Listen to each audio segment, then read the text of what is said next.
Okay, it says it's connected, but I'm gonna give it a sec.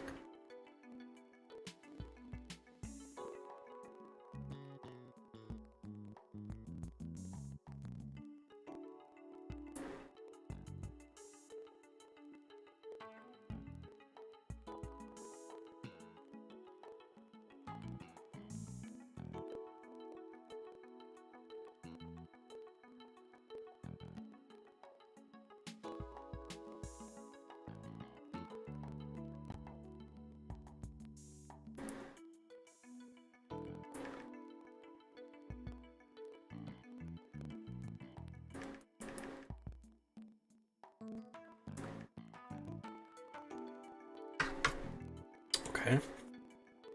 I don't know what that was. That was weird. Sorry about that.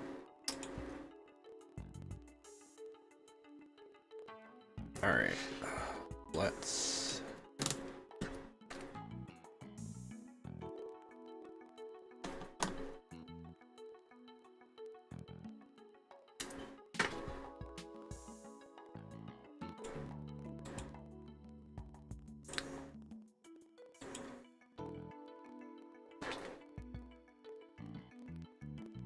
This isn't blood from Orla's injuries, then what could it be? Guess that's about it for the inside of the pool.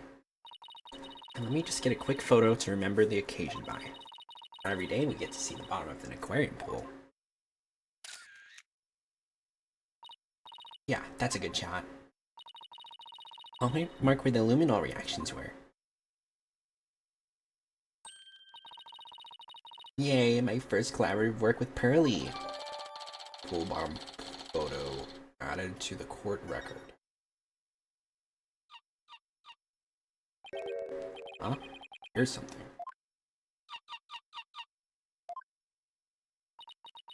Orla? Boss, something's wrong with Orla. What? You're right. She's listless and she's sinking. Oh no, maybe it's because of the luminol I got on her. What do we do, Mr. Nick?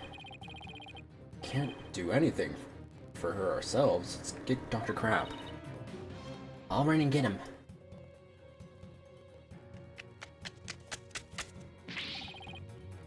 What's Orla's condition? She's listless and sinking. Maybe she's unconscious? The pool is drained. Son of a gun, who did this? We'll drown unless we do something. Here, give me a hand. Huh? Us? No, I mean the Steel Samurai. Of course you! Just help me. What? Alright. What do you want us to do? There's no time to fill the pool to get her up to the top. Get out the orca stretcher. Piece of black cloth with a skull and crossbones on it. Looks like a pirate flag. When the stretcher is ready, press the hoist button. Okay, we're on it.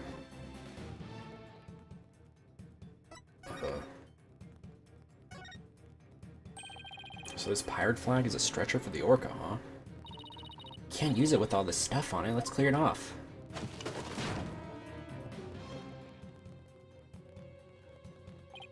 Good. Now push the hoist button and lower the stretcher. Control panel is on the wall to your right.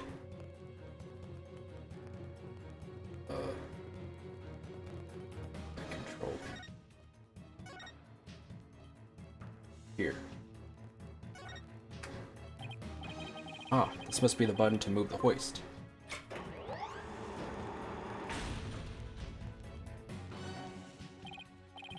Dr. Crab, the stretcher is ready. Good. Let's get it under Orla.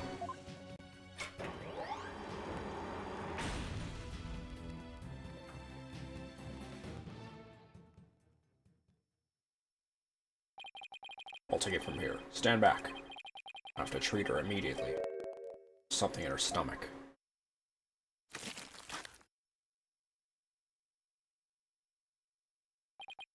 There. I got it all out. Will Orla be alright, Dr. Crab? Yes, she'll be fine. She's just sleeping now. Orcas are mammals, so they won't die if they're out of the water for a little while. But their own weight puts stress on their organs, and their skin starts to dry out. I put some of my special handmade cream on her skin as an emergency measure. Feel better soon, Orla. Oh, if only I hadn't gotten that luminol on her. Luminol? Nah, no problem there. That stuff just washes right off. Orla's condition has nothing to do with you, young lady. Really? Then what is wrong with Orla? I don't need to share that information with you people. It's none of your business. I have to get back to my round, so I'll leave the rest to the crew. Please keep an eye on Orla while I rouse up some of the crew members. Dr. Crab sure is acting funny. He seems to be hiding something. Maybe we should check on Orla's condition before the staff gets here.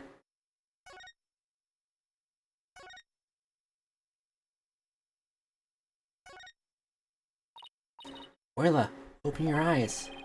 I know how you feel, Athena, but we better let Orla rest right now. How did this happen?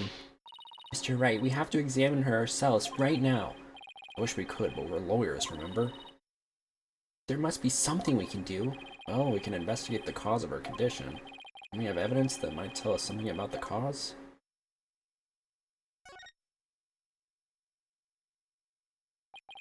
We should check out the contents of Orla's stomach. Guess. Hey, I see something mixed in with the fish. Looks like a medicine capsule. There's something written on it.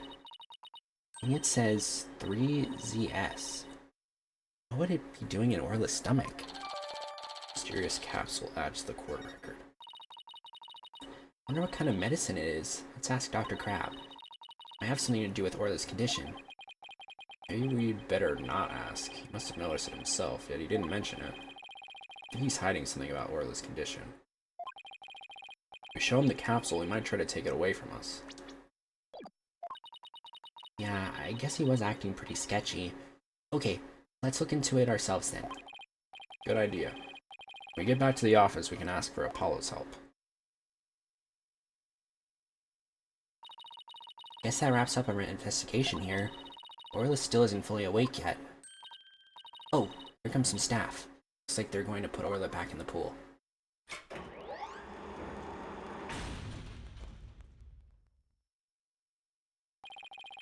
And I guess they're going to fill the pool back up. I bet that will take a while. Well, I guess we can leave Orla in the staff's capable hands now. Right. So where to now? Let's head to the show stage next. If we're lucky, the police will be done with the place.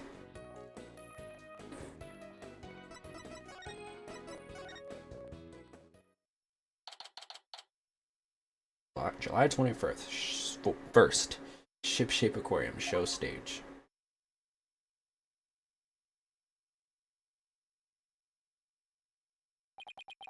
So this is where they hold the Swashbuckler Spectacular, huh? It's like the police are done with their work here. Hey, it's you lawyers! How could you let Sasha get arrested? Didn't I ask you to take care of her? We're sorry we couldn't prevent her from getting arrested. But as her lawyers, we'll do everything we can for her. Sorry I got upset. If there's anything I can do to help Sasha, just say the word. Marlin, you can trust him, Mr. Nick. I'm going to do what I can too with this forensicking kit. I'm gonna cover this whole area with forensicking. That a girl, small fry. You can have free reign of this place. I want to check this place out, but I better talk to Mr. Rhymes too. I hear you helped Sasha with the cleaning, Mr. Rhymes. Well, not really helped. I was just taking care of the orca here while she cleaned. Sasha felt bad for making Orla stay up so late, so she asked me to give her a snack. It was a little bit less than her ordinary meals, but she seemed satisfied. Oh yeah, and I put Orla on the transport stretcher too. Transport stretcher? See that hoist up there on the right? The stretcher can be suspended from it. The stage show is right next to the orca pool room, and we use the hoist to move the orca or cargo between the two areas. So the rail we saw in the orca pool room runs all the way here, huh? Why? Did you want to take a ride? Aerial investigation, huh? Sounds good to me. No, that's okay. I like my investigations on sweet terra firma. Actually, the hoist can only be operated from the orca pool room. Oh, that's right. I think I remember seeing the hoist control panel. So I'm sorry, but I can't give you a ride without somebody on the other end. No need to be sorry. Whew, watch that bullet.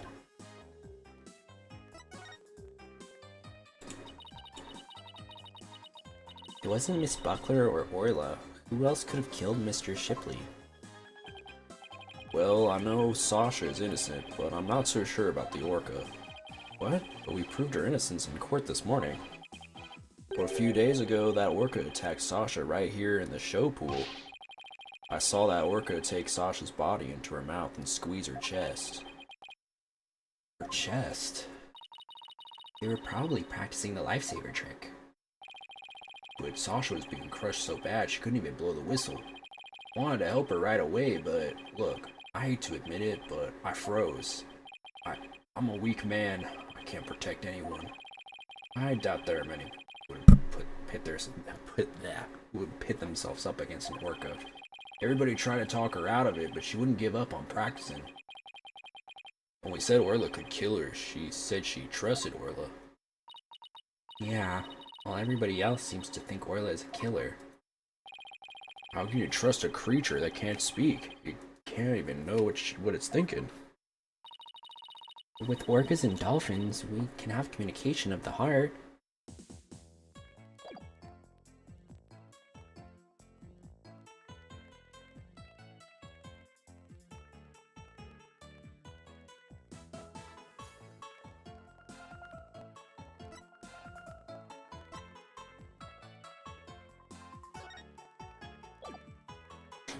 So let's examine.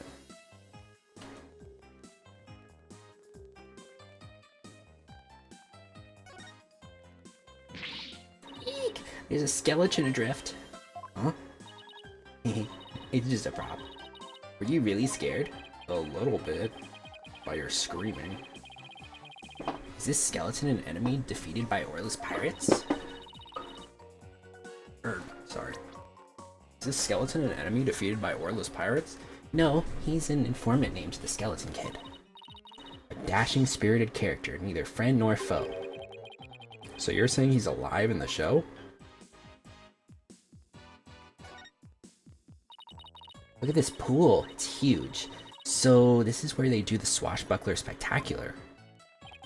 This show pool is the same depth as the orca pool. They practice the tricks in the orca pool and then do the real show here. Are you interested in the Swashbuckler Spectacular? Oh, of course. I've only seen it on TV though.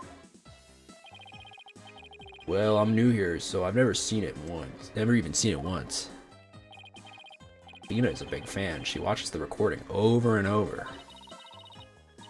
I love the show and the ocean. Standing here makes me feel like I'm at the beach. Especially with it open to the sky, you can even hear the sound of the surf nearby. Why don't you take a dip in the pool? Really? I can? In that case. What? What are you talking about? You can't swim here. We're just joking. Right. Of course, I was joking too. Don't tell me she was actually going to do it.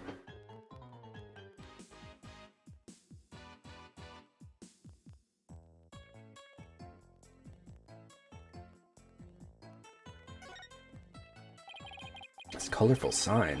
Did Miss Buckler make it? Wow, how did you know? Yeah, that sign is for the new show. Before she went to clean, she painted it and left it to dry. She told me to keep an eye on it while I was taking care of the orca. Huh? Isn't that the Skull Rock? Isn't that the Skull Rock there on the right? Mr. Rhymes, is the Skull Rock part of the set for the new show? Yeah, I guess so. They were going to use it in the show. What's it doing in the orca pool? Skull Rock updated in the court record. This sign is so eye-catching with all those twinkling stars. I think they're supposed to be starfish. It's for the pirate show after all. A few of them look more like leaves to me. Handmade sign added to the court record. Sasha put so much effort into making this sign for the new show. No wonder she was mad about what happened. Huh? I wonder what he's talking about. I better ask. Examined pretty much everything here, but... Everything? What about the giant boat? Galleon was in the Swashbuckler Spectacular too, wasn't it? Look at that cute figurehead. It looks just like Orla. It is cute, but it looks like it's also a cannon. The enemy lets their guard down and then blam, very piratey, don't you think? I thought Orla and Sasha were supposed to be the good guys. We should do the same thing in court. Lure him in and then blam, present evidence. I don't think the judge would appreciate any blamming in his court.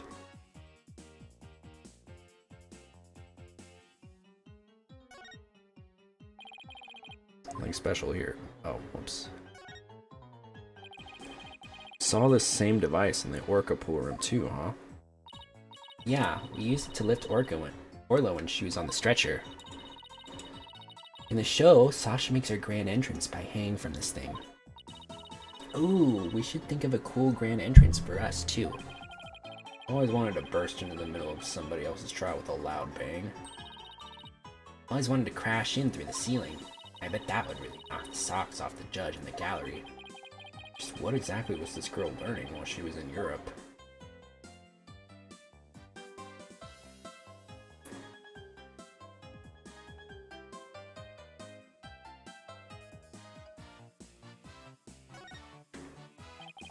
This ladder only goes down to the surface of the water. Well, it's not like a public pool. Everybody who gets into this pool knows how to swim. Just like in the courtroom. What happened to the last stream? It crashed. I don't know. It said the internet was down, but the internet was working. Just like in the courtroom, it's sink or swim in there. A newbie could really get hurt. You know, like last time in court, I could have really gotten injured. I was an inch away from getting attacked by a witness. Yeah, trial with Apollo can be a pretty dangerous affair. Alright, now that's everything. You say Miss Buckler was mad. Was it because of the new show? Ugh, me and my big mouth. Okay, but you never heard it from me. There was a rumor that the captain wasn't gonna let Sasha be in the new show. What? But why not? I don't know. It was just a rumor. I don't know if it was true. So Mr. Shipley was going to do the show all by himself? Swashbuckler flyer updated in the court record. I can't even imagine the show without Miss Buckler. It would be like, where's the beef? Is she trying to say it would be like bones without any meat on them? Usopp.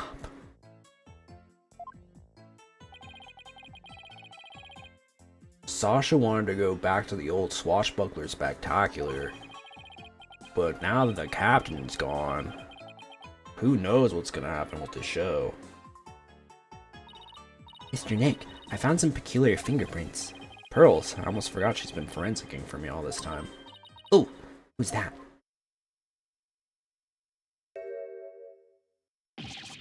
Prosecutor Blackwell, what are you doing here? Just some business to attend to. Prosecutor Blackwell insisted, so I brought him along to get a little exercise. Is it business with us? No, not you. My business is with that animal keeper there. Marlon Rhymes. You will be a witness for the prosecution tomorrow. You gotta be kidding! Why would I want to testify against Sasha? What you want does not matter. Now come along. But if I leave, who's gonna feed the orca? The other animal keepers are too scared to go near her now. Maybe I can help? I'm concerned about Orla's health, and this way I can stay close and look after her. I can feed her and do a telecast too if you need me to. I'll do anything to help. Sounds like Pearls wants to do something nice for Orla and make sure she's okay. Small Fry, are you tripping? That orca is dangerous, you know? I'll be fine. I'm just happy to help. Oh, but I don't have a TV phone.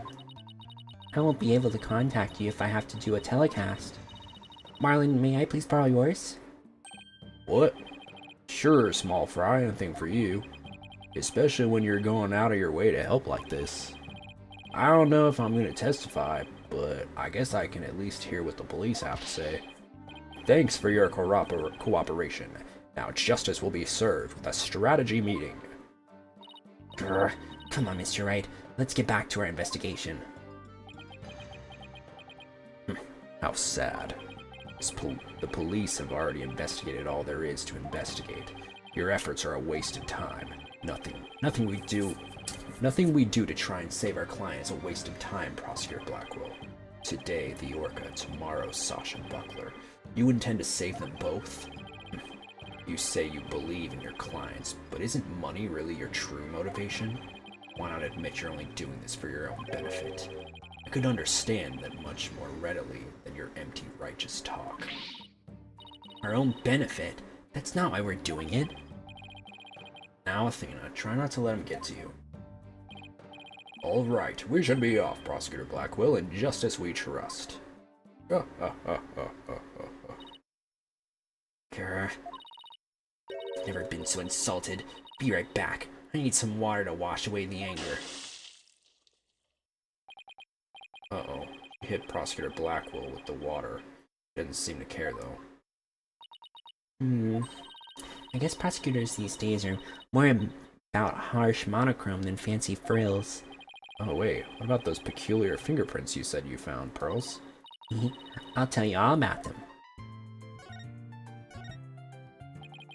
So, tell me about this big discovery you made. Well, I don't know if it's a big discovery, but I found some odd fingerprints on the pool ladder over there. Okay, so what's so peculiar about them?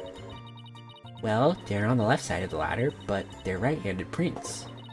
Wouldn't a person usually hold the left side of the ladder with their right hand? Plus, I think they were made from above by grasping the ladder with the right hand. Now that you mention it, that is strange. I wonder whose prints they are. I compared them with the prints on file, and they turned out to be Marlin's. How did he manage to leave prints in such an awkward position? So, Mr. Nick, was I helpful? Yes, you were. Thank you very much, Pearls. I don't know if they're related to the case yet, but I'll keep them in mind. So Marlin is suspicious.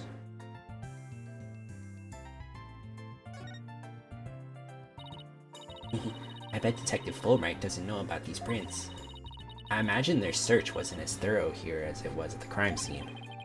You're probably right. I'm sure they checked everything at the actual crime scene. I guess they can't do forensics on every inch of the rest of the aquarium. Well, we could, thanks to Pearly, and now we have a new piece of information. Oh, you're embarrassing me, Athena. Hey, it's Rifle. Gotta catch her. Don't worry, she's being a good girl right here on my lap. Well, I'm glad she's been found. Forgot we were looking for her, actually. Yeah, thanks again to Pearly. I think somebody's jealous. Well, I think I'll go talk to the staff about Orla. Alright, good luck, Pearls, and thanks again. Well, I guess we're done with things here. What do you want to do next? How about if we have Apollo check out our mystery evidence? Oh, that's right. We haven't done that yet. Good idea. Let's stop by the office.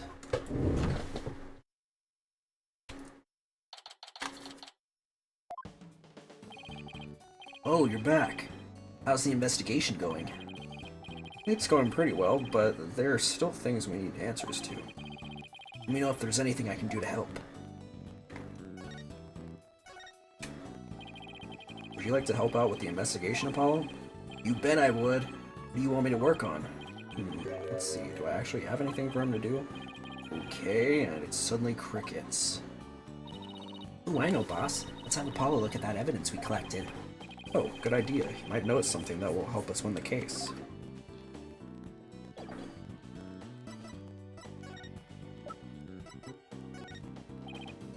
Three pages of investigation. We've pretty sure we've cleaned it out like once or twice now. Apollo, there's something I'd like your help with. You have work for me? What is it? Could you have this capsule checked out? I think it's some kind of medicine. Sure thing, Mr. Wright. I'll go to a hospital or something and have somebody take a look. Let's see. I'm pretty sure the closest one is Hickville Clinic. Good luck, Apollo, and thanks. wonder if they'll let us see Sasha now. That's been quite a while. Stop by the detention center and see. I have something to deliver her too. Don't forget.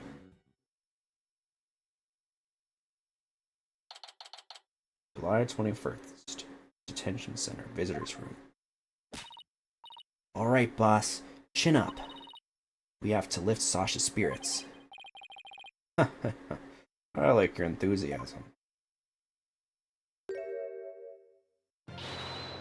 Ahoy there, me hearties. Thank you for coming. Arr. I be in good spirits. Worry not about me. She's trying to cheer us up. Well, that went over like a lead balloon. I was trying to make up for all your trouble. Maybe the two of you need to take it easy. I guess they both have the same idea. We came to let you know that we can take on your defense if you'll have us. What? Is something wrong? Why is she hiding from us? Prosecutor Blackwell said that you two would abandon me. But here you are. To me rescue. That's why I'm so happy. I don't like she's crying back there. Of course we wouldn't abandon you. Sasha, don't cry. Maybe the two of you need to take it easy. Great, now I've got crying in stereo. Okay, I'm all right now. Thank you for taking on my case. We're glad to do it. Well, now that you're smiling again, we have a few questions to ask you. On the night before the murder, did you enter the Orca pool room alone? That's right. On July 20th, from 3 o'clock to 6 o'clock a.m. I was there cleaning and organizing. The captain and I were actually supposed to clean together starting at 4 o'clock a.m., but we got in a fight. I couldn't face him, so I went an hour early and started cleaning. What does the Orca pool room cleaning involve? Well, first we have to move Orla to the show stage pool before we get started. Mr. Rhymes mentioned he took care of Orla in the show stage pool. After Orla was moved, I drained the pool and rearranged the equipment and props. And did the captain ever show up? 4 o'clock a.m. came and went, but he never showed. I bet he was mad at me. I wish I'd apologized to him instead of being all prickly and angry like a scorpion fish. I'm glad we could prove Orla's innocence, but we didn't know you would get arrested. As long as Orla is safe, I'm happy. I'm so glad I found you too. You guys are the best. I'm glad you found us too. You're the best, Sasha. I never imagined Orla's tricks would ever be used to commit a crime. Could you tell us more about the lifesaver trick? Yeah, sure. There's a little speaker on the captain's clothes and on the training dummies. That speaker can emit sound waves. When a trick command is issued with the whistle, Orla used the sound waves as a guide to find the person she's supposed to rescue. I see. Does anybody else know about how that trick works? The entire crew knows about it, but it takes quite a bit of practice to be able to command the lifesaver trick. It wouldn't be easy to do for anybody who wasn't a trainer, and that's why they suspected Sasha. And Orla can only perform one trick per signal. In other words, she can't perform 2 tricks at a time. This will update in the court record. Orla performs 1 trick per signal. She can't do 2 at a time. That's definitely gonna come in handy later. Wait, so she can't do the singing trick and the lifesaver trick at the same time? So what was the song Mr. Plume heard? Oh, Mr. Wright, I just remembered. We have something to return to Sasha. Oh yeah, you're right. I have it right here in evidence. And we have to give Sasha that item Detective Fulbright gave us too.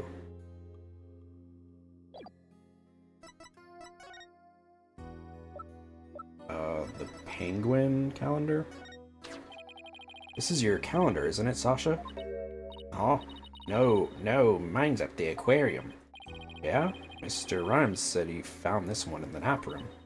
Huh? I didn't think anybody else at the aquarium used a calendar like that. The owner of this calendar had a meeting scheduled with the victim. This mystery person might be the killer. Better find the calendar's owner. Turns out this doesn't belong to Sasha. And then... is it the pill? Sorry, sea creatures are the only things I know anything about. That's alright. Don't worry about it. Gee, I didn't mean to put her in a funk. You two want to be in the Swashbuckler Spectacular? You have regular people participate? Of course, we even have a special tour for people who want to be in it. What roles would we play if we said yes? Let's see, the roles of a blue seahorse and a yellow sea slug are available. Judging by the colors, I must be the seahorse. And I'm the sea slug? No way, I won't do it. But sea slugs are all fluttery and beautiful, Athena. They're beautiful? In that case, I'll do it. Mine is pretty much an open book. I hope we can do a show together someday.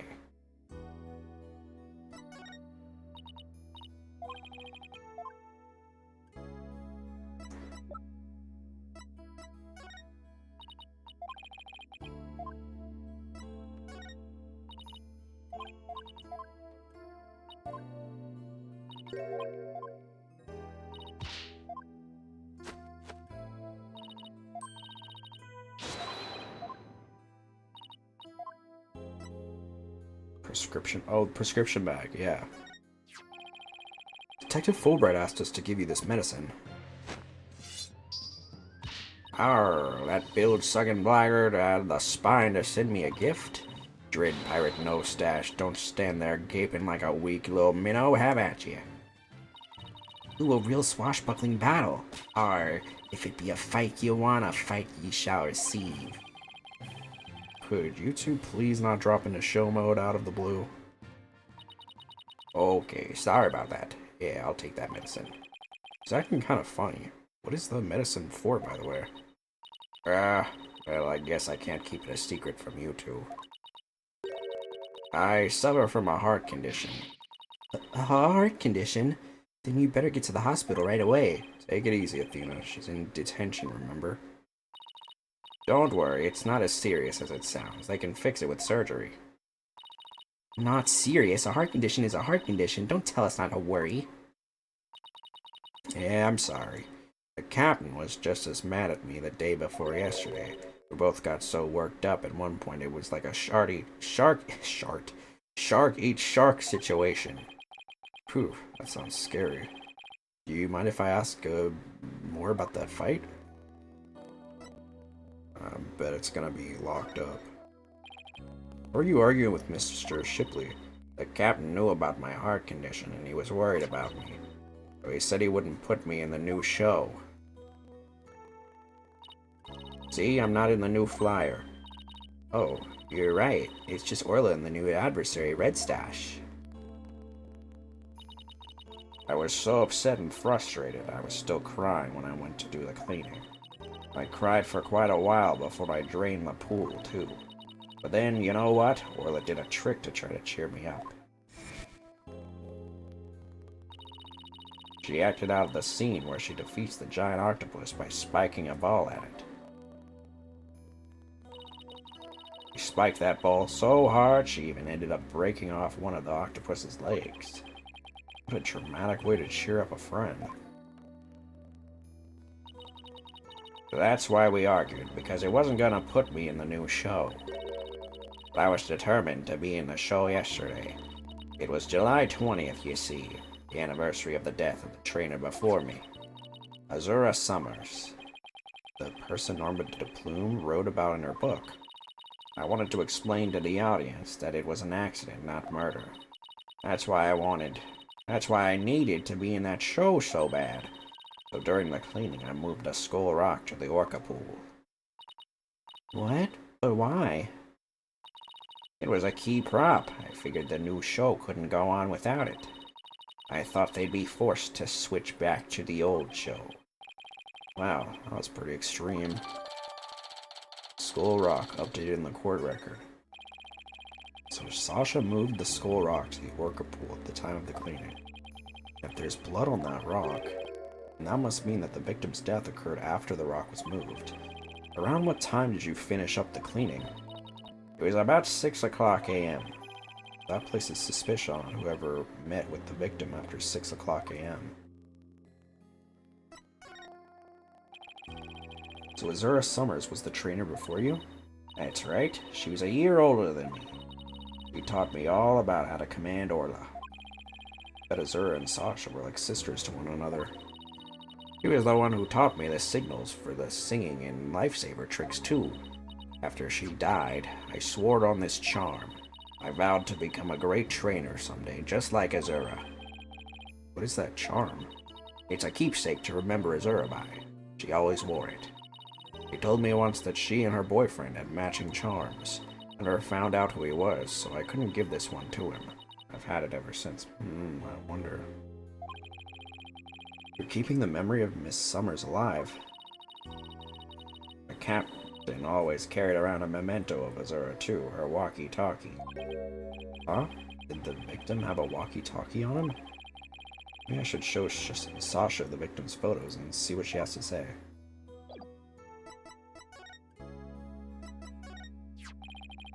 Victim didn't appear to have a walkie-talkie with him at the time of his death. Huh? But I think the captain on his walkie-talkie... I talked to the captain on his walkie-talkie before I started the cleaning. There's no walkie-talkie shown in these crime scene photos. I don't understand it. The captain always kept that walkie-talkie with him. Maybe the culprit took it away? Maybe. But what would be the point of that? I better organize the data I have on the victim in the court record. Shipley's autopsy report and photo of the body consolidated.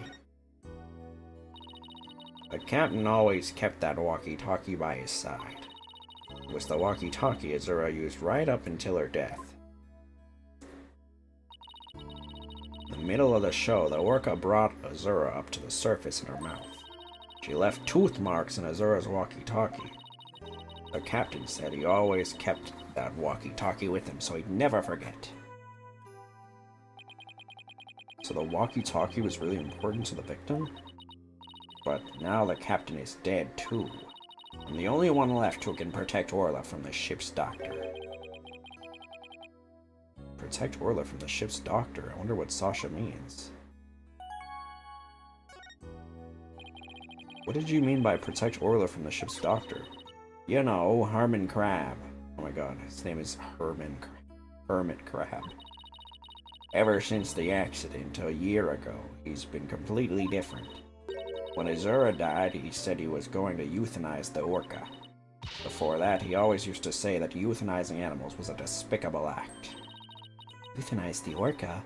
That's horrible. They all thought that Azura's death was the orca's fault. Nobody believed in her but me. The ship's doctor always keeps poison to euthanize the orca with on hand. And if Orla had been pronounced guilty in yesterday's trial, he would have used it. Gonna put her down right away? That ship doctor was close with both the captain and Azura, you know. I think he hates Orla. Guess we better look into Dr. Crab a little more.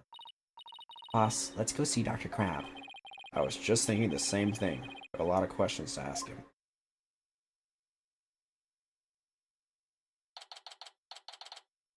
July 21st, Shipshape Aquarium, Pella Danger. Oh, it's Pearls. And Rifle, what are you doing here? Rifle came in here, so I followed her. Oh, that's right. We were supposed to deliver Rifle to him. Completely forgot. Oh, Rifle. Yeah, what are you doing? Stop that. You silly mother penguin. What if you injured my spectacular genius brain? Dr. Crab, are you alright? Huh? Oh, it's you people. I see you brought Rifle for me. Rifle was really laying into you. Well, she hates me because she thinks I took her baby away from her.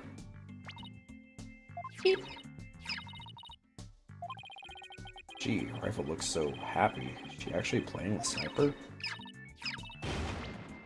Ah, stop all this cacophony. The biological parent and the caregiver parent locked in a struggle over the child. Do you think you could hold this silly mother penguin down for me? Alright, I will try. What are you doing? I think Rifle just threw something up. Crab should just go bald. Why do you say that? Oh, I'm getting food for... Oh, because of the penguin. I guess that is a good... That's a good point.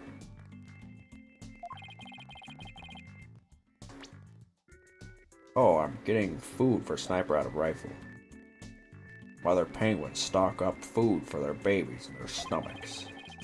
They break it down in there so that it's easier for the baby to eat. Wow, you sure know a lot about animals.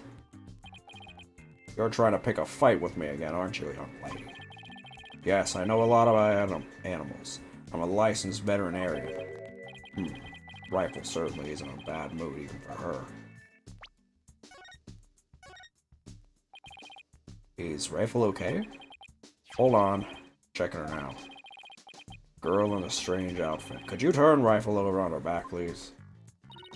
Alright, Rifle, I'm gonna turn you over, okay? What's this? The bottom of her feet are pink. Oh no, what kind of sickness is that? We have to get her to a doctor. You gotta get a hold of yourself. Dr. Crab is a veterinarian, remember? Just something she stepped in by the looks of it. It's her stomach that's the problem. Still something in there. Here we go. Looks like she swallowed something odd. I know this penguin will eat anything, but where did she pick up something like this? Son of a gun. I'll have to talk to Marlin about her care. Dr. Crab, may we see what was in Rifle's stomach? Oh, please be quiet. I'm busy right now. Izzy, you're just staring at that weird machine. I'm checking to see when Rifle ingested the foreign object. Just keeps looking at that machine. Won't even glance our way. I'm really curious to know more about his monitoring system.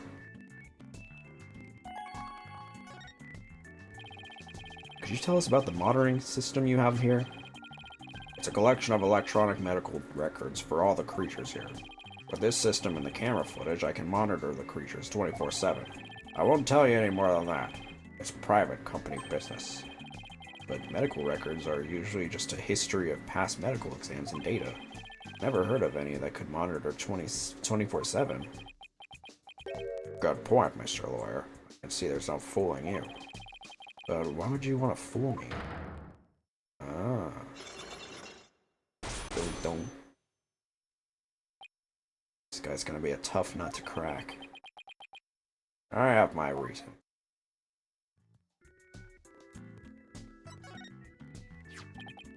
Huh? This looks like the charm Sasha had. Dr. Crab, do you know anything about this charm? Charm?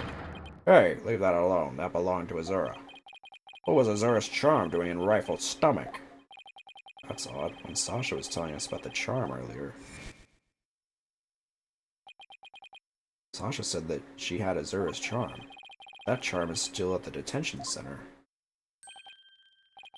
Hey, wait a minute. Didn't Sasha say Azura and her boyfriend had matching charms? So this second charm must be the one that belongs to Azura's boyfriend. Dr. Crab, is it possible this charm belongs to Azura's boyfriend? I refuse to talk about such personal details of the deceased. Subject closed. Okay, so... 40.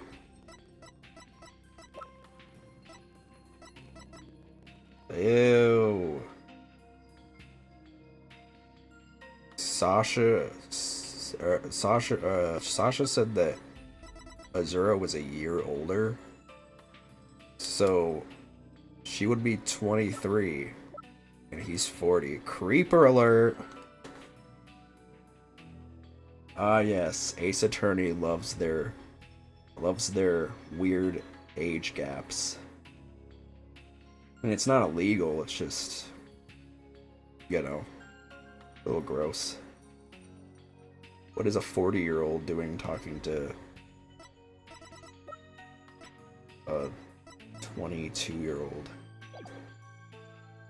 Whatever. Alright. Sure is touchy when it comes to Azura. Charm added to the court record. Azura Summers. Yesterday was the anniversary of her death, wasn't it?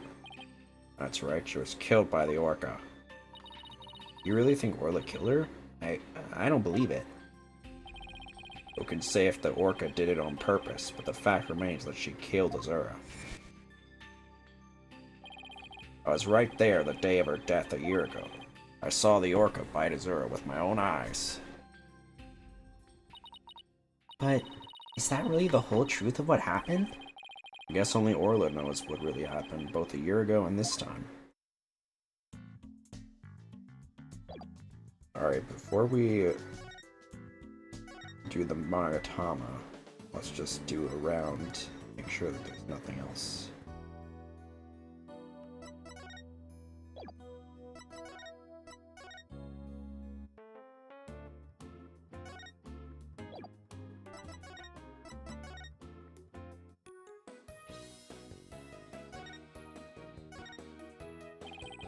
Starting to get quite a bit of evidence. I still can't figure out who the culprit is, though. We should look for information in other places besides the crime scene. Investigating is key, but questioning people is vital too. I know. Let's make it a competition to see which of us can find the best evidence. The loser buys the winner a glass of OJ. Alright, fine. Whatever. Why are the Swashbuckler Spectacular songs Mr. Plume and I know different? I get the feeling it has something to do with this case. Why would there be two songs? Must mean something. Even when I don't know the answer, I'm gonna go for a little run to let off some steam. Dina, wait! Better not. You might forget what made you want to let off steam in the first place.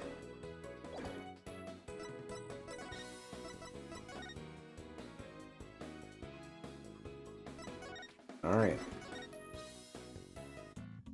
Let's give this a crack. Take that!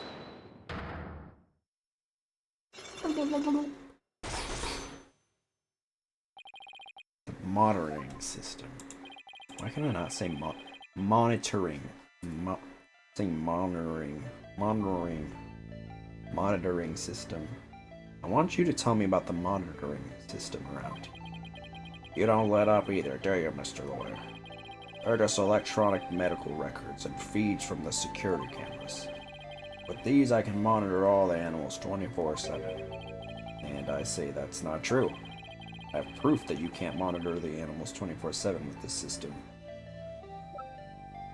The footage starts at the aquarium's 10 a.m. opening time. Take that!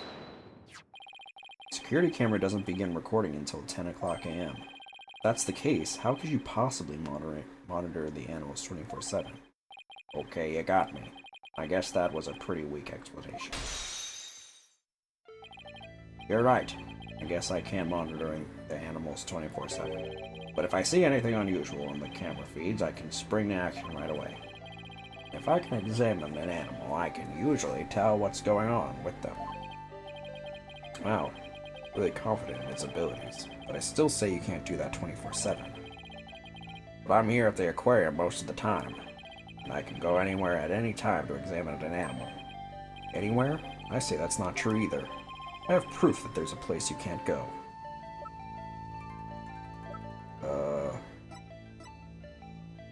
You can't go to...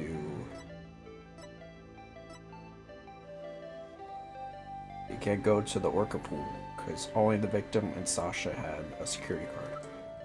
Oops. Take that! The only people who have access to the Orca pool room are the owner and Sasha. So how can you say you monitor all of the animals? Son of a gun. You knew about the security card, did you?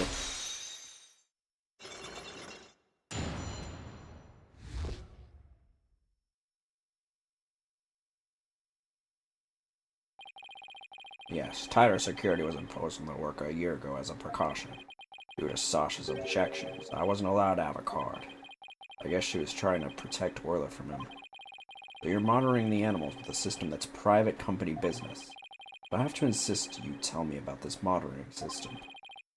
Now you're trying to pick a fight with me. Very well, I suppose it's only fitting that the spoils go to the victor. I'll tell you about Shipshape Aquarium's ecological data organization system. So what does that machine you were using do? It's a system of ecological data organization developed in Europe. I call it the Torpedo. What do you think? Pretty impressive name, isn't it? Torpedo, as in man the battle stations and all that? No, it's the name I gave to this data organization system. Torpedo, it stands for Tele-Observational Real-Time Pertinent Data Organizer. Okay, but is it super admin restricted, desktop access password protected? Short app? The Torpedo collects data through sensors placed on or near the objects. Temperature, heartbeat, vocalizations, etc. It gathers this information 24 hours a day. All of this data is then sent to my terminal and these monitors. Wow, this torpedo sounds amazing. Does Rifle have a sensor on her too? Yes, she does. Where and what kind of sensor is attached depends on the animal. Penguins have theirs attached to the ID tag at the base of their flipper. Torpedo doesn't tell me where Rifle is when she escapes, though. It's hard to attach sensors to the orca or fish, so theirs are on the tanks themselves. Places where the creatures don't normally live, like the show stage, don't have sensors. Okay, here we go. It's telling me the time Rifle swallowed the foreign object. Approximately 4 o'clock a.m. on July 20th. What an odd time. That was when Sasha was doing the cleaning. Maybe that's why she wouldn't take my fish, because she was full from the night before. But at least Orla ate it, so that's okay. Orla ate another animal's food? That's odd. She's never done that before. And then she had that episode, too. Better take a look at her data. Ah, she didn't eat anything from the evening of the 19th to yesterday afternoon. So, Rifle had a late-night snack, but Orla went hungry, huh? Appears so, but let's see. He's been eating normally since yesterday afternoon. Come to think of it, Jack was supposed to feed Orla yesterday morning. Maybe he died before he had the chance. I'm worried about Orla's condition. I better remember this torpedo data. Dude, this 3D model looks so 2D.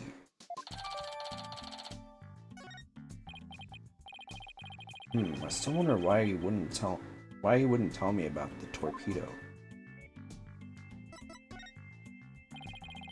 Dr. Crow, why did you want to hide the existence of the torpedo system? Well, it's a safe system that has been approved for use in other countries, but it hasn't been legally approved in this country yet. That's why I always carry this terminal around. It's not something I want the police poking their nose into. You mean you're breaking the law? Which is why I was keeping it a secret. It would create a problem for the aquarium. I had Jack's permission. He felt the animal's care was more important than the legality. But he wanted to shield the rest of the staff, so we kept it a secret. Breaking the law is breaking the law. But in some cases, lives can be saved by breaking the law. We simply allow the lives of our animals to be lost while we wait for the laws to change. Now you're twisting things around. I'd like to use this evidence during the trial tomorrow, but it may result in you and Shipshape Aquarium being brought up on charges. Well, I followed my own convictions, and I have no regrets. You're only doing your job. I can't blame you for that, Mr. Lawyer. I'm gonna get a little snack. Give me 1 sec.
I got some bread and some off-brand Nutella.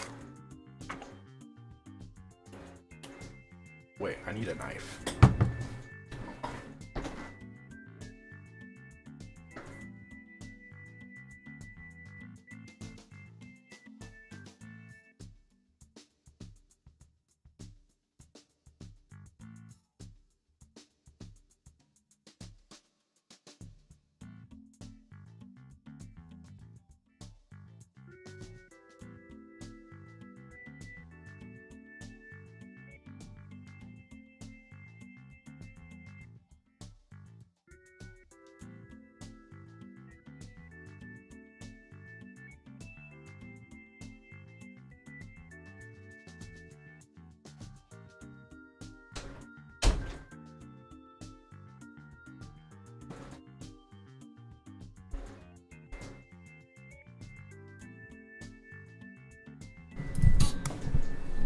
Iggy.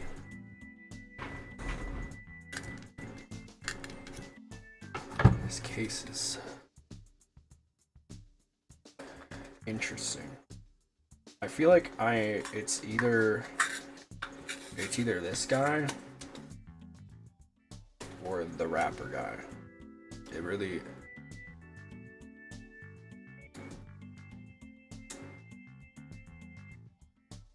those are the two like super plausible suspects, unless they decide to take it in a direction where maybe the orca really did do it, or maybe it's the girl. It really is the girl. Wouldn't be the first time that our client ended up being the perpetrator. Burp, burp, burp, burp, burp, burp, burp.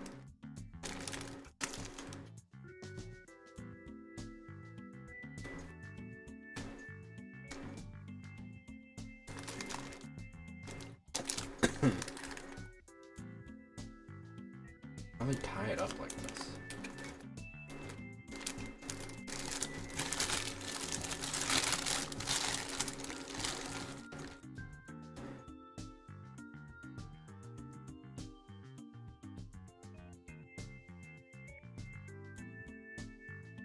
That's good.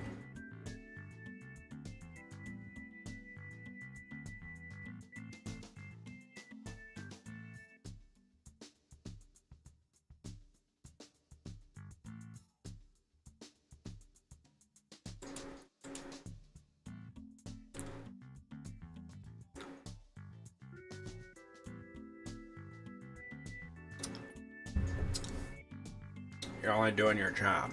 Can't blame you for that, Mr. Lawyer. I appreciate that.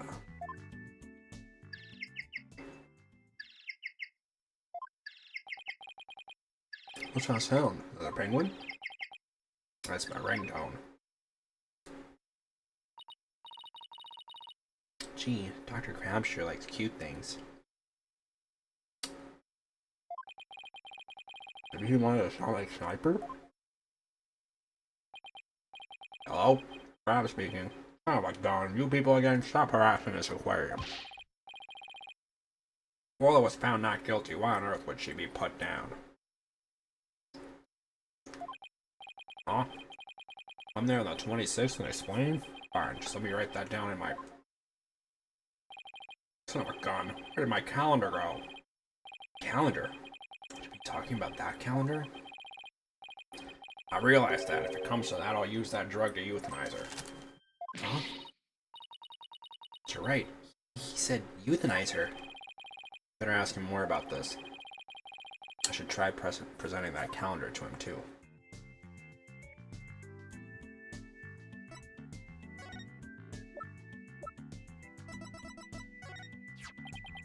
Dr. Crab, isn't this your calendar? Huh? Yes, it's mine. What are you doing with it? Ryan's found it in the nap room. Oh. must have forgotten it there when I tried to get some rest. Sure is a cute calendar.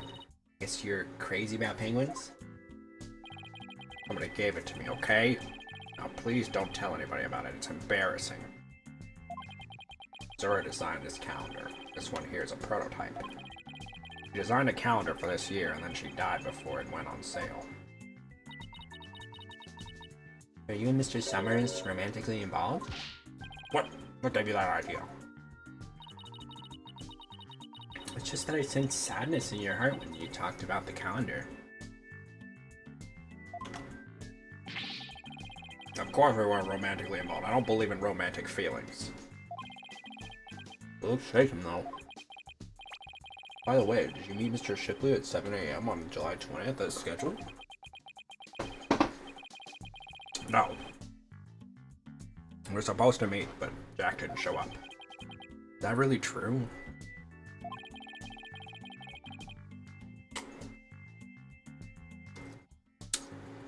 Sasha finished cleaning the orca pool room at 6 o'clock a.m.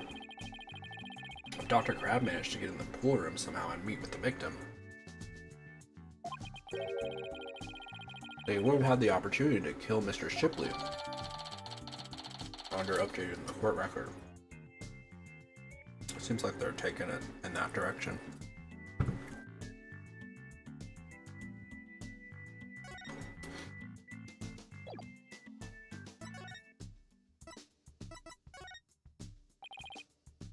Who was the phone call from? Son of a gun. You heard that? Who didn't hear that?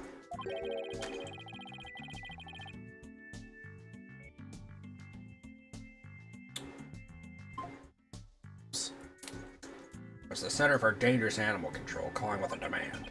I said that the orca may have been found not guilty this time, but that if she ever attacked a human again, she would have to be put down.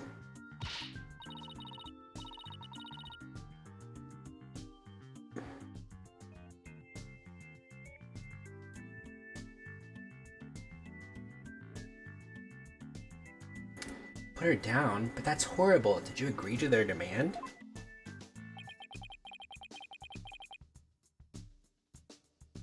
Animals sometimes do attack humans.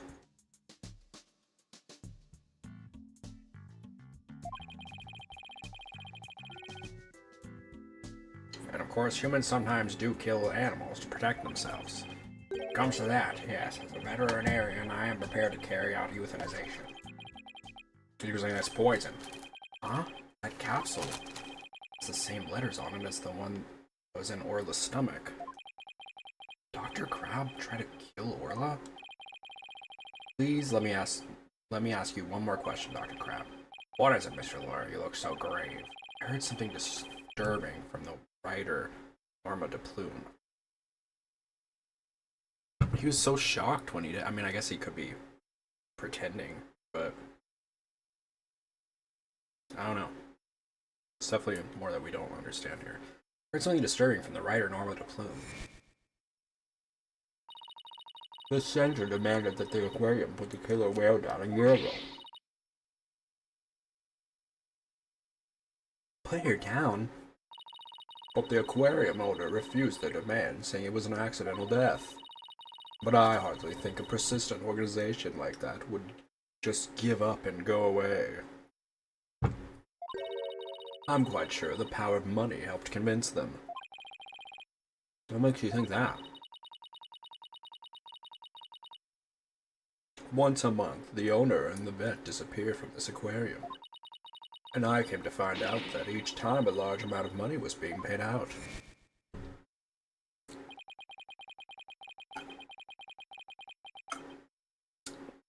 I think Shipshape Aquarium might be keeping some kind of secret.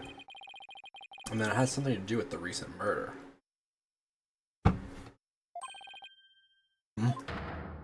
Again? Damn. 5 Cyclops?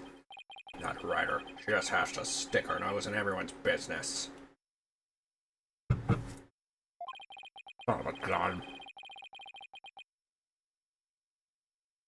I should have dealt with it all more carefully. How am I ever gonna remove all those locks? Huh?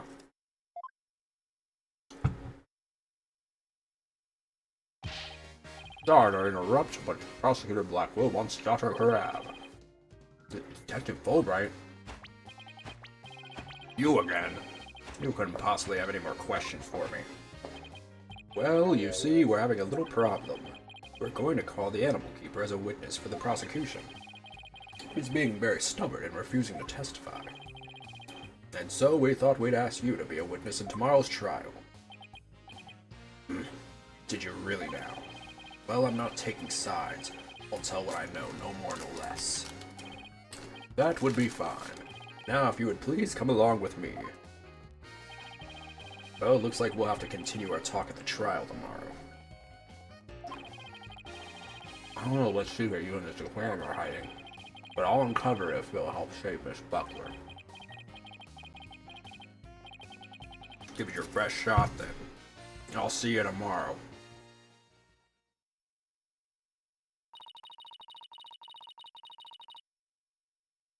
Well, it looks like we'll be going against Dr. Crab in tomorrow's trial. I bet it'll be one tough customer. Okay, we better get our evidence organized for tomorrow. If you don't hold on to the evidence, I don't think I'll need it in court. Evidence has been reorganized.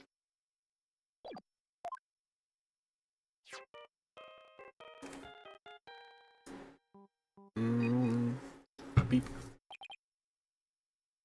Hello? Mr. Wright, I went to Hickville Clinic. Apollo, use your indoor voice. Sorry about that. Anyway, I found out a lot, so I wanted to tell you right away. It turns out that mysterious capsule is a powerful sleeping drug. Apparently, the brand name is 3ZS.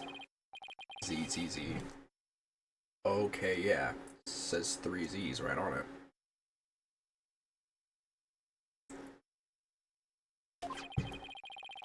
And they said the ship-shape aquarium vet recently bought a large quantity from them. The vet? Dr. Herman Crab? 3ZS is supposed to be for people.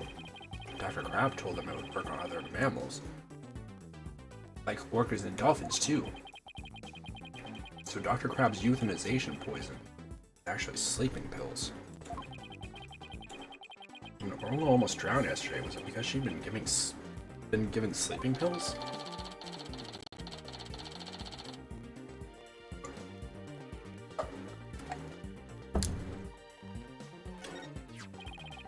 I found out more than just about that capsule. Dr. Hickfield himself gave me some information. Shipshape Aquarium had someone on their staff named Azura Summers, right? Yeah, the one who died a year ago.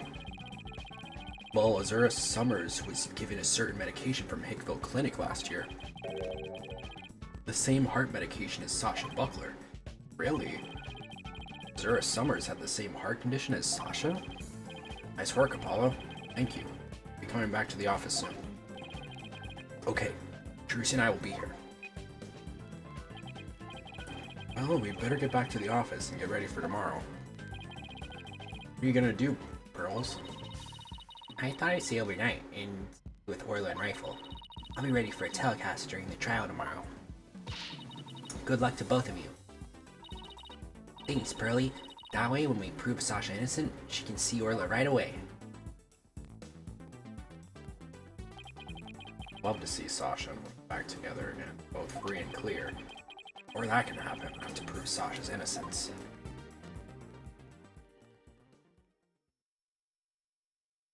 To be continued.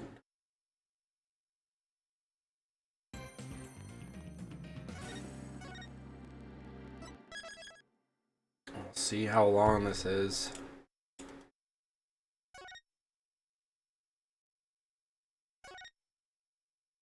No boba. What's up here, otters?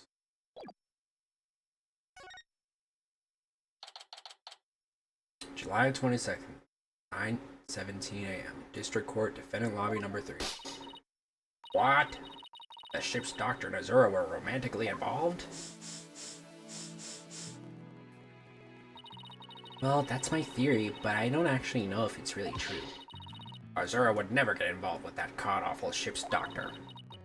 I do admit they were friends. Would Azura send Dr. Crab videos, I wonder? Videos? What do you mean? Azura used to send her boyfriend videos of herself teaching the Orca tricks.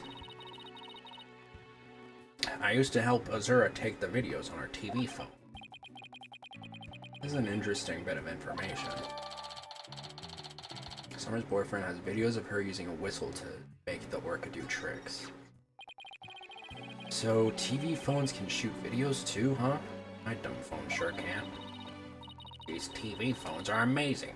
They can even record sounds you and I can't hear. All the equipment we use at Shipshape Aquarium is high-tech. The ship's doctor sends away for all kinds of electronics. So all the high-tech stuff is Dr. Crab's doing, huh? Anyway, I still highly doubt Azura's boyfriend was the ship's doctor. But Dr. Crab found a charm yesterday and he was really shaken by it. Charm? Hey, leave that alone. That belonged to Azura. What was Azura's charm doing in Rifle's stomach? Charm looked just like your keepsake of Azura. Yeah, well, she did say she and her boyfriend had matching charms. Were the ship's doctor and Azura really a couple? I can't believe it. I think Dr. Crab will be called as a witness today.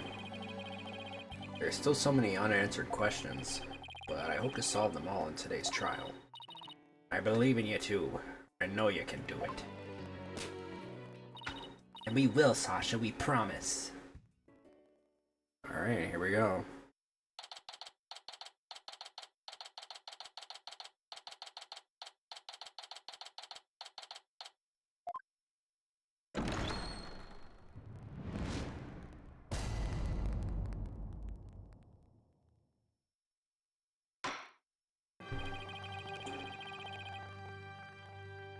Court is now in session for the trial of Sasha Buckler. The defense is ready.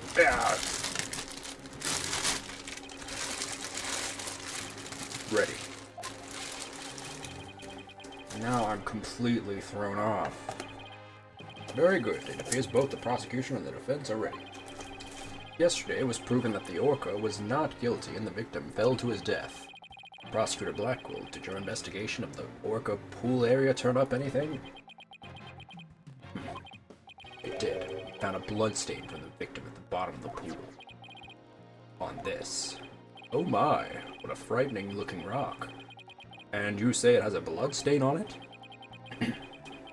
Just looking at it gives me the willies. So can we assume that there was no water in the pool at the time of the incident? Very good. What a clever little deduction. Oh. Well, it's nice to get a compliment from the prosecution for a change. Prosecutor Blackwell has completely tamed the judge with his carrot and stick approach. Guess I should have brought a few carrots of my own. Right, moving along. I prepared a witness. Buckler was the only one who entered that room, and there was no water in the pool. The witness will prove that. Come to the stand, witness.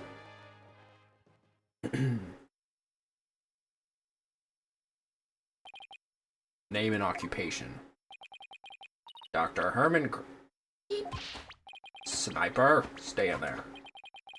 And who is that cute little creature? Such a restless bird, quite unlike Taka. Wow, chalk one up for Taka.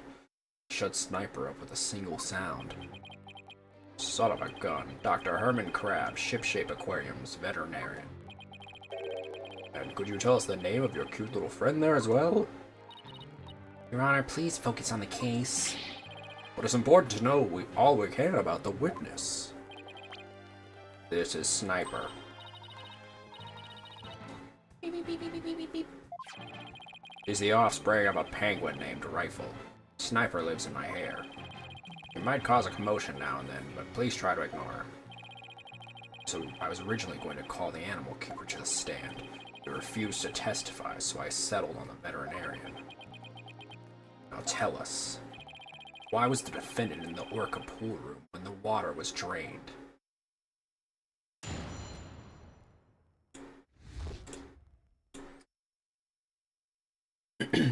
Cleaning the Orca pool room. In the early morning hours of July 20th, Sasha was cleaning the Orca pool room. Sasha and Jack Shipley, the owner, were scheduled to do the cleaning together. During cleaning, the pool waters drained. While the cleaning was going on, Arlen was taking care of the Orca in the show pool. The police water would never be drained unless the pool was being cleaned. And your claim is that the victim was made to fall to his death during the cleaning.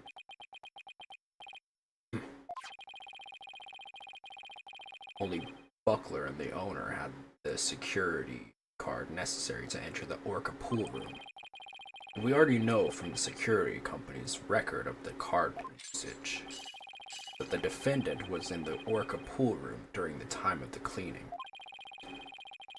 The witness's testimony and the record of security card usage are conclusive evidence. So no one besides the defendant was at the scene, and the water in the pool was drained. Uh-oh. Judge already seems to be leaning toward the other side. To strike fast, Your Honor. We're ready for our cross-examination now. Oh, yes, of course. Please proceed then. Power of youth comes in handy at times. The power of youth comes in handy at times like these. Is this a 4 or a 5-er? Okay. Hold it! Why is the cleaning done so early in the morning, essentially the middle of the night? Our aquarium is open every day of the year without break, so of course the cleaning has to be done at night when there are no visitors. No days off, is that it? I can relate to that. Yeah, I guess prisoners don't get to take days off. Things sure are different around our office, huh, boss? You don't have to rub it in quite so enthusiastically. So, was the defendant cleaning alone? No. Sasha and Jack Shipley, the owner, were scheduled to do the cleaning together. But Miss Buckler said that Mr. Shipley never showed up to help with the cleaning. I don't know anything about that. All I know is what was on the schedule. Maybe they changed plans. They probably felt awkward with each other after their fight. In any case, there's no proof the victim entered the Orca pool during the cleaning. Objection! If you don't stop your yammering, I will pull your tongue out and barbecue it. Do you have to be so violent? Proof or none, the victim must have entered the pool room during cleaning. Witness, tell him why. Jack must have entered the Orca pool room. The reason I think so is because the record of card usage shows that Sasha entered the Orca pool room. Oops. Oh, there's a new addendum.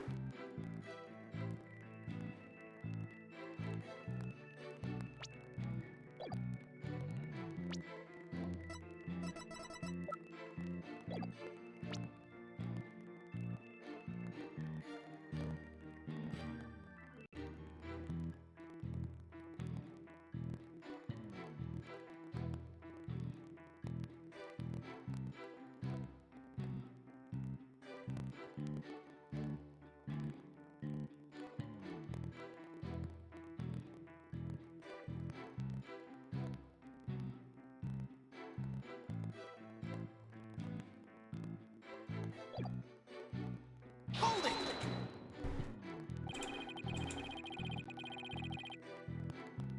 Don't you mean to say that the record shows both of their cards being used? No, only Sasha's, but they must have gone in together. Jack's body was found in that room, so that's the only logical explanation. We talked about this just yesterday. What purpose does that brain of yours serve? God. You're even more bird-brained than right. Objection! Witness, I will not allow birds to be belittled in my presence. With your disparaging comments to the defense alone. So I get disparaged either way. Great. Bird lover, huh? I guess we're not destined to become best friends. That is fine. All I need for you to talk about the state of is for you to talk about the state of the scene during cleaning. Alright, fine. I don't know, I think the two of them are made for each other.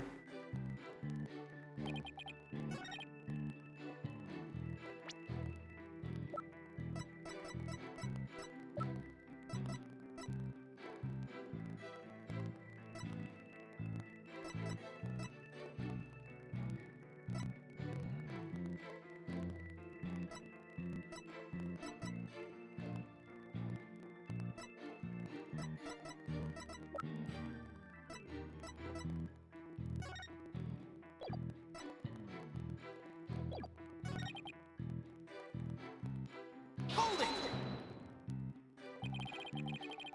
So the cleaning is done with the pool drained of water? That's right. They gave the hoist there to lower themselves to the bottom of the pool. They can do regular cleaning with water in the pool, but this was an intensive session. Never cleaned my own lab, however. Don't you think it might be due then? I guess I can't talk though. Well, Sasha and Marlon came in and cleaned it for me on occasion. But I'm too busy myself. I have animals to look after, like this one, for example. Such an adorable little creature. It lends cheer to this bleak courtroom. Your reaction to Taco is very different, I recall. Oh, Taco is a fine bird, too, of course. Please continue, Dr. Crab. Quickly now. As I was saying, Sasha was cleaning the orca pool room. While the cleaning was going on, While the cleaning was going on, Marlon was taking care of the orca in the show pool. Hold it! So Orla was moved all the way over to the show pool? Why is that? Well, it wouldn't do great to get her covered in cleanser, would it? Of course she was moved. You don't take a bath while you're cleaning the tub, do you? Excellent point. I usually clean the tub after I take a bath myself. I was assigned to clean the shower stalls yesterday. They were cleaner than an Edo bathhouse by the time I was done. This Prosecutor Blackwell is the fastidious type. I polished it so well I bet the inmates are slipping and sliding all over it now. He's not so much the fastidious type as... Maybe he's not so much the fastidious type as the prankster type. Somehow, I don't think that's it either. Anyway, cleaning the orca pool is just like cleaning the tub.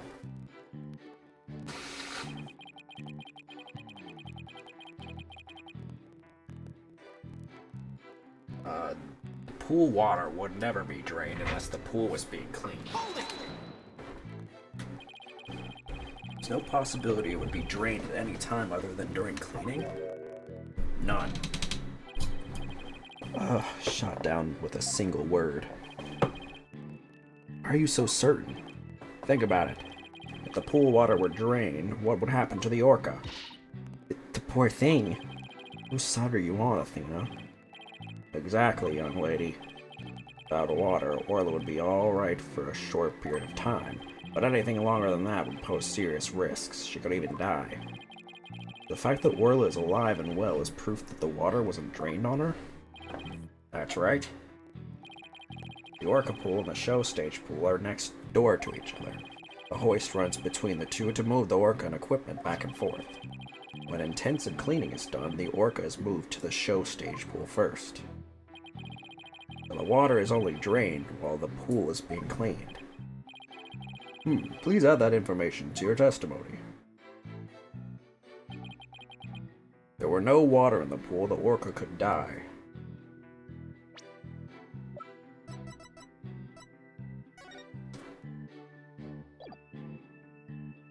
I mean, it could, but...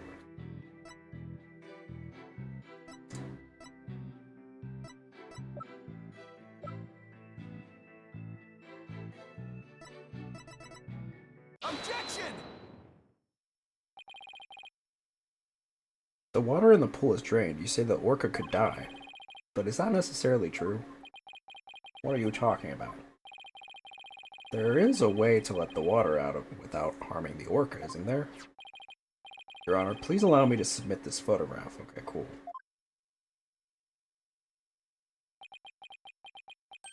Oh, this is... as you can see, there's no water around the Skull Rock area. The pool in this state, the victim could have been made to fall to his death. However, there is water on the other side of the partition, and Orla looks just fine. Son of a gun. In other words, if the partition is set up at the bottom of the pool, the water can be drained without doing Orla any harm. Are you implying the water could have been drained at a time other than during cleaning? Yes, there is that possibility. Dr. Crab is shaking, but he has something to hide. Could it have something to do with the calendar note about meeting with the victim? It might. Submit it to the judge. Your Honor, please take a look at this calendar. Ah, you waved that around in court yesterday. No need to drag out your souvenir today. Actually, I would like you to make note of the entry for the day of the incident. Let me see here. Meet the captain at the Orca pool at 7 a.m. This note is about a meeting plan with the victim. What? The defense would like to argue that at the time of that meeting, the pool may have been drained of its water. Whose calendar is that? It belongs to Dr. Herman Crab. Isn't that right, Dr. Crab? Son of a gun. So you suspect me, do you? What is the meaning of this calendar entry, Dr. Crab? Explain yourself. Fine. We're supposed to meet Jack at the Orca pool at that time, but I ended up not going. So you're saying you simply broke your promise. You can't get out of it that easily. I believe you have some explaining to do. Objection! Your blade is sharper than I thought, right, Donald? But your cut was shallow, a mere surface scratch.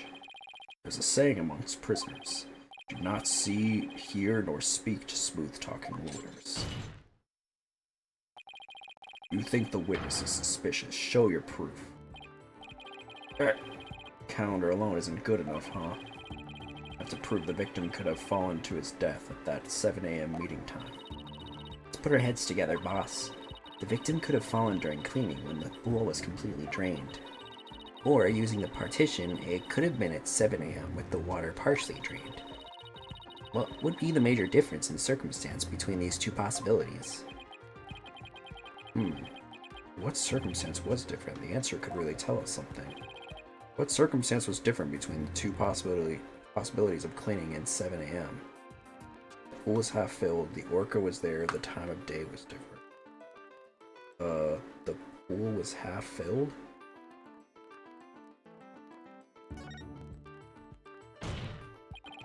The murder was at a time other than during cleaning. The pool must have been half filled. Suppose there's half a possibility the pool was only half filled. But if you wish to make that claim, let me see your proof. Yeah, proof? I don't have any proof. In that case, there's much more than half a possibility that I will assign you a penalty, damn it. Better rethink that. There must be some other circumstance that is different. Oof. What circumstance was different between the two possibilities of cleaning and 7 a.m.? The orca was there? The murder occurred at a time other than during cleaning. The orca must have been there. Oh, you're right. And that would mean that Orla witnessed the murder. What's this? You're sheathing your sword so soon? Stop yammering to each other and show me how you wield your sword. Alright then, my sword is poised and ready. The murder was committed at a time other than during cleaning time, and Orla must have been present at the scene. I can prove that the murder happened right in front of Orla, and I can prove that Miss Buckler is not guilty.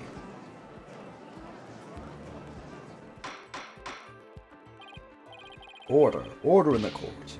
Mr. Wright, are you implying that the orca was a witness to the crime? That is exactly what I'm implying. And how do you intend to prove the orca witnessed the murder? What are you going to do? Put the orca on the stand and cross-examine her? This is a critical point. Better think about it carefully. The defense will...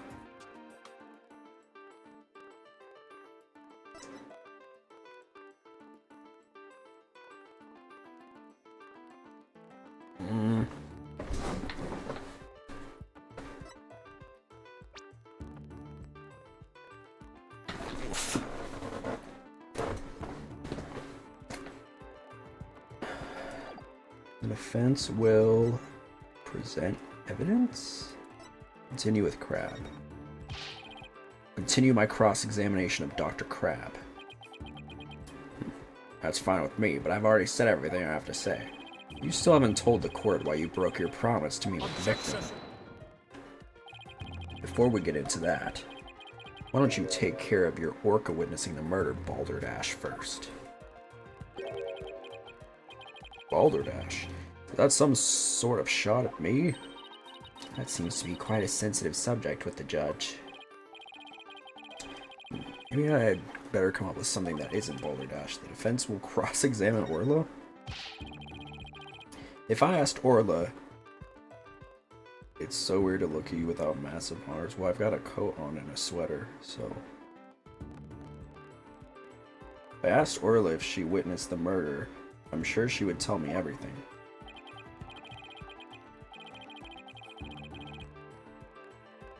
Really? How interesting. And how do you propose to communicate with the orca? Well, I'd have to think about that. Unlike some birds, an orca is incapable of human speech. Oh no, I'm afraid I cannot allow you to cross-examine a creature that cannot speak. Unless the defense has some other way of communicating with the orca. No, I'm afraid I don't, Your Honor. I guess that was a silly idea. Man, I would have loved to see that, though. Please let me try again, Your Honor. Defense will present evidence. Though I have no idea what I'm going to present. The defense will present evidence. Evidence that will prove Orla witnessed the murder. You're going to present evidence? Knowing the defense, I thought surely you would try to cross-examine the orca. Well, I did. I must say I'm a little disappointed. I am too. Gee, sorry to get your hopes up, Your Honor. Very well. Let's see this evidence then. What evidence shows that the murder took place right in front of the orca?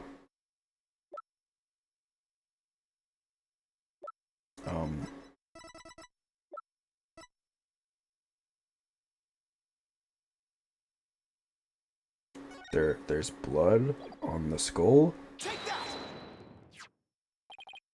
This photo indicates where we discovered luminol reactions yesterday. By accident, we got some of the luminol testing fluid on Orla. We were then very surprised to see luminol reactions on Orla's body. Objection. So what of it? Just nothing odd about that. As we discussed in yesterday's trial, the orca was bleeding. Traces of the orca's blood were also found on the skull rock. The orca must have injured herself when she rammed the rock. So that cloud of blood Mr. Plume saw was from Orla headbutting the skull rock, was it? Skull rock updated in the court record. The victim slammed into it when he fell. Orla also rammed into it and had been moved from the show pool. Those luminol reactions you saw in the orca are most likely from her headbutt. Objection.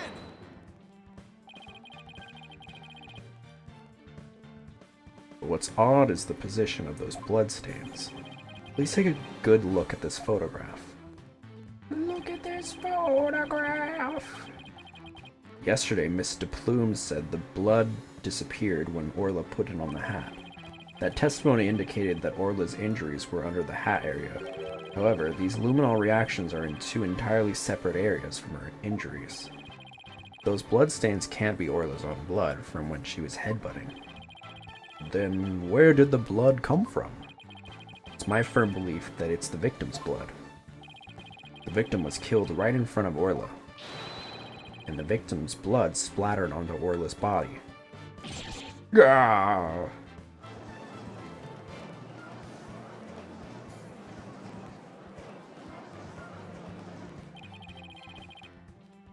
Now it finally all makes sense.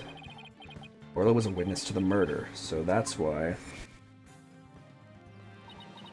Orla? Boss, something's wrong with Orla. What? You're right. She's listless, and she's sinking. There's one more fact that indicates Orla was a witness to the murder.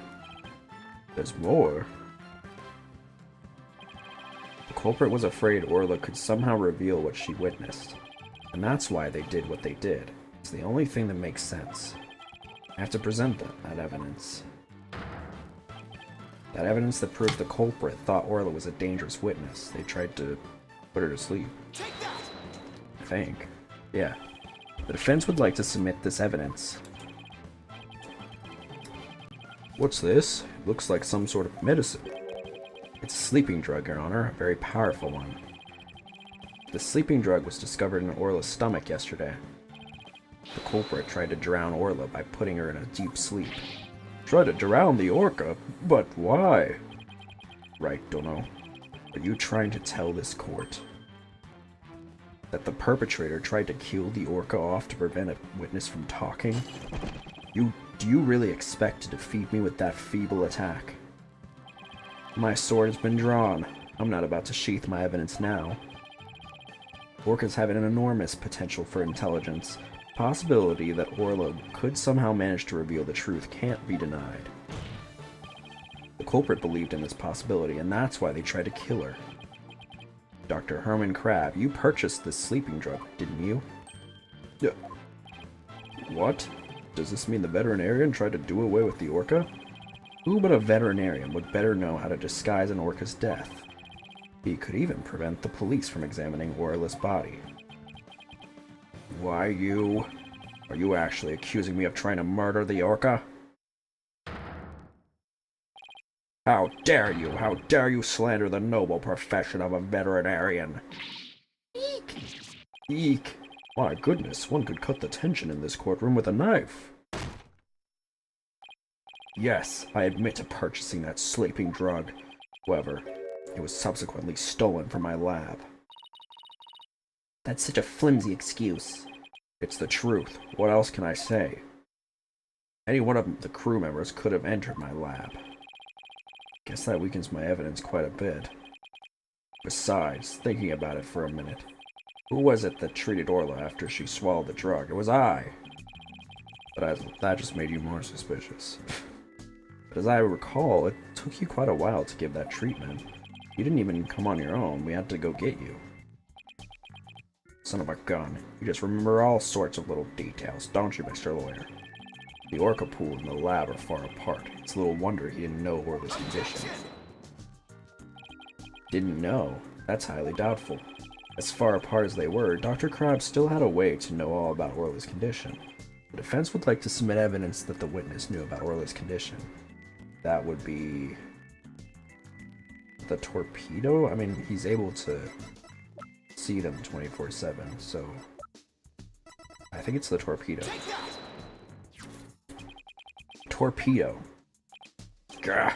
You just had to bring that up, didn't you? With this advanced data system, surely you would have known Orla's condition. Wait just 1 minute. What is this torpedo? Dr. Crab, how dare you bring a weapon of mass destruction into my courtroom? This torpedo, or Tele-Observational Real-Time Pertinent Data Organizer, is a data system. Until yesterday, only Dr. Crab and Mr. Shipley knew about the torpedo. It isn't legally approved in this country, so it was kept secret from the police. It's illegal. Dr. Crab, I demand an explanation. Son of a gun. You and your big mouth, Mr. Lawyer. Yes, it's true. I'm using an illegal system to monitor the creatures at the aquarium. The system uses sensors like these, and yes, there's one in the orca pool, too. These sensors send sound waves through the water to gather data on the creatures. If it finds abnormalities in their condition, the torpedo alerts me with a sound. Oh my goodness, how very high-tech. But if it's illegal, I will not turn a blind eye. This matter will be appropriately dealt with at a separate time. Now then, Mr. Wright, please continue. The torpedo, I'm sure Dr. Crab noticed the danger Orla was in. but he made no attempt to come to her aid on his own. And the reason for that is that Dr. Crab wanted Orla dead. The torpedo didn't give me a warning message. That's why I didn't know there was anything wrong with Orla. The sensor in the orca pool wasn't working during the police's investigation. Objection! Can you prove that statement?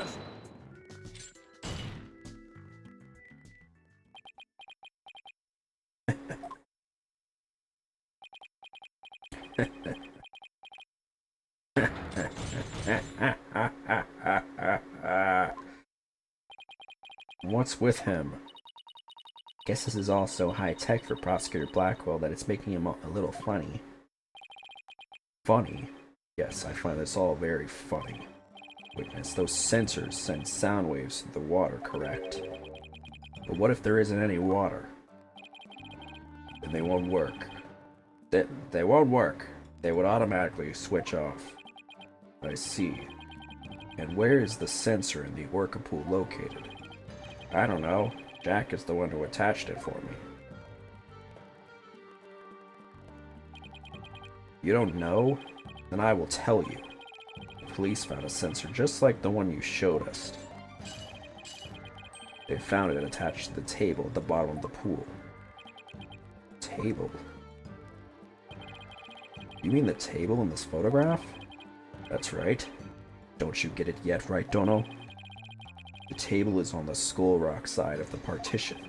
It's affixed to the bottom of the pool and can't be moved. Oh, and so if the water was drained from the Skull Rock side of the pool... Precisely. Without water, the torpedo sensor would not work. Witness, when did that sensor automatically switch off? Hang on, I'll look it up. The only times lately were during cleaning 2 days ago and the investigation yesterday. Of course, I knew the pool would be drained while they cleaned it. But I had no idea they drained it for the investigation. No one let me know. That's why I didn't know about Orla's condition yesterday. So Dr. Crab really did want to save Orla. Did you hear that right, Dono? Yes, the water can be drained without harm to the orca if the partition is used.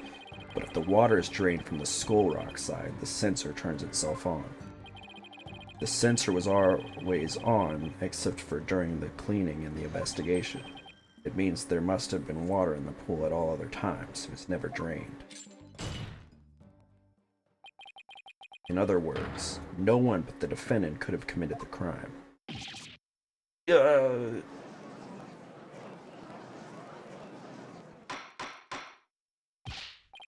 Order in the court. This completely shatters the defense's argument. Yeah, but... The fact still remains that Orla was nearly killed with Dr. Crab's sleeping drug. But aren't you forgetting one important question? What was the sleeping drug given to the orca? You're right. That hasn't been discussed yet, has it? The orca pool is the scene of the murder. The police were there all day yesterday. Thank you for the stretch, Wolf Rick. What's up?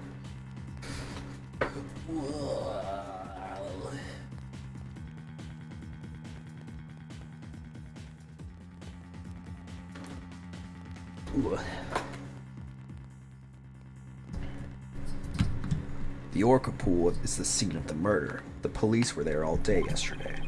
The only way to give the drug to the orca undetected is to put it in our food. Yesterday, someone gave the orca food during the trial. Someone did? I'm afraid I don't remember that. You don't remember? You're not that old yet, are you? Hey. It was the defendant, Sasha Buckler.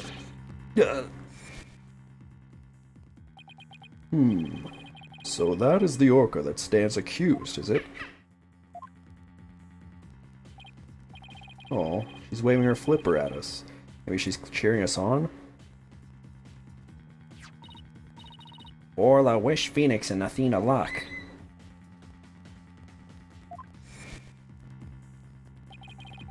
So your argument is that Miss Buckler is the one who gave the orca the drug?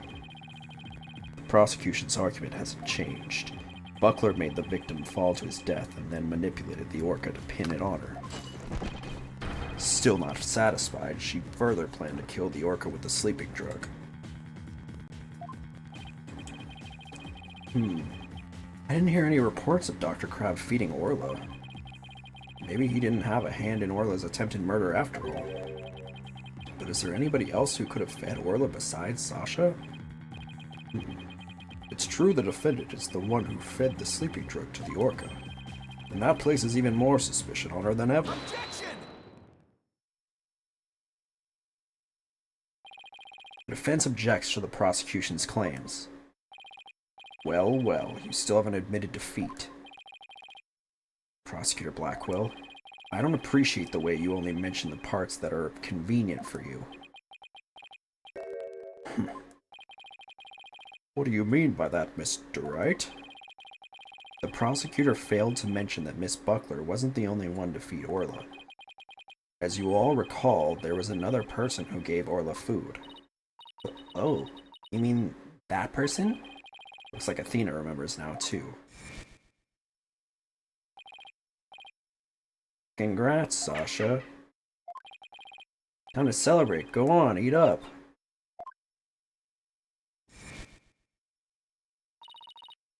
Oh, Mr. Wright. No. Oh, Mr. Wright. No. I don't want to believe it either, but we can't ignore the truth. The other person who fed Orla during the trial was... was it Marlin? Take that! Please recall when Orla was found not guilty yesterday. Marlin Rhymes gave the orca a large quantity of food. The sleeping drug was mixed in with that food. It could be given to the orca without arousing police suspicion. Now that you mention it, I do remember that flip-flopper feeding the orca. Objection! Objection! So you remembered, did you? I see the time for a true sword fight has come. I call Marlin Rhymes to the stand. Mr. Lawyer, both Miss Orca Lover and Marlin Rhymes are important members of our crew. I don't want to suspect either of them, but I'm ready to accept whatever truth you find. Here, take this. Huh? That charm. It's the charm that matches the one Azura Summers had, isn't it? So you and Miss Summers were romantically involved, weren't you, Dr. Grab? What? No, of course not. Sorry to disappoint you, but this doesn't belong to me. At the time, I thought it was Azura's, so I grabbed it. But it wasn't hers. Now it's up to you, Mr. Lawyer, to figure out whose charm it is. I will. Thank you, Dr. Crab. After all, I'm interested in the outcome of this trial, too. Now then, please summon Marlin Rhymes to the witness stand.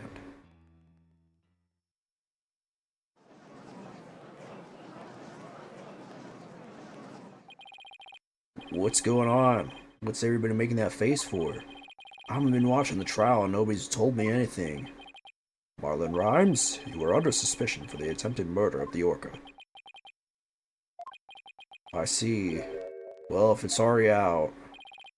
Mr. Rhymes? Is he really going to admit it? Fine, I'll tell you the truth. Well, that was fast. I know it's not that easy. Sasha's lying to protect that orca. At 3:30 a.m. on the 20th, there was still water in the orca pool. The incident happened before the orca was moved to the show pool. Orla killed the captain by bashing him 30 feet high, making him slam into the water. But I thought the orca should pay the consequences. Yeah, that's a major shift. So we're back to the orca again. I did not see that testimony coming. Now, just wait one moment. Yesterday, Orla was proven innocent.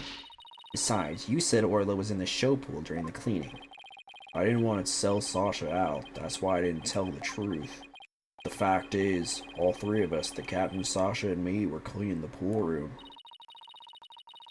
But Dr. Crab and Miss Buckler both said that you were at the show stage. Well, the only thing Dr. Crab knew about the cleaning was what I told him. I didn't give him a whole lot of details either, if he misunderstood. And Sasha is lying to protect the orca. She can't tell the truth. Sasha put blood on the skull rock herself to make a fake blood stain. I think it's pretty brave of her to let herself get arrested to protect the orca. Mr. Rhymes, how can you lie like that? It's the truth. Besides, wouldn't it be better for you if I wasn't lying? The orca did it. You win your case. What? This is all very hard to believe. But if Mr. Rhymes' story is true, Miss Buckler would be innocent and the orca would be the killer. Huh? Meaning if we turned our backs on Orla, we could save Sasha. Having a witness lie to save your own client. What a dirty, underhanded tactic, right, Dono?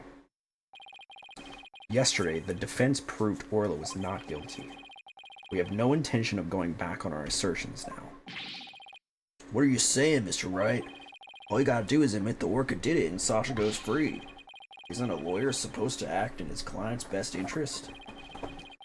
But that wouldn't be acting in our interest. Miss Buckler believes Orla is innocent, and we, of course, believe that Miss Buckler herself is innocent too. Acting in the client's best interest is an important part of our job as lawyers. Using dirty means to win a verdict would destroy our client's faith in us. That's right. We believe in both Miss Buckler's and Orla's innocence. Huh? I just don't understand how you can treat a human and an orca equally. Sasha or the orca, you can only save one of them.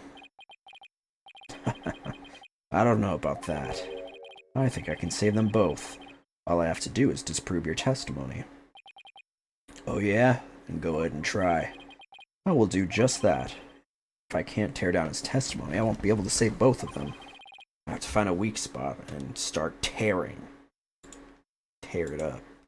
Tear that Marlussy up. Sorry.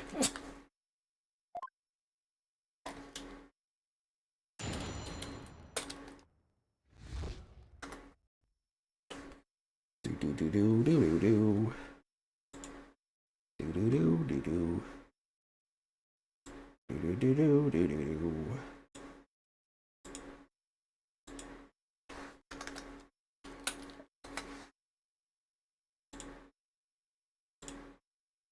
Truth.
Ooh, my booty.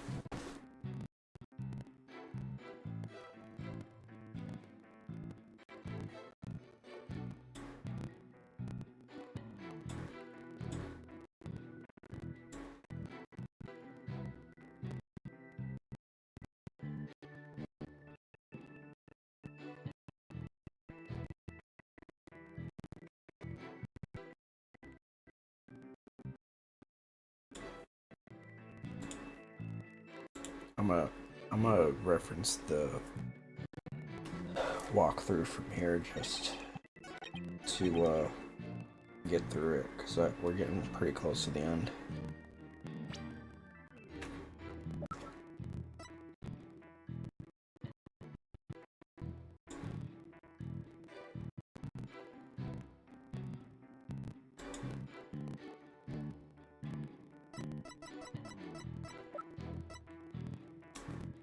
Objection!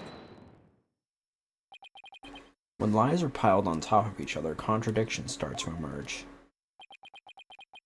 This time is no different. Are you saying there's some kind of inconsistency in my testimony? That's exactly what I'm saying. You claimed that the victim was sent flying about 30 feet into the air. But the autopsy report shows the apparent cause of death to be from a 65-foot fall. What? Additionally, in your testimony a moment ago, you said at 3:30 a.m. on the 20th there was still water in the Orca pool. With the pool being 65 feet deep, there's only 30 feet between the water and ceiling. The pool was full of water as you claimed. It would be impossible for the victim to fall about 65 feet as the autopsy states.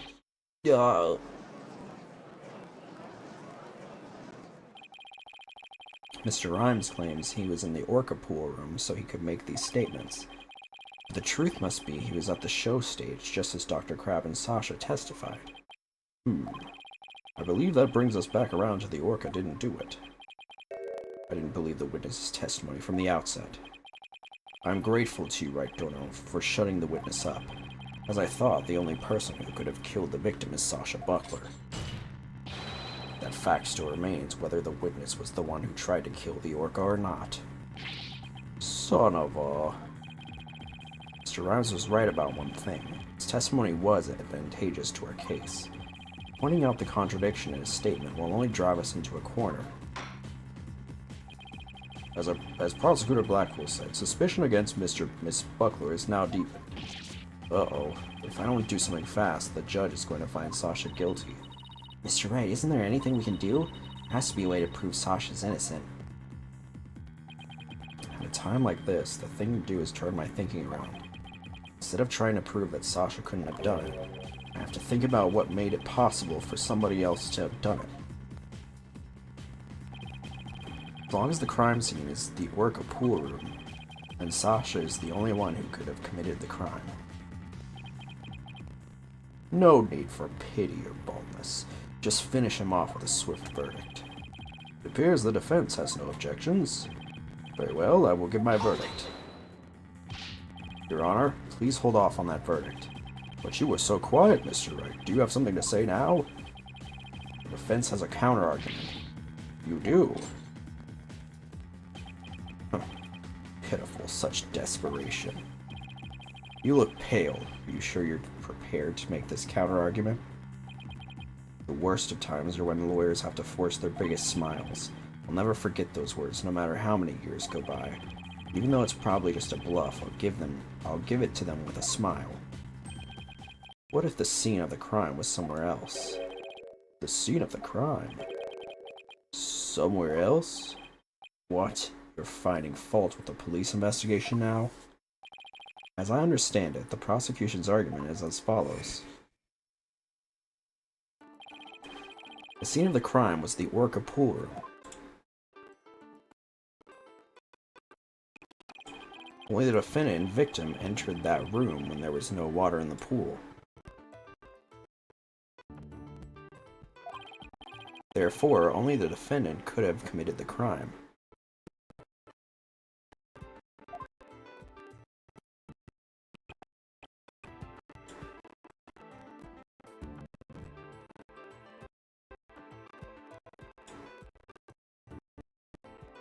That is correct. But if the scene of the crime was not the Orca pool room,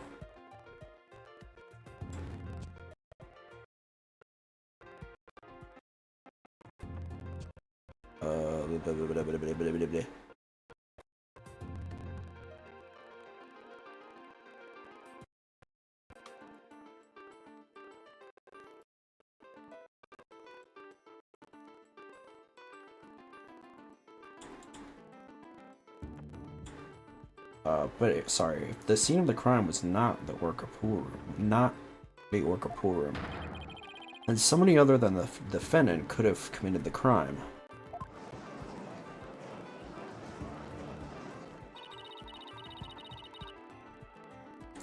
Are you sure you know where you're going with this? I might not be too sure, but I can't back down now.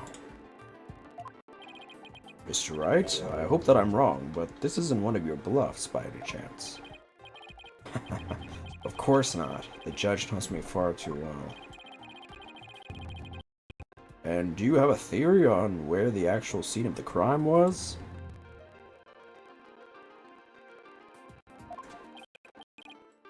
Yes, of course. Think, Phoenix, think.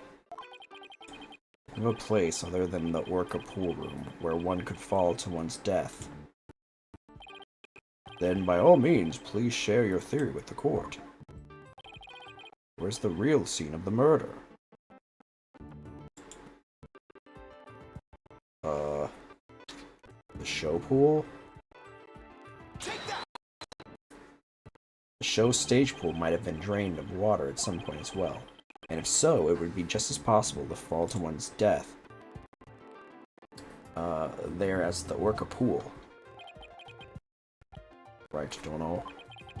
What you're doing is a disgrace to your profession. I sincerely hope you have some basis for what you're suggesting. Of course I do. I will as soon as I think of something. The victim's body was found in the Orca's pool.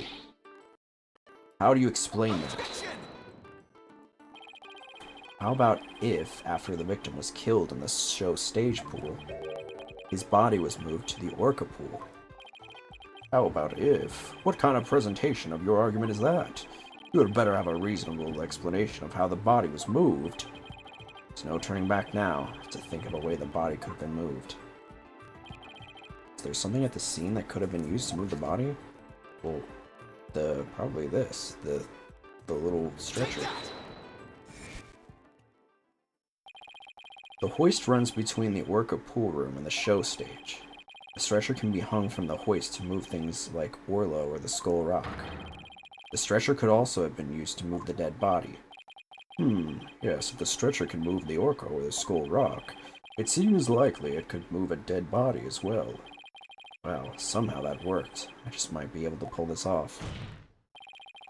The show pool was the scene of the crime. Somebody else could have done it. Objection!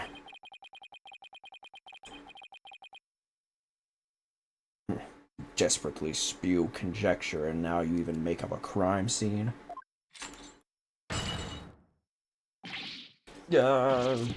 Eek! Not again. You don't have the soul of a warrior. You don't deserve to be on the battlefield. And even your fabrication is half-baked. It's a disgrace. What do you mean half-baked? The hoist can be operated from the Orca pool room only. Gah! The only person who entered the Orca pool room was the defendant. So even if the body was moved, the only one who could have moved it was the defendant herself. Yeah.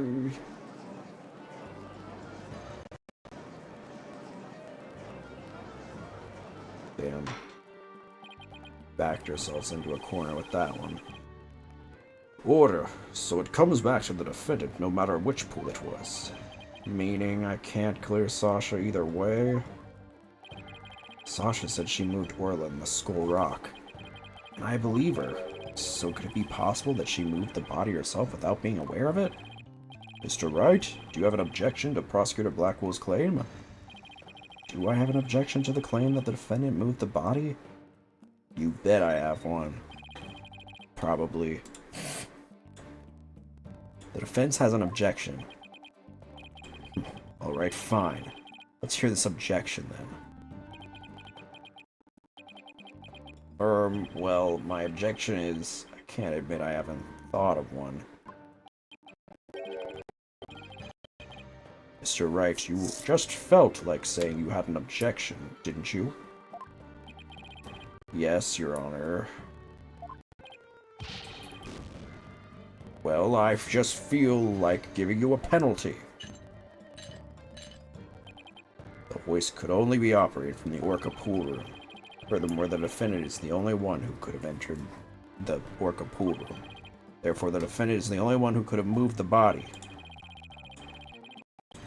There are no inconsistencies in Prosecutor Blackwell's claim itself. The only things Sasha moved are Orla and the Skull Rock, so that must mean Sasha moved the body without realizing it. I admit, I don't see any problems with Prosecutor Blackwell's claims per se. Miss Buckler must have been the one who moved the body. What? Mr. Wright, are you admitting the defendant committed the murder? No. I'm simply conceding that she was the one who could have moved the body.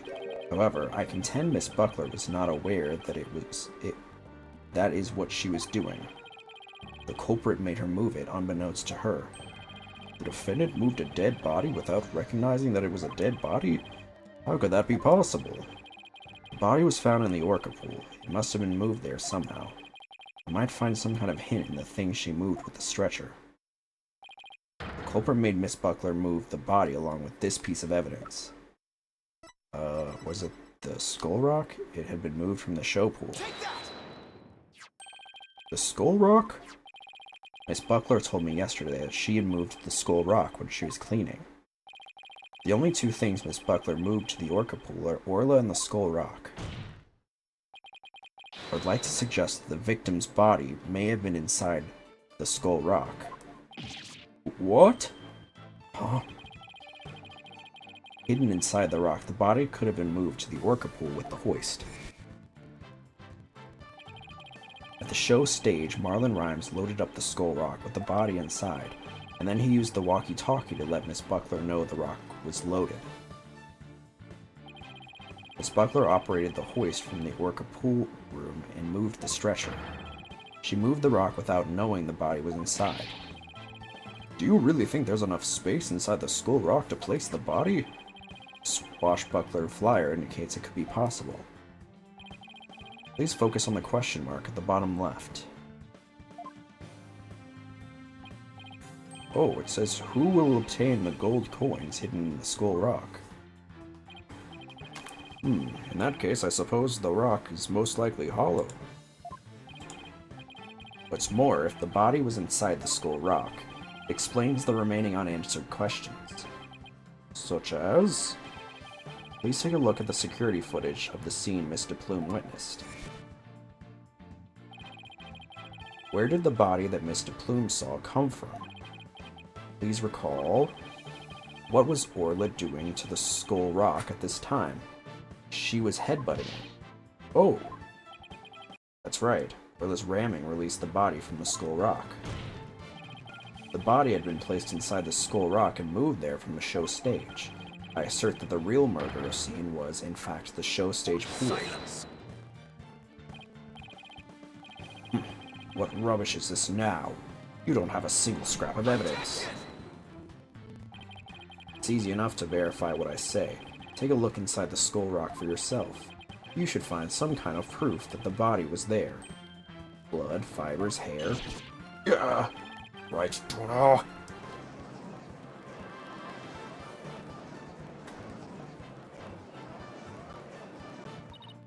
You're right. That was incredible. You turned things completely around. To think it all started with that half-baked bluff too. Whew, that was a close one. Did you really have to add that last bit? If the murder took place at the show stage, then who is the perpetrator?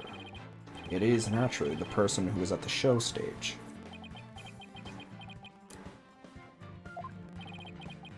Mr. Rhymes, weren't you the one who loaded the skull rock onto the stretcher at the show stage?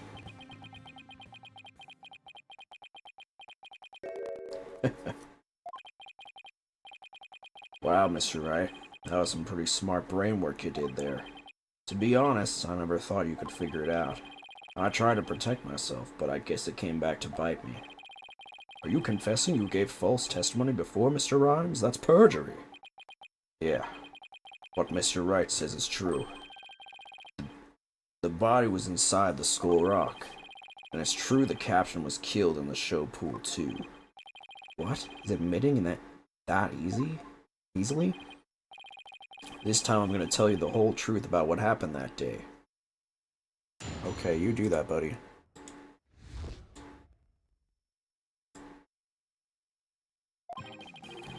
In the show pool, the orca shot the captain up into the air.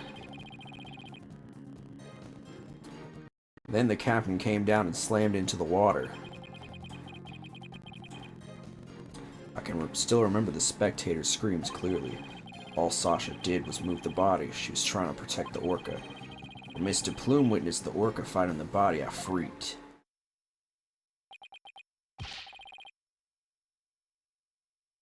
So now we're back to the orca again, I see.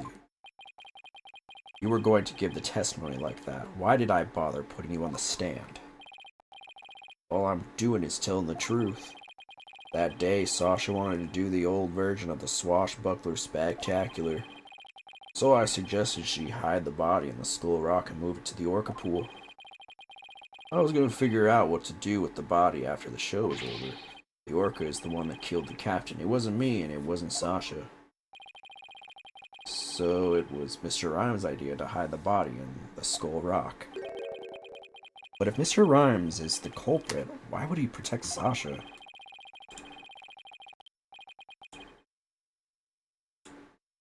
False charges against Sasha would mean he himself would escape suspicion, so why? Mr. Wright, how about if you leave this to me? Dana, do you mean you heard something? Yep, noise, discord in Mr. Rhymes' heart. So that means somewhere in his testimony, there's an inconsistency in his emotions. Alright, Athena, give him a good counseling session. You got it, boss.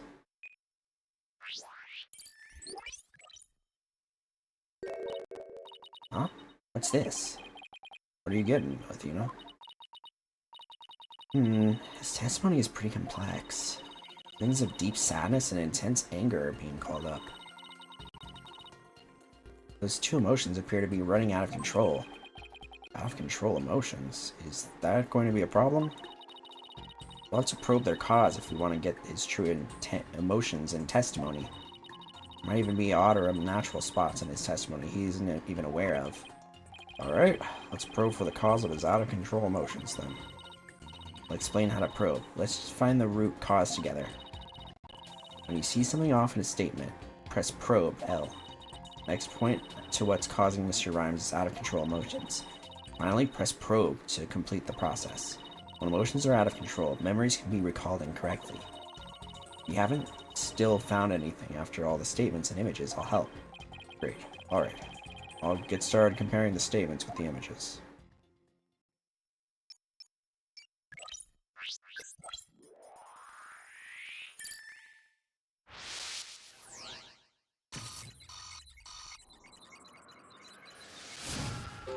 Whoa. In the show pool, the orca shot the captain up into the air. Then the captain came down and slammed into the water. I can still remember the spectators screaming clearly. All Sasha did was move the body. She was trying to protect the orca. When Mr. Plume witnessed the orca finding the body, I freaked. Okay, why were there spectators? Because wasn't this before? No, he was died. He was died. I think he died. You're not gonna tell me now. Chipley's data. Okay. From 12 o'clock to 10 o'clock a.m. on July 12th. Okay, so we don't.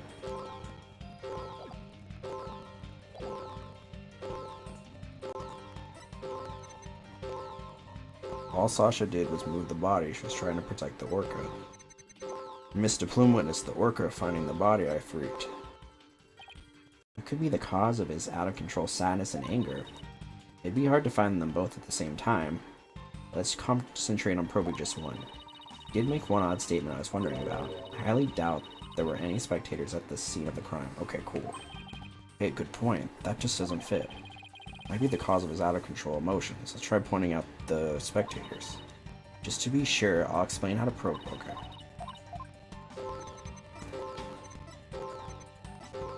Oops.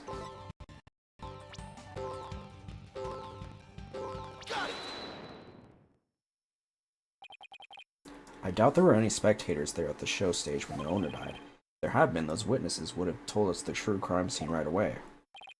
What? Oh, right, of course. I just made a mistake. Yeah, a mistake. Okay, that made the sadness subside. So maybe the spectator's part was part of what was making him sad? I wonder why he would make that mistake, saying spectators were there. That's strange. The only thing I can think of is that he was mixing up one memory with another. Like, he was in a similar situation before, and it was deeply imprinted on his heart. A situation where an orca killed somebody and there were spectators there. Hey, I think I know why he's mixing up his memories. The reason why Mr. Rhymes mixed up his memories is...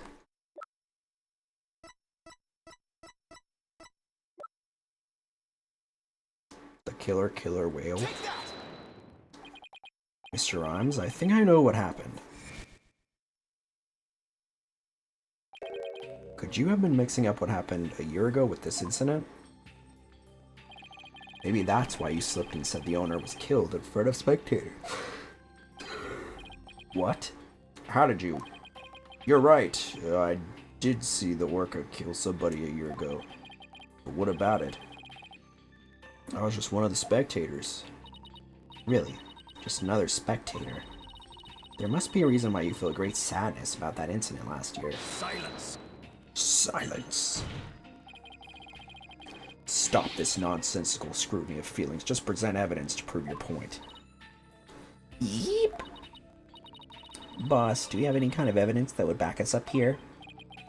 There is one piece that comes to mind that might explain his sadness. Well, I'm waiting. Let's see this evidence that has to do with Marlon Rhymes' sadness. Take that. Azura Summers died an accidental death 1 year ago. This is her boyfriend's charm. Hey, what are you doing with that charm? It was found in Rifle's stomach yesterday. Judging by your reaction, I believe this charm belongs to you. I guess I need to push him a little harder to make him admit it. When Mr. Rhymes said the word charm, he was very rattled. I better examine this charm a little more. Good idea. Let's look inside it. Oh, what's this? Photograph?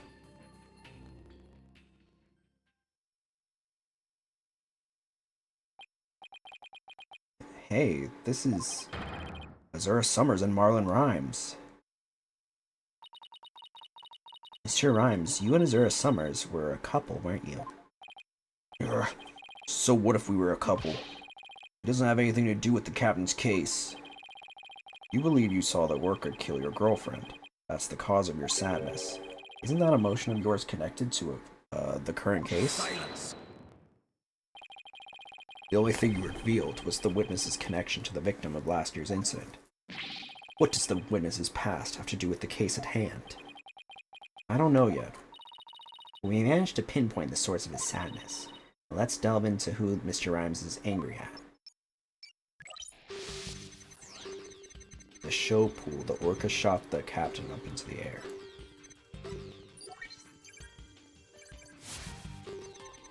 I still remember the captain's dead body clearly.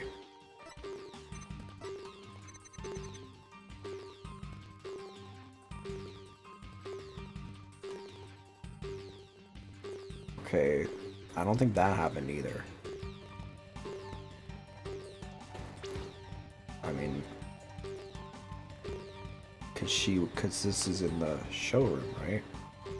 Or wait, no, she did see it. She did see it, yeah.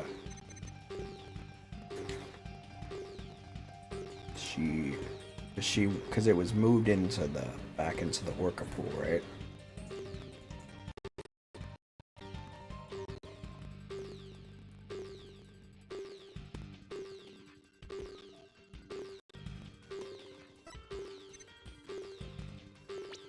But was Orla there? I don't know.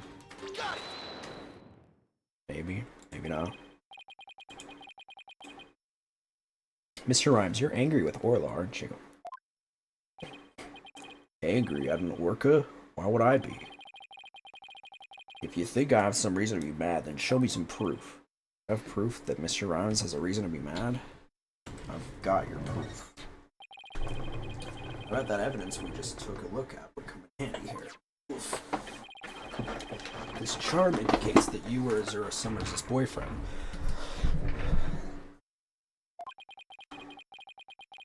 I'm sure you believe Orla killed your girlfriend a year ago.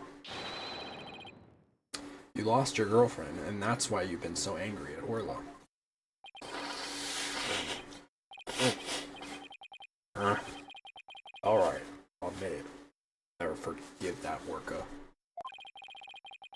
Zura's dead and that orca is still swimming around, happy as a clam. I became an animal keeper just so I could prove that orca is a killer. You're right, I want that orca to pay. There, do you feel good dragging up a person's past? But it still doesn't change anything. He's right. I disagree. It does change things. His out-of-control emotion quieted down. Now we should be able to find out the truth behind that emotion.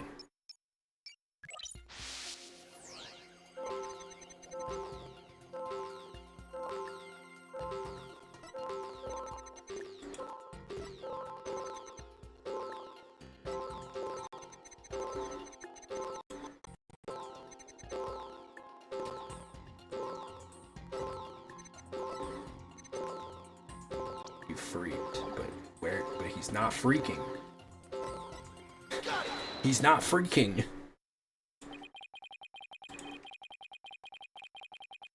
When Mr. Plume witnessed the orca finding the body, you freaked. Really? Really? Where are you getting at? With Mr. Plume as a witness, Orla was guaranteed to be accused of the murder. Didn't it work out exactly as you'd hoped? In order to have Orla put down, you made sure Mr. Plume witnessed this crime.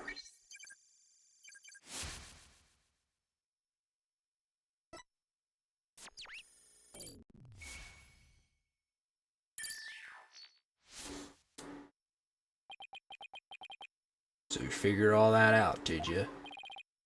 Mr. Rhymes, are you admitting it? I didn't really want to have to fight anybody but the orca.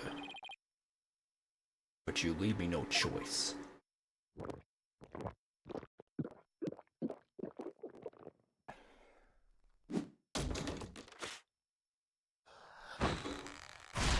Oh my god. Rah!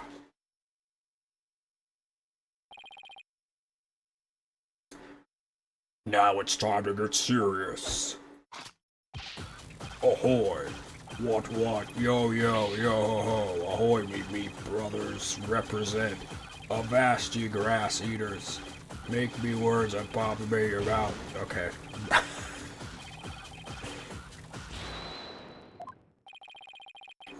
What is going on? Where did this pirate fellow come from? Looks like a completely different person.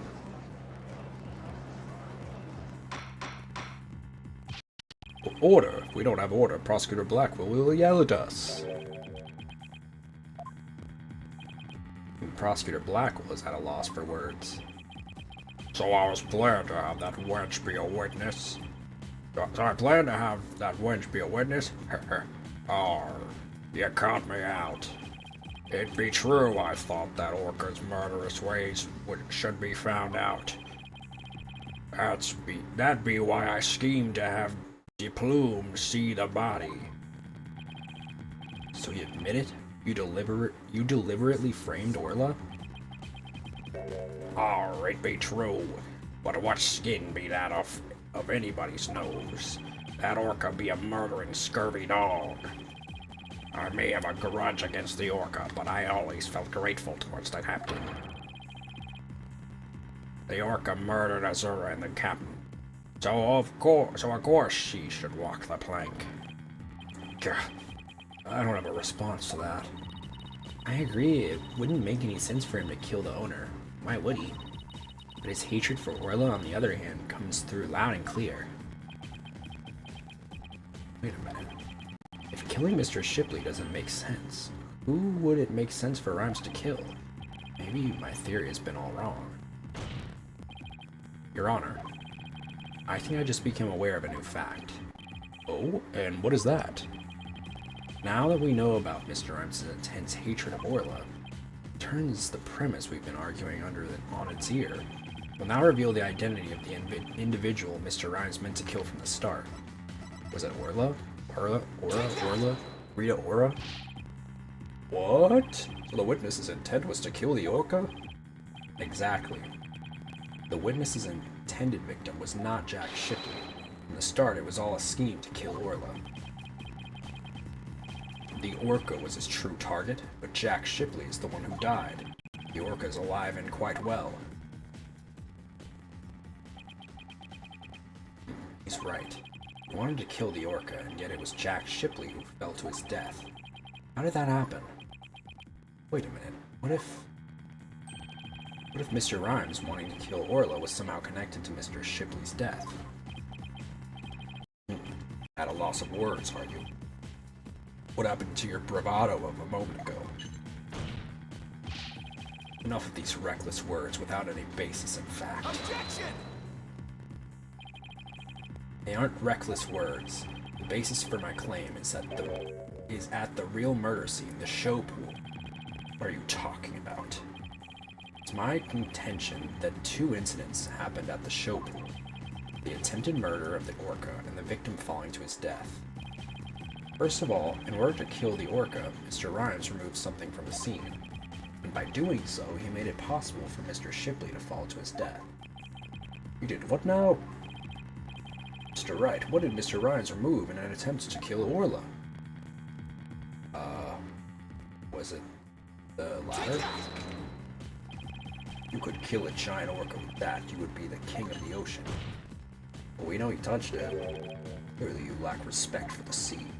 Ouch, that remark was as salty as seawater. Wait a minute, Orla is a creature of the sea. How would one kill a sea creature? So that's the answer. So what be your answer? Smartly now, Mr. Lawyer.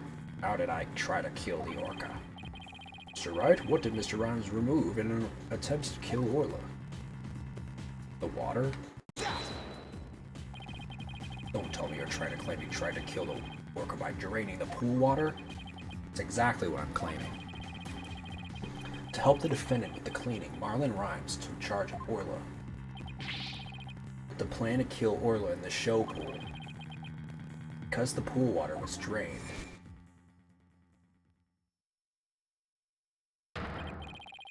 made it possible for Jack Shipley to fall to his death in the show pool.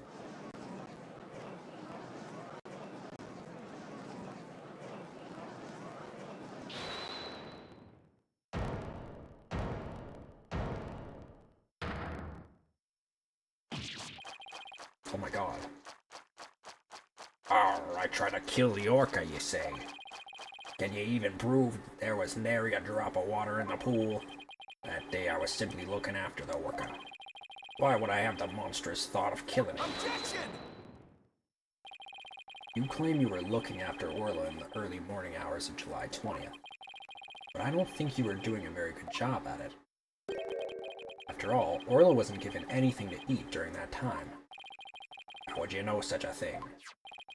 I know because of Orla's record here in the torpedo data system. The system continuously records data on subjects it monitors. From Orla's record, we can tell exactly when she ate or didn't eat. Sink me.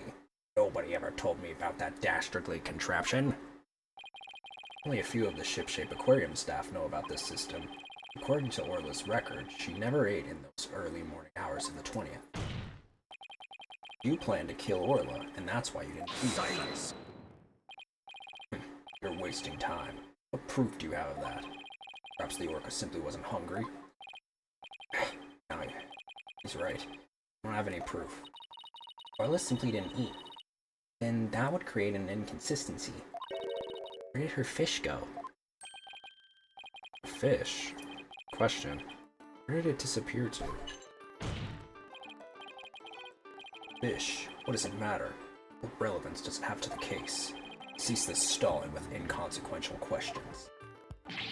Stop delving into the depths of the orca's stomach and delve into the case instead. Objection! But wait, it may seem like a small inconsistency, but it's an issue of great importance. I think. What are you driving at, Mr. Wright? How could the fish disappear? Somebody must have eaten it.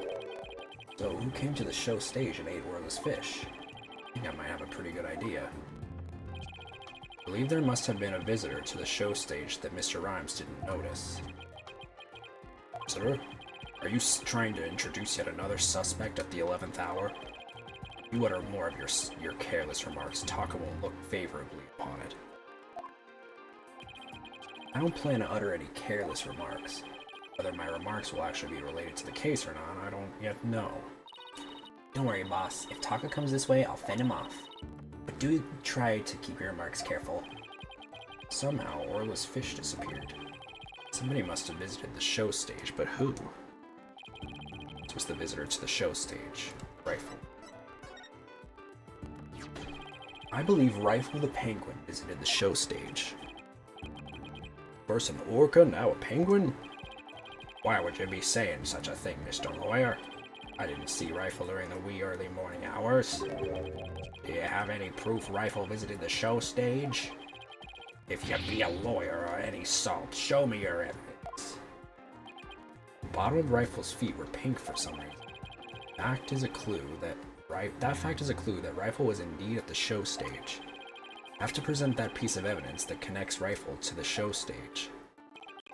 Not a proof that I'm a lawyer worth my salt. This is the proof that Rifle visited the show stage.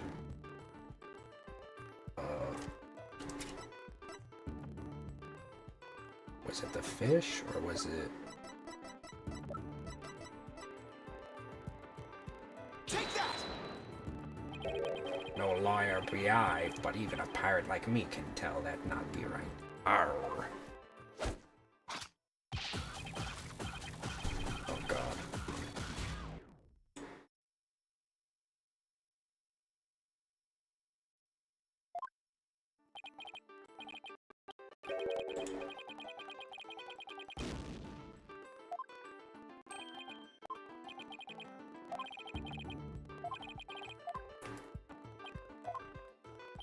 The bottom of his feet were pink.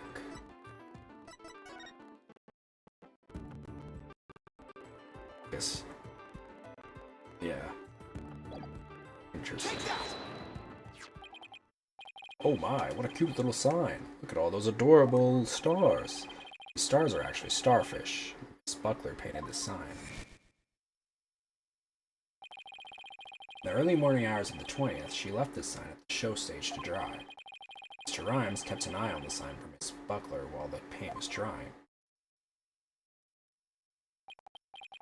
Aye, that be true, but what be your point? On this sign, it's proof that Rifle visited the show stage. Proof of the penguin's visit? Right, I don't see it. Where's the proof that the penguin visited the show stage? Please point it out. Bonk. A couple of the pink starfish are shaped a little differently from the others. Oh, you're right. They look almost like little leaves. Rifle had pink paint on the bottom of her feet. These little leaf-like shapes on this sign are actually Rifle's footprints. Rifle made these footprints by walking on the sign before it was dry. Oh, what cute little pink penguin prints. So, there are footprints. What of them? Marlon Rhymes was watching over the sign at the show stage while the paint dried. And during that time, the penguin paid a visit. According to the torpedo data system, we know that Rifle ate something that morning of the 20th. Most likely, Rifle ate the fish meant for Orla that was at the show stage. Orla's snack was a small quantity of fish. Even a penguin could have eaten it all. Begad, Rifle ate Orla's fish? Who be ya to say Rifle ate Orla's fish? He could have picked up food anywhere. But that doesn't change the fact that I really was at the show stage. After all, I had to help move the Skull Rock. I couldn't have moved without me. Couldn't move without me. The witness claims he never saw the penguin. How do you explain this contradiction? Both Mr. Rhymes and Rifle were at the show stage, but Mr. Rhymes didn't see her. So where could Mr. Rhymes have been at the time? Right, Dono. If you aren't up to the task, I could disprove this witness's testimony for you. If I leave it to Prosecutor Blackwell, Sasha will be declared guilty. I can't let him interrupt this line of reasoning. Mr. Wright, let's try to figure out how things looked when Rifle came to the show stage.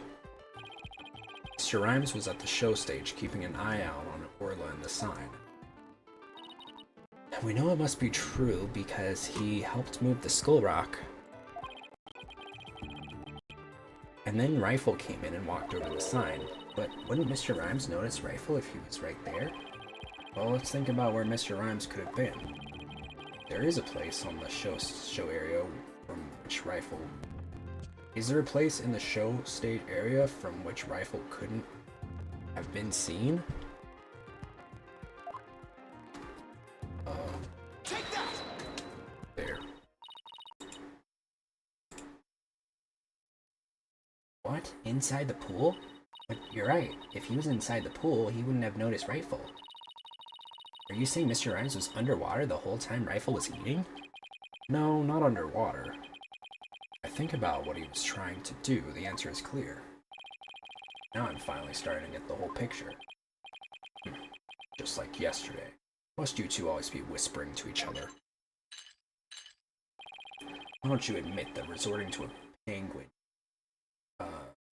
get you nowhere? Objection! Oh, I don't know about that.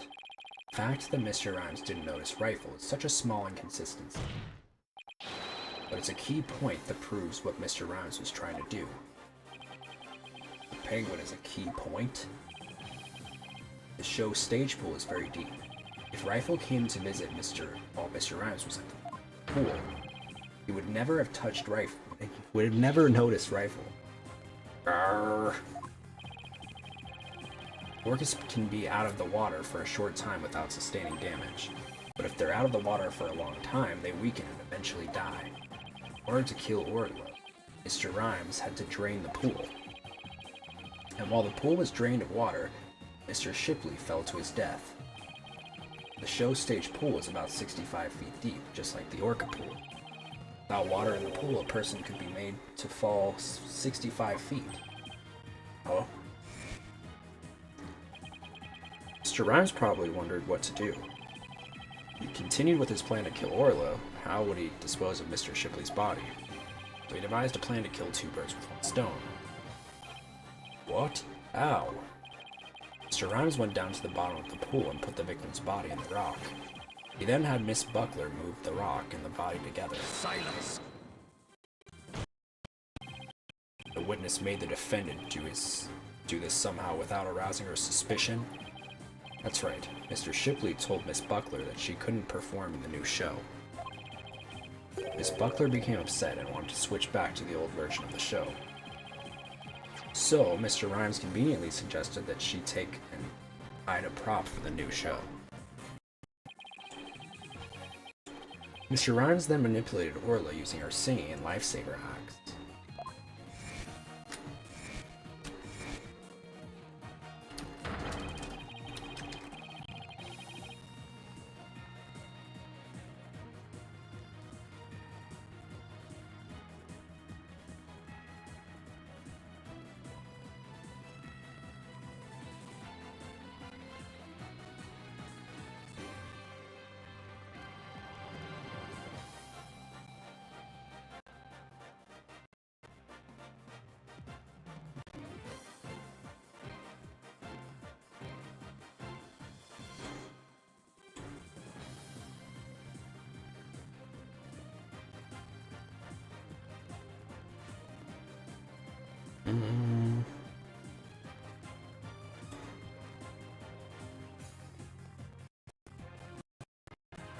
They seem to have Orla find the body while Mr. Plume would be standing witness. He saddled Orla with the false charge of murder so that Orla would be put down. What?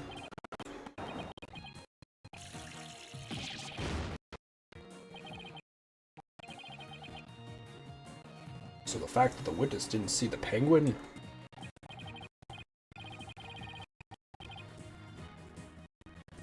shows that when Rifle visited the show stage, Rhymes was putting the body in the rock.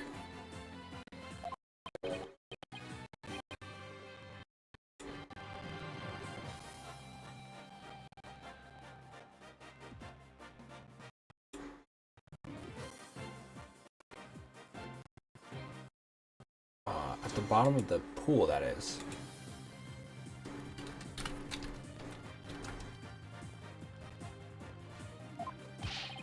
Who would have thought the presence of a penguin could prove the witness's actions?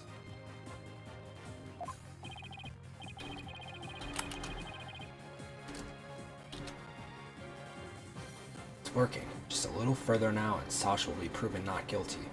Silence. If you think you've won this battle, you are sorely mistaken. Your theory is based on the notion that the witness can manipulate the Orca. Witness, can you control the Orca's actions? Of course not. What kind of bilge be that? I be but a simple animal keeper.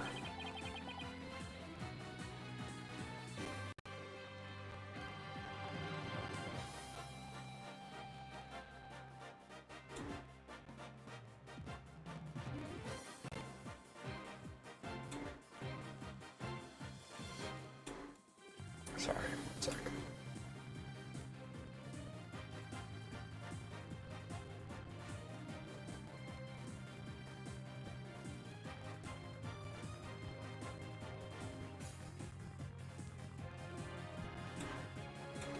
My memory serves. Wasn't Miss Buckler the only one who could issue commands to the Orca?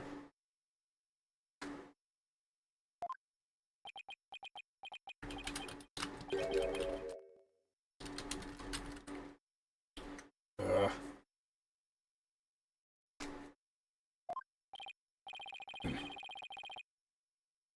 judge's blade is sharper than the lawyer's. If you wish to do battle with a witness, you'll need a honed blade. Where's your sword of evidence that Marlon Rhymes could manipulate the Orca?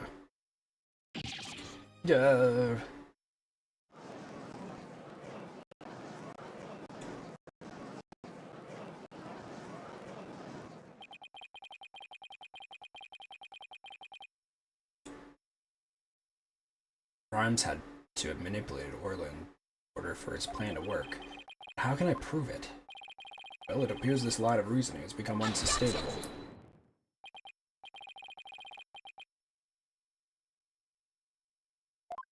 It appears I was mistaken. Athena? I've analyzed the hearts of all kinds of people. I have enough experience to see when I look into your heart that you haven't given up. So that objection was my way of speaking up for your heart. She's right. Why would I become a lawyer again only to give up? I have to keep fighting. Athena, thank you. With your help, I've remembered the old right way. The right way? Your Honor, I'm not finished with presenting my argument. Do you have anything else to ask this witness? You've cross-examined all the witnesses and presented all your evidence. Objection! All the witnesses? I don't think so. I haven't cross-examined the most important one. The central figure in both cases. Is he gonna do it? Is he gonna do it? Central figure? The one involved in not only the case a year ago, but this current case too. Never called her as a witness, but it's time to do so now. Who are you talking about? I demand you tell the court immediately. Who is this central figure in both cases? Boris Shipley. Take that! The defense calls the central figure in both cases Orla the Orca. You intend to cross-examine an Orca? Arr, cross-examine an Orca. You must be addled. It be impossible, says I. Silence. Its absurdity is beyond the pale. How do you expect to question an Orca creature incapable of speech? Objection! Orla is intricately involved in this case. I have every right to cross-examine her. Besides, even if she can't speak, I think cross-examining her would be inevitable. Very well. Do what you will, then. But if you fail to garner anything from this little exercise with the Orca, I hope you realize the reward for your efforts will be the defendant's guilty verdict. I'm ready and confident. So, cross-examining Orla, huh? That was a bold move, boss. Now all we have to do is figure out how Mr. Rhymes manipulated Orla. That's right. Now it's Orla's turn to help us save Sasha. An Orca defendant, yes. Yesterday, an Orca witness today. This is truly unprecedented. But even though this is highly unusual, I'm prepared to allow it. Bailiff, ready the witness telecast. We'll have a 10-minute recess while the telecast is being set up. This is insane. This is insane. Alright, I guess we'll finish it. Right at the end, so.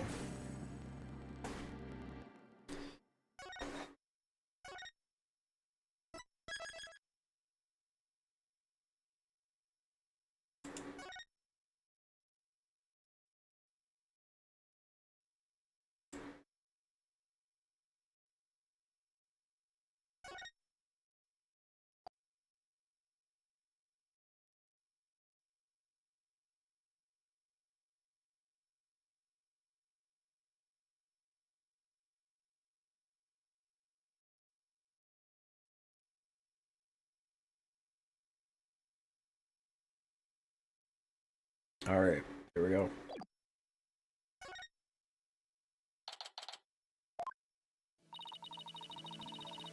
Leave it to you to think of something like calling Orla, Mr. Wright. Well, she's the only one who knows all the answers after all.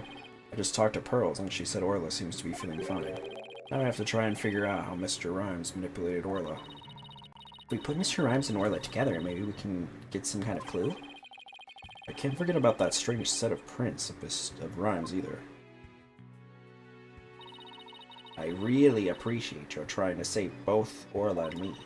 I had no idea Marlon hated Orla like that. I feel like I've been shocked by a torpedo ray.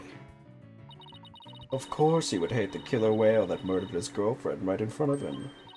Oh, Mr. Plume, you've been watching the trial? Oh yes, I came to make a declaration of war. Declaration of war? No matter what the results of today's trial, I will report the truth in my new book. Even if that truth goes against what I wrote in the Killer Whale. I don't know what the truth is. Not even about what happened a year ago. Dr. Crab. Azura died right in front of my eyes in the middle of a pirate ship. He suddenly fell from the orca's back and began to thrash around in pain. The orca was singing a song and then started headbutting Azura over and over. Finally, the orca took Azura in her mouth and brought her to the side of the pool. Just before she died, Azura was holding her chest in obvious pain. He's holding her chest? Wait a minute. He? I don't think Orla was to blame for the incident a year ago either. What? I think the cause of Miss Summers' death might have been her heart condition. Heart condition? What heart condition? Never heard anything about it. Miss Summers had a prescription with Hickfield Clinic for a heart condition. The orca didn't kill her. I think it's possible her heart condition did. What? Azura had a heart condition too? I guess she hid it from everybody just like I did. So that means the orca was innocent a year ago too! It's just a theory, but I think the orca headbutted Azura to check on her, and then did the lifesaver trick to rescue her. So there was no need to put the orca down after all. So you really did intend to put Orla down? No. Jack and I were against such a thing from the start. But you said you were going to euthanize the orca. Yeah, I've been wondering about that. Dr. Crab, about this capsule, it's not a poison, but a sleeping drug, right? That's right. Not even if Orla attacks somebody, or even if the Center for Dangerous Animal Control demands she be put down. I never had any intention of killing her. I would use sleeping pills to make it look like she was dead and then set her free. That's why I purchased so many sleeping capsules. Oh, that's why? I never considered the possibility that that poor woman's death was illness. Seems pretty disturbed to be wrong. I simply want to know the truth. That is why I will tell you who my client is. The day I witnessed the owner's death, I was there at the request of the animal keeper. Marlon Rhymes? That is correct. That day, my client called me to ask to investigate the orca pool. Must have wanted you to witness what Orla was going to do. Why did you decide to tell us this? My desire to protect my client was standing in the way of the truth. I couldn't allow that. I will be watching to see how this all unfolds. Good luck to you, Blue and Yellow Duo.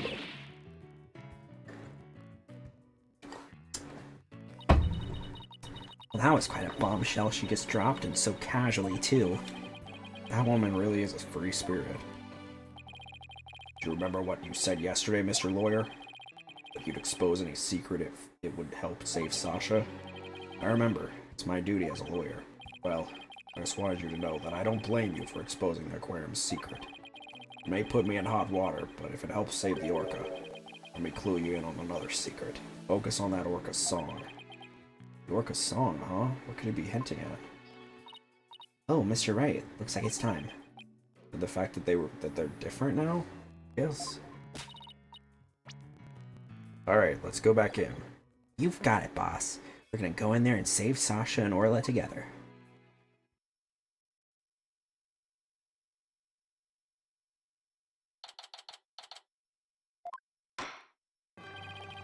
The court will now reconvene. Is the witness Aura Shipley, commonly known as Orla, ready? Well, the orca's present, but I highly doubt she understands what's going on. Oh, just as adorable as yesterday. I distinctly remember you being afraid of her on several occasions. Now then, Mr. Wright, how do you propose to cross-examine the witness? I intend to have the young lady there with Orla help me. Hello, everyone. That young lady? Didn't I meet her once before a long time ago? Yes, that's Pearl Fay, my old friend. Well, well, didn't she grow up to be a lovely young lady? I have no interest in this chit-chat. On with the cross-examination. Mr. Wright, this is all your fault. Why are you dawdling? How is this my fault? The court will now hear the testimony of Aura Shipley.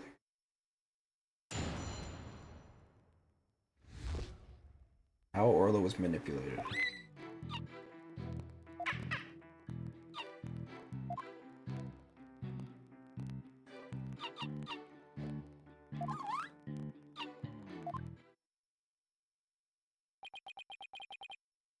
Mr. Wright. Yes, Your Honor. Do you seriously intend to cross-examine this orca? Well, she is a key witness for the defense, after all, sir. Every time you come to my courtroom, you open my eyes to a new way of thinking. It appears this will be another one of those times. Yes, he's giving me the go-ahead. I'd now like to put the witness and Mr. Rhymes together to see how he manipulated the orca. Hopefully Orla will have some kind of reaction. Fine by me, but naught will happen, I tell ya.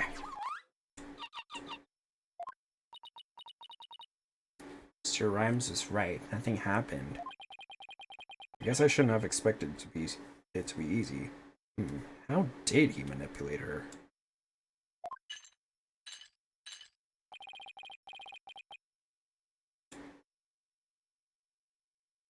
Right, Dodo? I hope you realize that if you can't prove with this cross-examination how Rhymes controlled the orca, your defendant will be declared guilty immediately. Yes, I realize that. This is my last chance. I have to figure out how Rhymes commanded Orla to do her tricks. Please begin your cross-examination, Mr. Wright.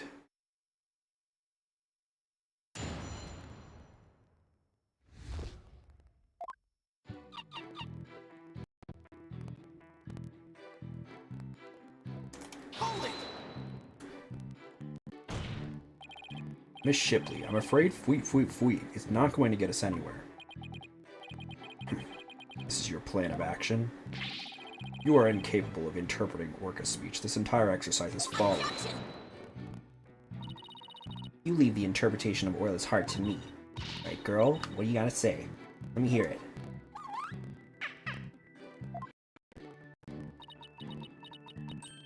Oh, Orla, you're so cute. Right, Dono? Surely you don't intend to continue this farce. I do. Miss Shipley, please continue with your testimony.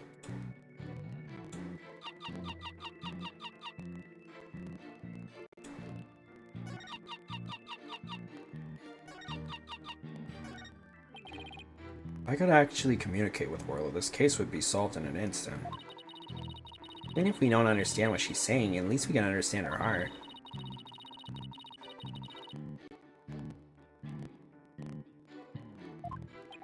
Fuck.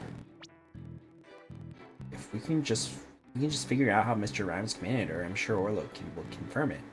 Why did Mr. Rhymes make Orla do those tricks? To find the answer somehow.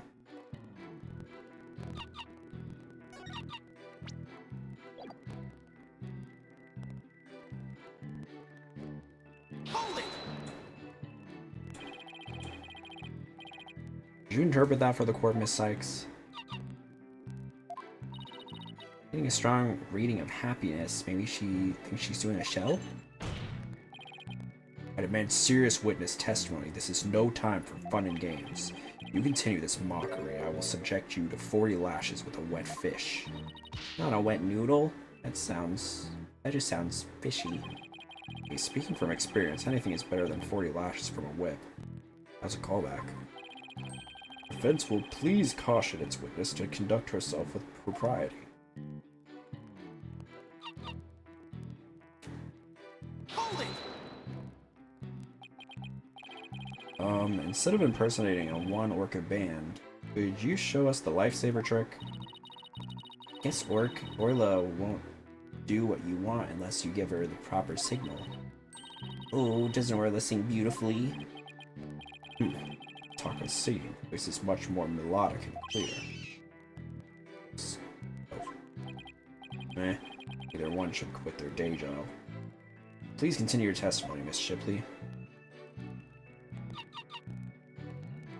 Hold it! Miss Shipley seems to want to communicate something. Perhaps she's hungry? Miss Faye, could you give Miss Shipley a snack? Certainly. One more. What a heartwarming scene. It reminds me of my granddaughter with her pet. Wow, granddaughter must have a pretty large pet. Stop all this pet prattle and get on with the cross-examination. But she's such an adorable creature. Never get tired of looking at her. Silence! I, on the other hand, have had more than my fill of this tomfoolery. Enough is enough. Sounds like Prosecutor Blackwell is about to blow his top. What should I do? Should I continue the cross-examination? Stop here. I'm done playing games. I will now explain how Orla was manipulated by Mr. Rhymes. In order to respond to a command, Orla needs to hear the sound of a whistle. Mr. Rhymes isn't a trainer. I doubt he'd know how to give the signals himself. So that means he must have had help. But how did Mr. Rhymes issue commands to Orla? TV phone. Take that! Sasha told me an interesting story about Miss Summers. Azura used to send her boyfriend videos of herself teaching the orca tricks. I used to help Azura take the videos on her TV phone. Most likely, Mr. Rhymes still has these videos of Miss Summers. Miss Faye, could I ask for your help? Of course, Mr. Nick. What is it? You're using Mr. Rhymes' TV phone, correct? I'd like you to examine it for me. Please look for videos of Azura Summers issuing whistle commands to Orla. Videos? I'm not too sure how to do that, but I'll give it a try. My apologies to Marlin. I don't know. What are you up to? We'll see in a moment. Girls can find those videos for me. Mr. Nick, I found them. Found some videos like you described. Did. Thank you, Miss Faye. Just as I suspected. How did Marlin Rhymes get Orla to do those tricks? I'll now show you. With Mr. Rhymes' cell phone. His cell phone? Are you implying he used an app? Miss Faye, see if you can issue Orla a command. Me? Can I do such a thing? You might be able to if you play a video with a whistle signal in it. There's a video of the lifesaver trick. Please play that. Before you do, though, please put the practice dummy in the pool. Practice dummy? Alright. Here it goes. There. Sank to the bottom. Now I'll play a video.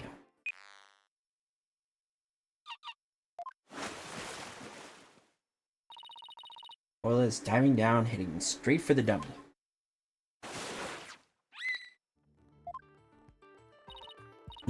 What a smart girl you are, Orla.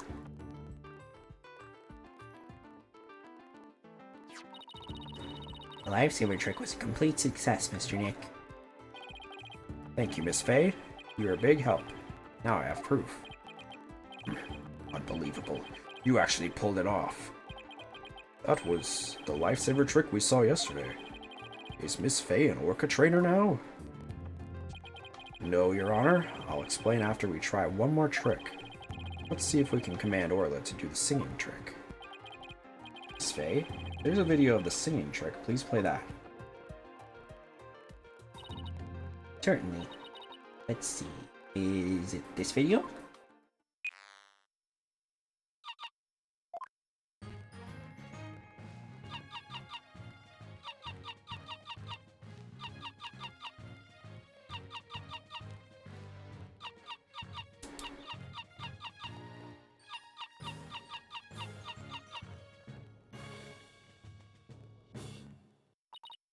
Oh my, isn't she wonderful? That was a Swashbuckler Spectacular song.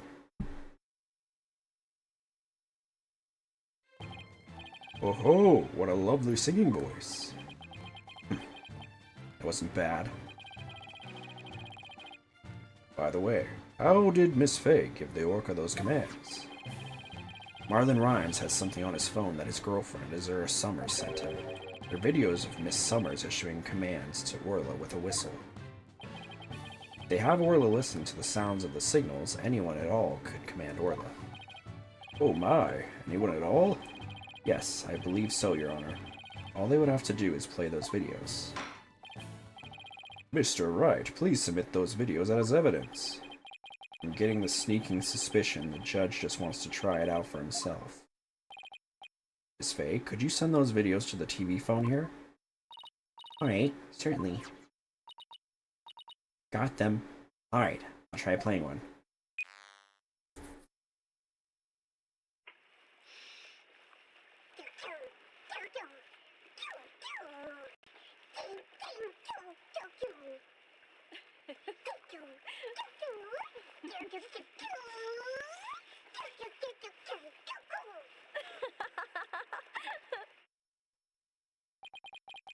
So this was a training session a year ago, huh? But wait a minute. There's something about that song that bothers me. TV phone updated in the court record.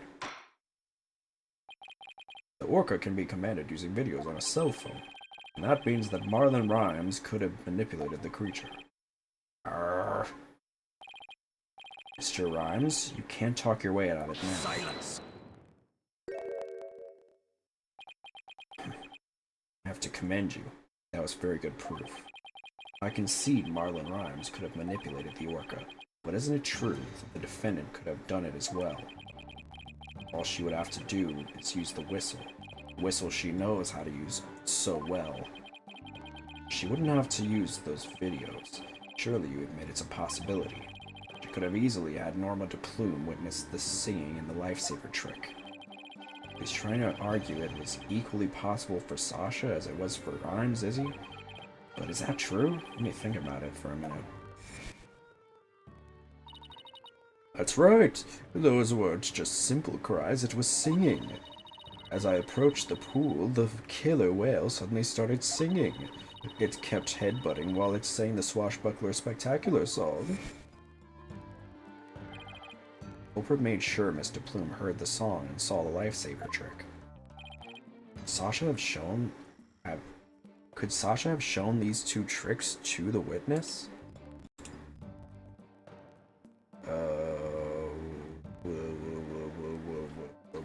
She couldn't have.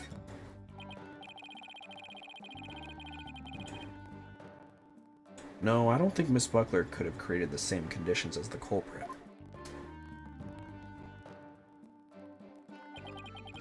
Challenged me to a battle? I hope your sword is sharpened. Let me see those sword skills of yours. Don't you worry, my sword is drawn and ready. My sword is evidence that the two tricks could have been shown at the same time. couldn't have been. Take that!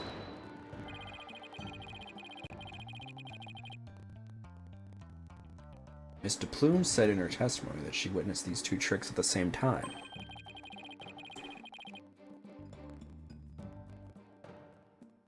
However, that fact is inconsistent with how Orla performs tricks.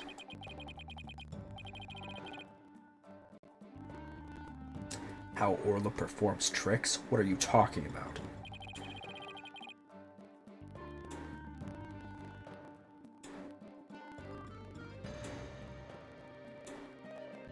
Tireless Heyday WVED F441. What a terrible name. What a terrible username. 2 out of 10.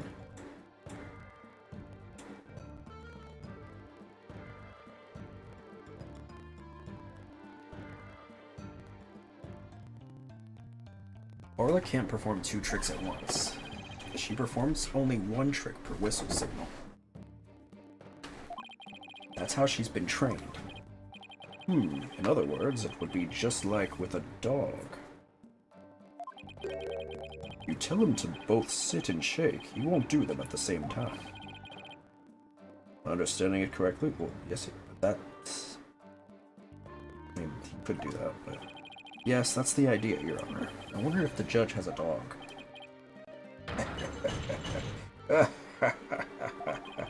What a farce. So are you saying that the witness somehow managed to produce an impossible scenario? Arr, if the creatures or the traitor couldn't do it, how could I? Yes, it's a mystery, isn't it? Boss, you don't have to agree so cheerfully. Vince is claiming that Marlon Rhymes manipulated the Orca. If you cannot explain fully how this was done, your argument doesn't hold water. If you can't straighten out your own theory, would you like me to straighten you out? Yes. No thank you. So Orla can't do 2 tricks at a time, but Mr. Plume saw her do it. This logical inconsistency means there's a flaw somewhere. Was Mr. Plume lying? Or is it not true that Orla can't do 2 tricks at a time? But Mr. Plume had no reason to lie about such a thing. It really is impossible for Orla to perform 2 tricks at once. Maybe either the lifesaver trick or the singing trick was faked? Faked. Yes, maybe Orla only performed 1 of the tricks. But it was made to look like she performed 2. Silence! Maybe? How do you expect to conduct a sword battle with conjecture? Sounds like I'd better present some evidence here and fast. Although I am concerned about your profuse sweating, Mr. Wright, allow me to ask you. Which of those 2 is faked, the lifesaver trick or the singing trick? Song. The defense wishes to argue that the singing trick was faked. And on what grounds do you base your assertion that the singing trick was faked? It was... because it just was.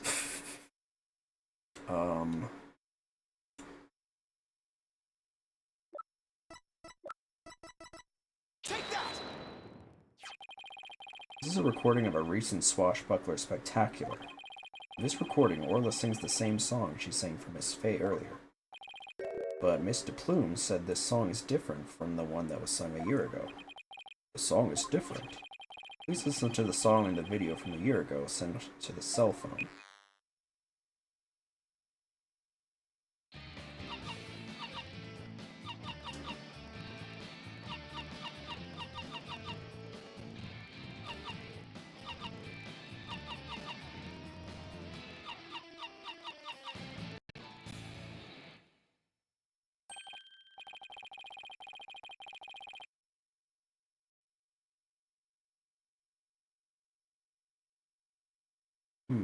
Yes. Sounds quite different from the song Orla sang for Miss Fay earlier. And yet, this is the same video Miss Fay used to issue the command to Orla to sing. By having Mr. Plume listen to the song recorded in the cell phone video, the true culprit made Mr. Plume think Orla was singing the song from a year ago. Marlon Rhymes, the owner of the cell phone videos, could have done this. Silence. Mr. Plume said she heard the orca saying right in front of her. How do you claim he made her think that? How was the song recording played? I intend to explain that too, of course. What? The answer lies somewhere in the Orca Pool Visitors Corridor. Marlon Rhymes played the song recording by using this. The speaker. Take that!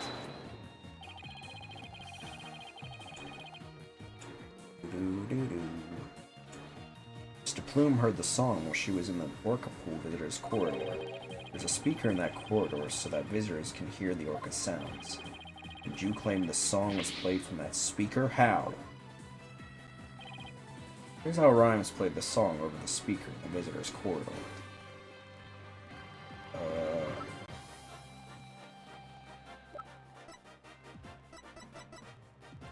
Was it the TV phone?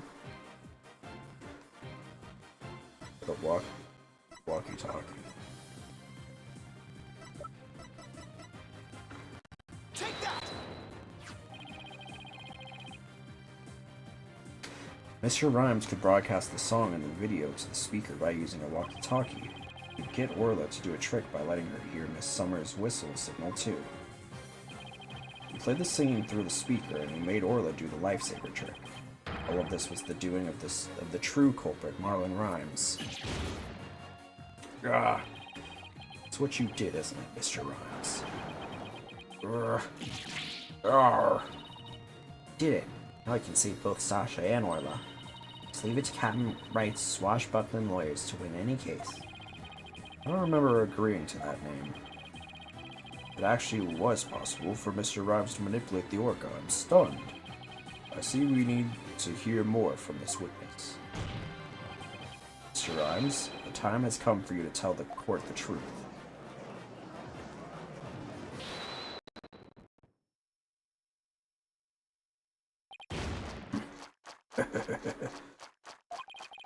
So I used a walkie-talkie, you say? Oh, sorry, but you're dead wrong, me bucko. It'd be impossible, says I. What do you mean impossible? I shall sing ye a little shanty dissing your scurvy theory. Hark ye well now. Oh my god. Yo, walkie-talkie, we broke for real. Mr. Lawyer's freestyle got no appeal. Broke before the plume on the scene. Broke before Wright could have a dream. Legit goof during cleaning time, eh? But Bill's sucking lawyer. That orca, don't listen to me, K. Kill the cat. Yo, you so cray-cray. I apologize. Here we go again with that flip-flop music. Broken. All the flimsy excuses. Bilge sucking? That was uncalled for.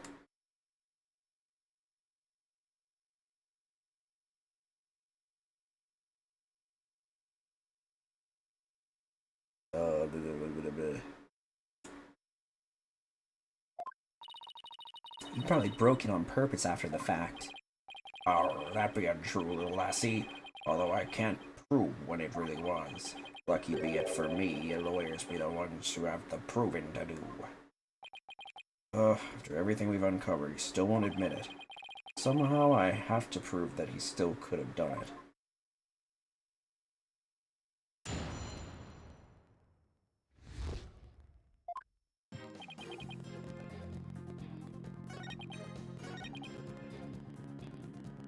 Hold it!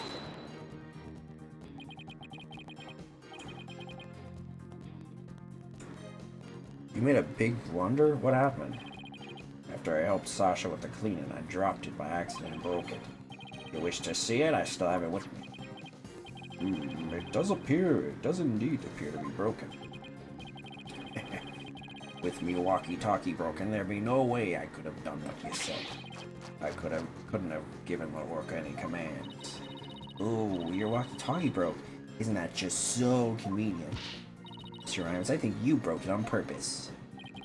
Miss Lawyer, none of your false accusations, if you please. I broke it on purpose. Where be your proof? I don't have any proof. This walkie-talkie was broken and shows a monkey wrench. It throws a monkey wrench into my whole theory. And he let Pearls borrow a cell phone so casually yesterday. He must have already been confident I wouldn't be able to prove anything. Arr. You'll never get me to agree that poxed orca be innocent. Okay, I am going to pee real quick because I need to. I don't know why I felt the need to explain it, but I'll be right back.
What's so much fun about driving on the mountain?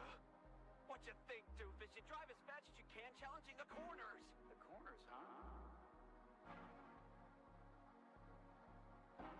That's really the kind of thing you do for fun? I wouldn't be doing it if it was boring. Look, you're a dude, right? And you're telling me you don't feel the unquenchable desire to tackle those raging hairpins? Oh, no.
Okay.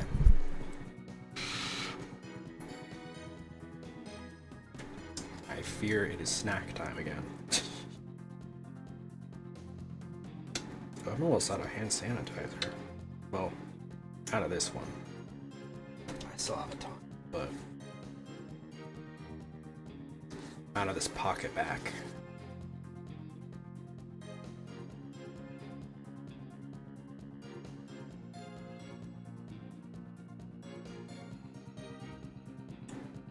I don't know why I just used hand sanitizer after washing my hands. It didn't make any sense. Okay.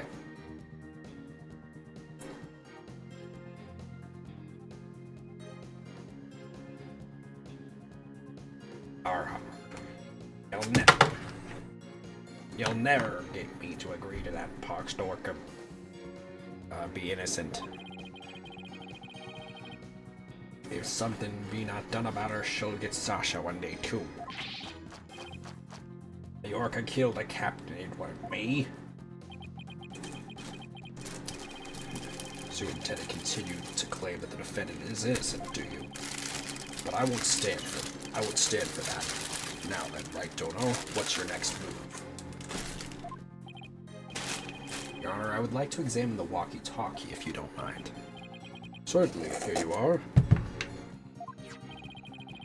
See if there's any way to tell when the walkie-talkie was broken. It gave Orla that command, then it couldn't have been broken at the time. Okay.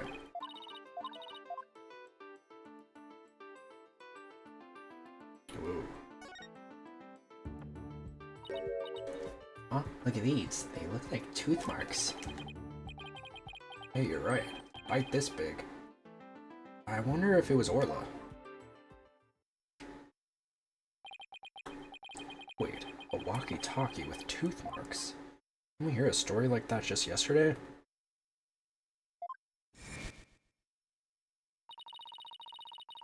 There's a walkie-talkie, sure is. Right up on sword now.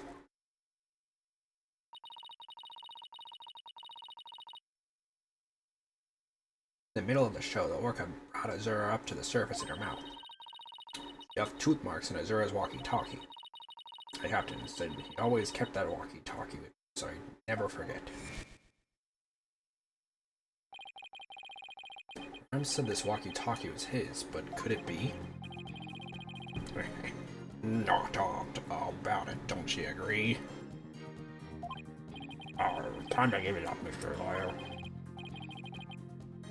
Forget the orca. Just save Sasha, says I. I can't do that. Now that I'm finally a lawyer again. How could I hold my head up if I made my client so miserable? You're a stubborn one you be.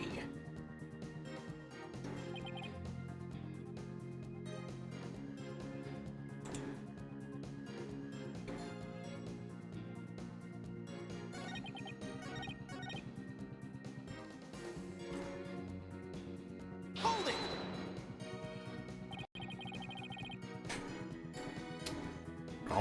We're almost out of here. You sure it was your walkie-talkie? You could have stolen a broken walkie-talkie from somebody else. If you be accusing me of thievery, let me see your proof. Alright? This evidence tells who you stole the walkie-talkie from.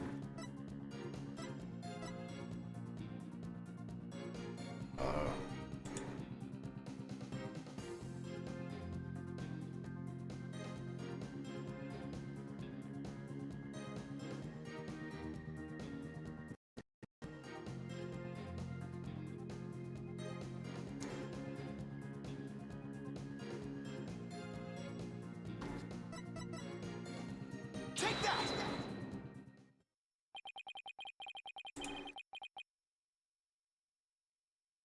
According to the defendant's statement, Mr. Shipley talked to her on his walkie-talkie before his death. However, no walkie-talkie was found near the victim's body. He thinks the police just didn't look hard enough. Besides, The captain's walkie-talkie wasn't broken. Is that not right? That do be right. This walkie-talkie has naught to do with mine. I'm not so sure that's true.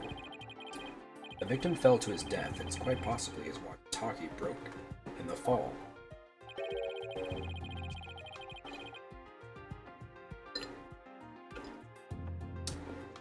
You stole the walkie-talkie after the victim's death, didn't you, Mr. Silas? I will not allow such leading questions, right, Dora? Okay, I'm almost out of water. Sorry.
Okay, alright.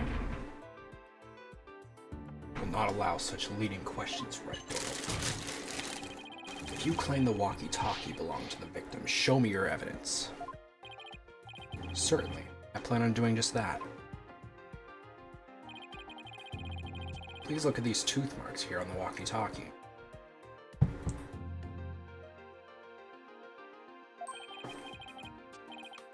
Tooth marks? Ah, yes, I see them.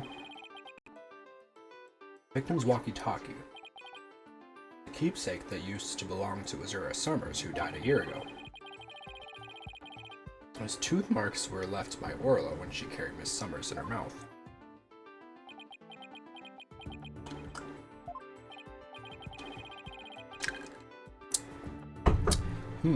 This is Mr. Shipley's walkie-talkie.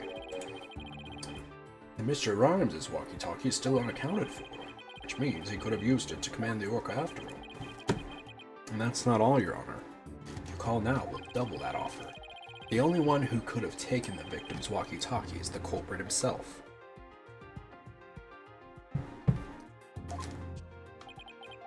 Arr. The fact that Marlon Rhymes had the victim's walkie-talkie is proof that he murdered Jack Shipley.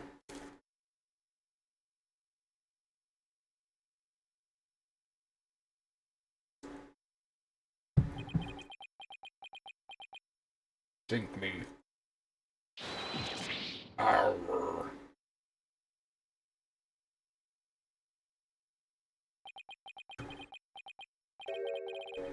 Not so fast, Mr. Lawyer. What? You still want a minute? This walkie-talkie be mine, says I.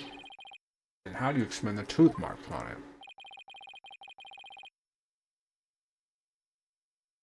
I've had many that run in with that orca myself. Arr. She bit me more than once in me walkie-talkie too. Evidence of our fight are carved here into me body. My goodness, I can clearly see the tooth marks, scars in your skin.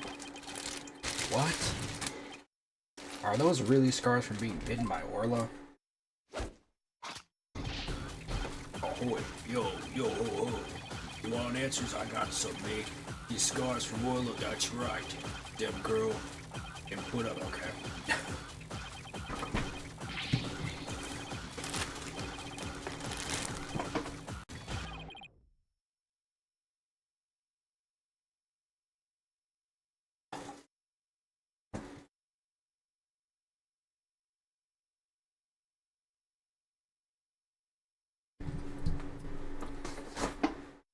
Mr. Lawyer, I win. Just being frank, and Orla, you get the plank. I can't let him run this show.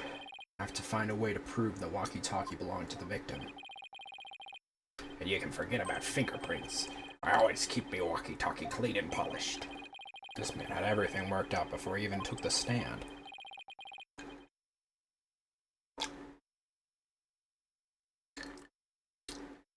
But I won't give up. There still has to be a way. Mr. Wright, I found something interesting. Tooth marks on the walkie-talkie. Notice anything funny about them? Funny? Funny how? Something is different about them compared to the other tooth marks we've seen. The only other ones I remember are the ones on the practice dummy. There's just a tiny difference. It might not even mean anything. Right now, we need to consider every possibility we can, no matter how small.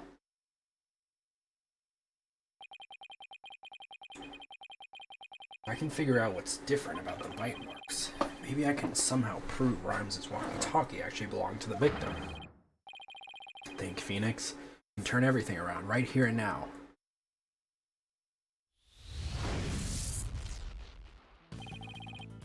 Time to review the facts we have so far. The intent of killing Orla, Rhymes drained the show stage pool. Rhymes failed to kill Orla, and instead he tried to pin Shipley's murder on Orla. In order to manipulate Orla, Rhymes must have used a cell phone and a walkie-talkie. But the walkie-talkie Rhymes has is broken. I think it's the victim's walkie-talkie, one he kept as a memento of Azura Summers. I have to find a way to prove that it is indeed the victim's walkie-talkie.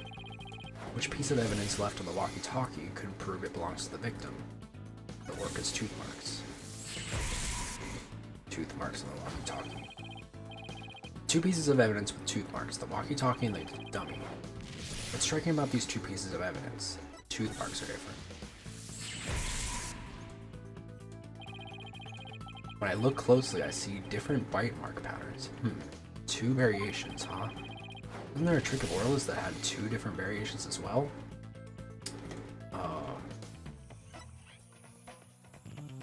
The show song. A year ago, the orca's song and teeth marks were different from what they are now. What could be the cause of these inconsistencies? What's behind the fact that the orca's tooth marks and song were different a year ago? It was a different orca? There are two different orcas. Holy shit. I'm starting to think there are two different orcas. One a year ago and Orla now. If the orca a year ago was an Orla, it means the bite mark on the walkie-talkie is an Orla's, like Rhymes says it was. Now I can finally prove the walkie-talkie belongs to the victim.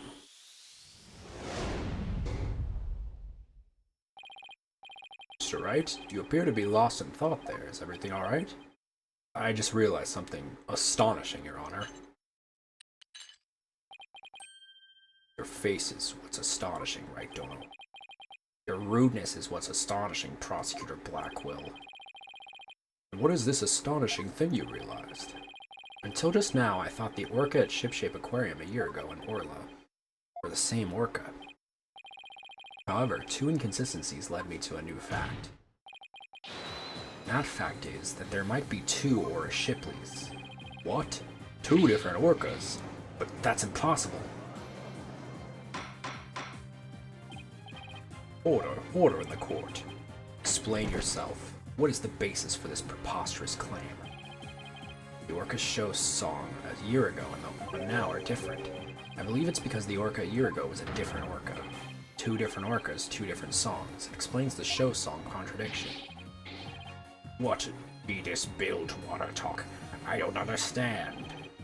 I'm talking about the truth. The truth that will finally catch you out in your lies.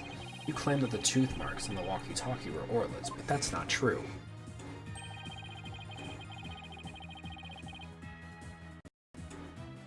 The two different bite mark patterns on the walkie-talkie and on the dummy proves this.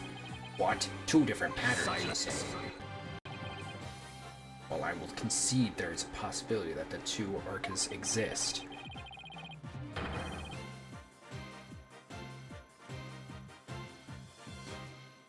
bite mark patterns alone are not bite mark patterns alone are not proof enough. I want more conclusive evidence. Alright, I will show you conclusive evidence then. So he wants to see evidence other than the bite mark patterns, does he? The Orca a year ago and Orla have different songs and different teeth. Don't I have 2 videos on hand that can be used to compare these differences? I'll submit 2 videos which different songs and teeth can be compared. Swashbuckler. Here's the other. Take that! Please compare these 2 videos, one from a year ago and one recent. As discussed, the 2 orcas are singing 2 different songs.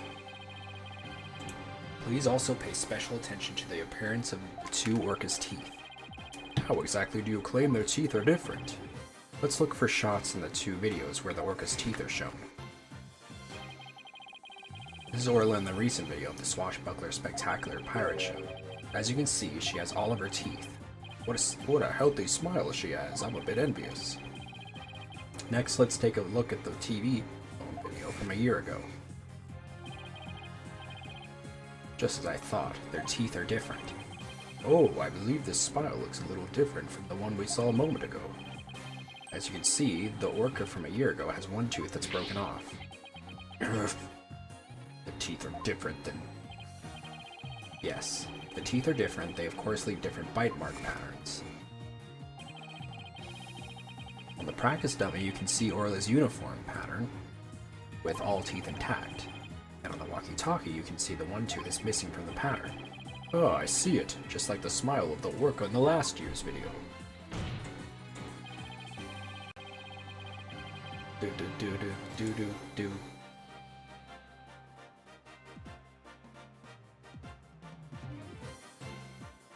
The tooth marks on the walkie-talkie were not made by the orca we know as Orla. They were made a year ago by a different orca. 2 different orcas. I can't believe it. The statement that the tooth marks on the walkie-talkie were from Orla was a lie. The truth is, this walkie-talkie was stolen from the victim Jack Shipley. And the only other person who could have stolen it is the true culprit, Marlon Rhymes.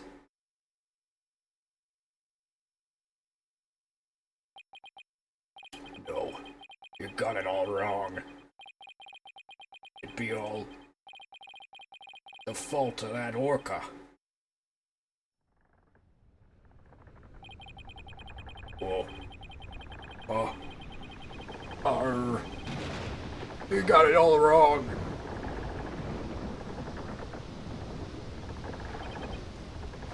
Blimey. It'd be the orca's fault. This can't be. Arr.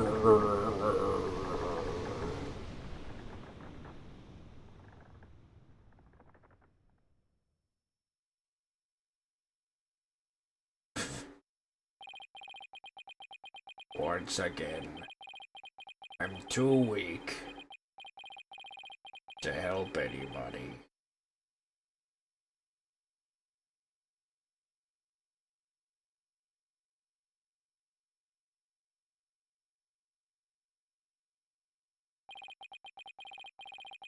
Well, it would appear we should hear more from the defendant about Orla Shipley. Swashbuckler? Yes, Captain Judge. Is what Mr. Wright claims true? Are there 2 different orcas?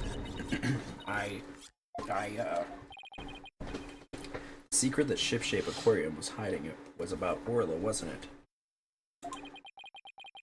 Dr. Crab told me to focus on the orca's song. He hinted it would be a clue. Phoenix is right. The one we call Orla is the second Orla Shipley. There actually used to be 2 orcas at the Ship-Shape Aquarium. I used to call the first Orla Shipley just Aura for short. Aura and Orla are sisters. The captain rescued them both when they got beached on the shore, but Orla was in bad shape. The ship's doctor had to look after her for a long time. Both orcas loved the captain, so we decided to keep them at Ship-Shape Aquarium. Why didn't you say anything about there being 2 orcas? Well, because after the accident a year ago, Aura was put down. What? Aura's dead? Yeah. The Center for Dangerous Animal Control demanded it. Apparently the captain and the ship's doctor begged them. We put the first one down, so please leave the second one alone, they said. Anyway, after the accident a year ago, the captain told us he was going to put Orla in the pirate show as Aura Shipley. He asked us to keep quiet about Aura's death until the time was right. What a surprising and complex tale. Did all Shipshape Aquarium employees know about this? No, just a select few of us. Mr. Rhymes, did you know about it? Of course not. How would I? Tell me, Mr. Rhymes, did you plan on killing Orla from the start? Yeah, I planned to do it during the cleaning, so I drained the pool. I figured if I didn't do something about that beast, Sasha's life was in danger. Sasha trusted that orca just as much as Azura did. I wanted to protect her. I couldn't help Azura, so I felt like protecting Sasha was the least I could do. My duty. I built up my strength so I'd be able to kill the orca, get in fought with the sharks. But the captain realized my plan and tried to save the orca. And that is why you killed Jack Shipley? Ah, now the report from the crime lab finally makes sense. Report from the crime lab? In court yesterday, you will recall I showed a photo of the victim lying on his back. According to the lab, the bruise on the victim's right wrist was Rhymes' handprint. His handprint? I didn't know how it fit in this case until I heard Rhymes' story just now. But now we can imagine the reason for it being there. Rhymes must have made the handprint when he fought with the victim over the orca. A handprint made during a struggle and you didn't think to say anything? Okay. I don't care what happens to me anymore. I deserve the death penalty. I'm the one that killed the captain. Please give Sasha her not guilty verdict. You accept your defeat well, I see. Let me be your guide to hell. Get on with the verdict, your baldness. It seems this unprecedented trial that began with an orca as the defendant has finally come to a close. Sasha's saved. Orla's gonna be so happy. Sasha's not guilty verdict is coming. Why do I have a feeling this strange nagging feeling? Oh god. Rhymes' handprint on the verdict's right wrist. Victim's right wrist. Is it really the result of a deadly struggle over the orca? I can't shake the feeling that handprint has some other hidden meaning.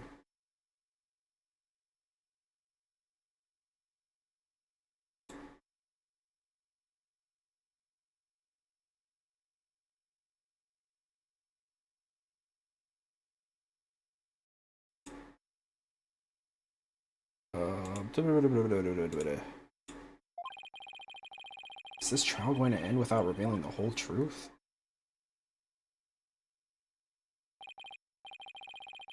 Very well. The court finds the defendant Sasha Buckler. Hold it!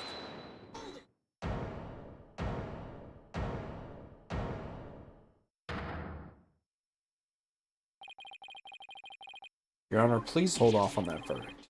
Mr. Wright, what is the meaning of this? I would like to further explore this new evidence the prosecution just submitted. But what complaint could you have? You are about to get your not guilty verdict. I see no need to further prolong this trial, Mr. Wright. Your Honor, we still don't know the entire truth of this case. This unnatural handprint Mr. Rhymes left on the victim's right wrist. I don't think it was the result of a fight between the two men. Not the result of a fight. What do you suggest it was? Boss, what are you doing? You remember that evidence we found at the show stage? Evidence? What evidence? The mysterious mark might be the key to understanding the whole case. Your Honor, the defense would like to submit evidence that will expose the truth of this case. A mysterious piece of evidence that pairs with Mr. Rhymes' unnatural handprint. The latter?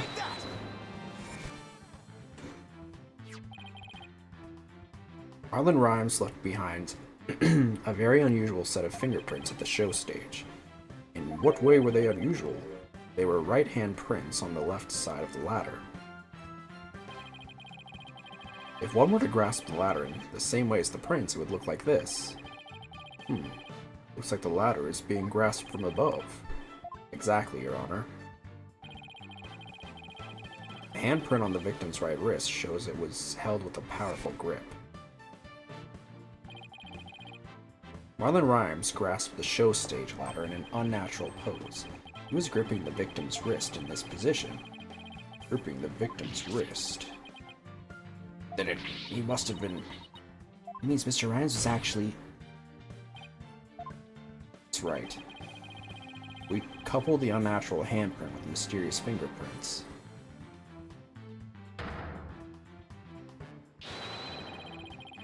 We see that Marlon Rhymes was trying to save the victim's life. What? But that can't be. It's impossible. Why don't we ask Mr. Rhymes himself? Yeah.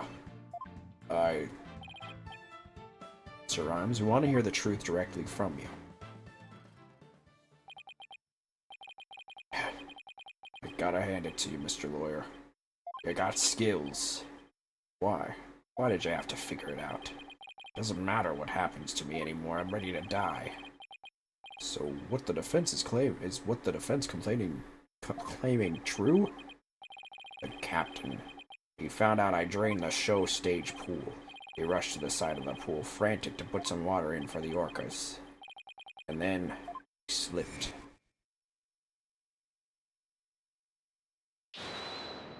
Captain, give me your left hand. No, Marlon, you'll fall too.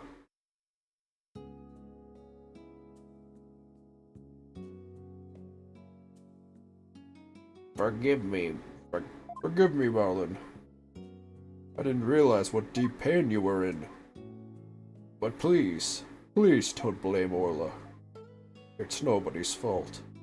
Not Orla's and not yours.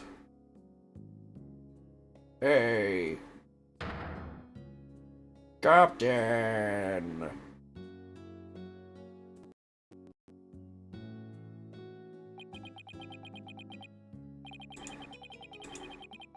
So, Jack Shipley's death was accidental. Why didn't you tell us that you didn't kill the victim? Because I have no right to live anymore. I'm ready to get the death penalty.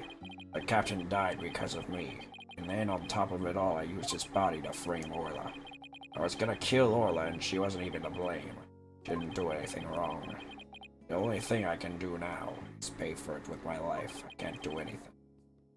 I couldn't save the captain. I couldn't avenge Azura's death.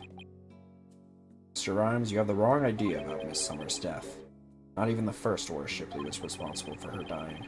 Aura, of her own accord, was trying to save Miss Summers' life. What? What are you talking about? Azura Summers suffered from a heart condition, but she didn't tell anyone, and she performed in the pirate show anyway. She had a heart attack and died before anyone could save her. I'm sure she didn't think Aura attacked her. There's nothing to avenge. No way. A heart condition. You never said a word about it. We didn't want you to worry about her. Well, I wanted to get revenge all this time for nothing.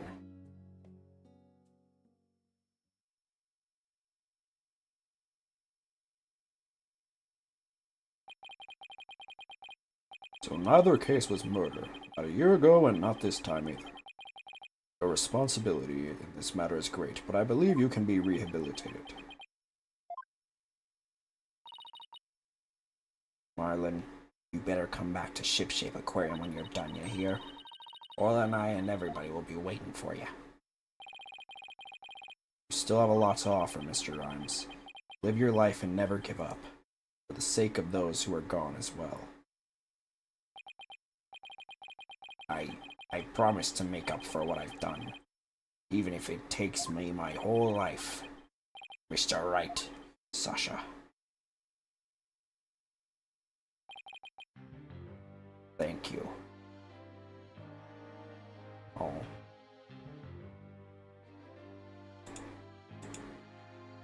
That's a good one. Well, I have seen countless trials, but never one that ended like this. I don't know how, Mr. Wright, but you always seem to manage to turn things around. I think all this excitement has taken a few years off of my life. Is that praise or a diss? Now then, this court finds the defendant, Sasha Buckler, not guilty.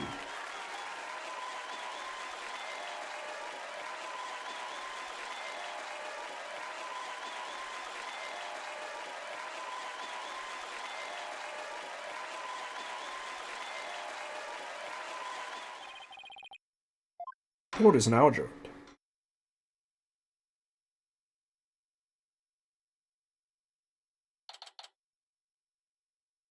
July 22nd, 5:11 p.m. Shipshape Aquarium, Orca Pool. Congratulations on your win. Thank you for all your help today, Pearls. All I did was have fun with Orla. Orla, I'm back. Oh, I missed you, girl. Oh, I'm so happy for you and Orla, Sasha. Everything turned out great. Phoenix, Athena, I really want to thank you from the bottom of my heart. Orla and I are both really grateful. I will now act out my gratitude with a little performance. Arr. Miss Orca Lover, don't you think you'd better take care of your health first? Alright, fine. I promise no more shows until I'm better. I don't want anybody to worry about me after all. Good, I'm glad that's settled. Hey, buddy, Mr. Lawyer. Oh, I'm sorry what I said about Dr. Crab, by the way. I guess he's not a creep after all. Hey, buddy, Mr. Lawyer. Mr. Lawyer, you just had to blab every single one of the aquarium secrets, didn't you? I'm sorry, Dr. Crab. No, that's alright. I'm glad. It's kind of hard to tell. Although thanks to you, they now know we're using the illegal torpedo system. But I think we'll be able to wiggle out of serious repercussions somehow. That writer lady is advocating for us, saying the law itself is to blame. She said she's gonna look into getting the law changed. Wow, go Mr. Plume. She sure is a powerhouse. There's one thing you didn't figure out, by the way. Keep this to yourself, will ya? We don't want it getting out publicly. Remember that appointment I had written down in my calendar? Oh, you mean meet the captain at the Orca Pool at 7 a.m.? That note meant the Orca Pool of the Super Marine Aquarium, not Shipshape's. What? Why were you supposed to meet there? Jack and I... we visited the Super Marine Aquarium once a month. Any idea why? To get dolphin therapy treatment? No, silly. Remember I told you. Jack and I were against putting the Orca down from the start. What? You mean, just pretended to put the first Aura Shipley down. Super Marine Aquarium is harboring her for us. What? Oh, so that talk about large amounts of money we were paying them. Once a month, the owner and the vet disappeared from this aquarium, and I came to find out that each time a large amount of money was being paid out. We were paying for Aura's care. You wouldn't believe how much fish orcas eat. Now that it's been proven she's innocent all along, I think we can bring her back soon. Until then, keep it under your hat, okay? Huh? What was he telling you about? Oh, nothing much. By the way, Orla wants you to give her a little celebratory prize. Orla specifically requested that you give it to her, Phoenix. Alright, fine. Let's see, what can I give her? Guessing a fish? Orla, it's coming a day late, but congratulations on your verdict.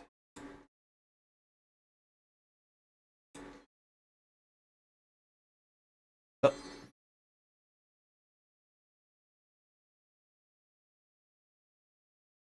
Oh my god.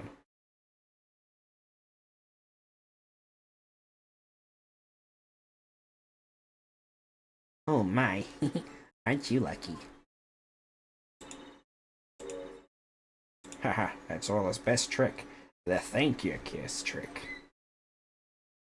Oh, Orla, I want to be next.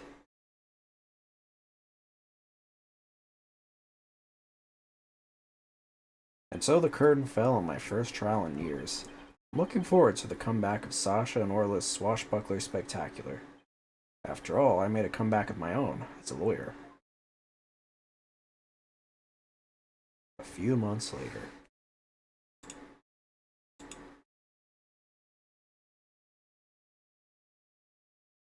Date, time, Shipshape Aquarium entrance. It's been a while since I visited Shipshape Aquarium. Now that Sasha's recovered from her illness, she's performing today. Still some time before the show starts. Think I'll wander around for a bit. Hi, Phoenix. Hope you enjoy the show today. The orcas are excited and ready to go. Oh, I'm sure I'll enjoy. Wait a minute. Did you say orcas as in plural? Yep, let me show ya.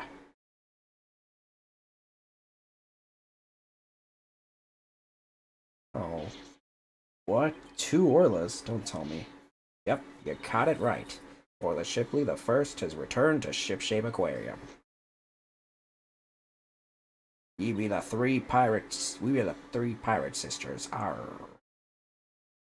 We be out to stop the evil Scallywag League, led by Red Stash the giant octopus.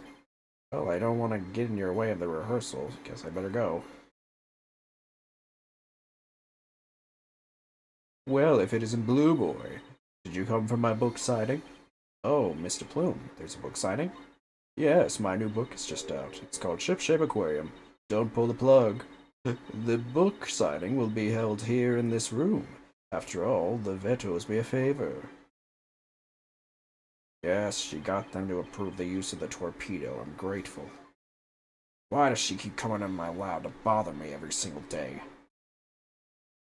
My next work will be titled Sniper, the Penguin Leaves the Nest.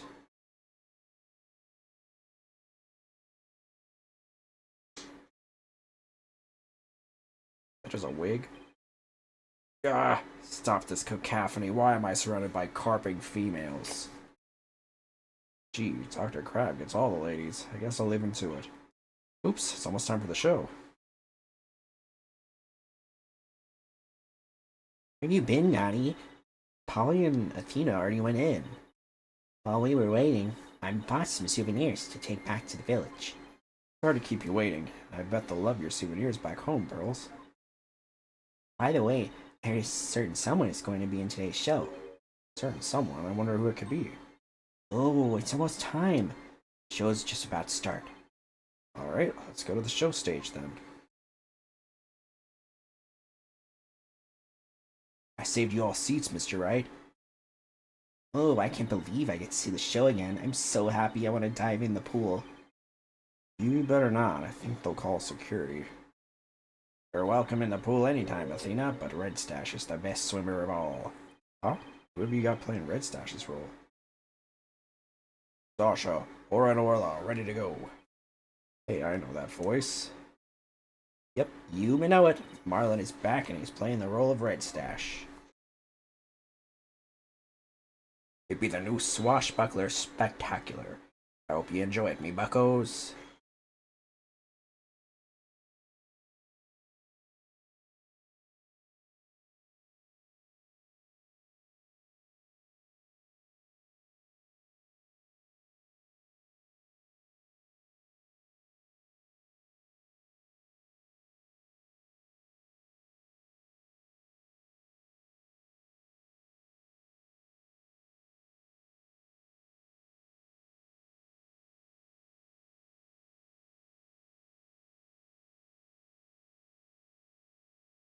Alright.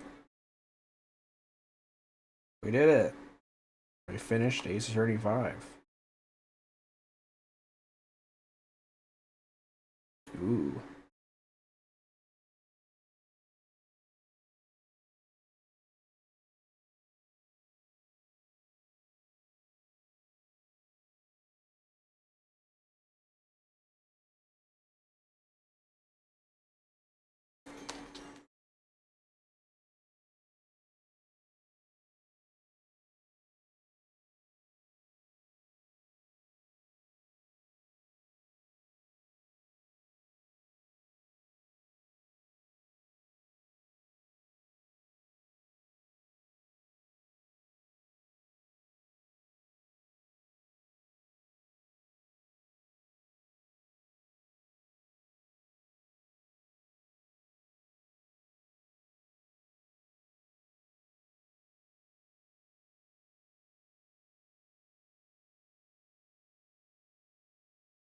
That's cool.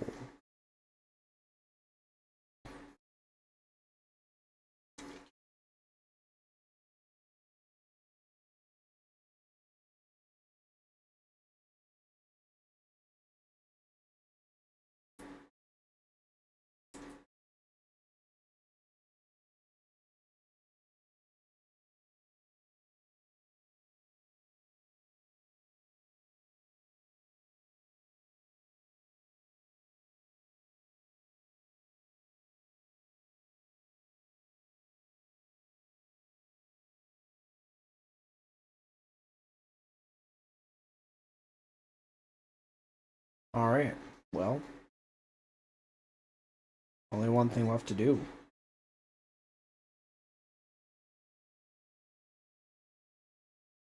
It's time for Ace Attorney 6, Spirit of Justice.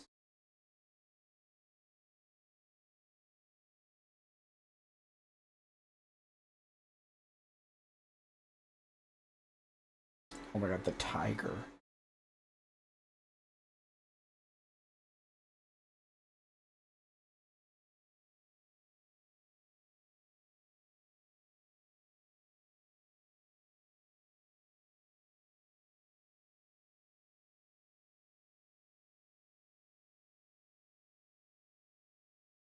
Okay, so my understanding is that all of these are going to be played in order. So I guess I don't even know what this one's about, but we'll see. Spirit of Justice.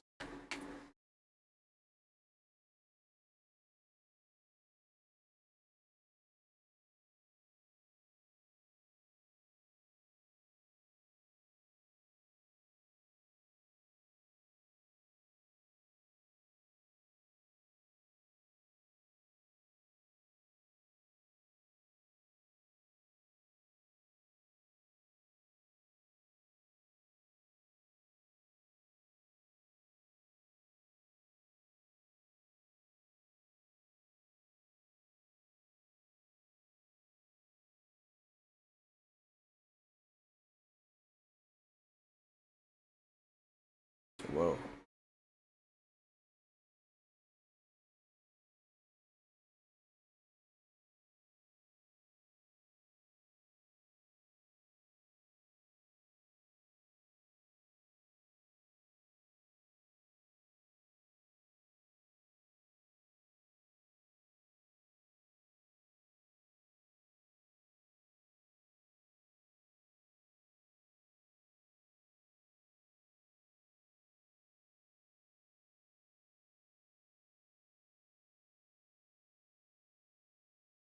Who is this?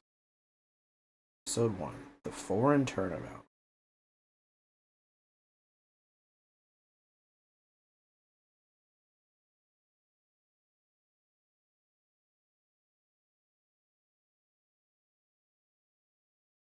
Here in Karain, death is not the end. Even after death, the soul lives on in the Twilight Realm. And priestesses can commune with the spirits of the dead. Fear not death. In the name of the Holy Mother, fear only the impurities of your soul. Oh.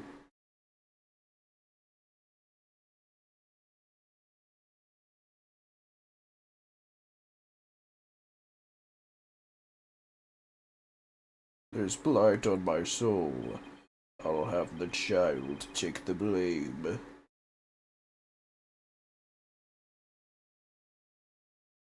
Oh, spoiler at the beginning. Great. April 23rd, 426, Kingdom of Karain.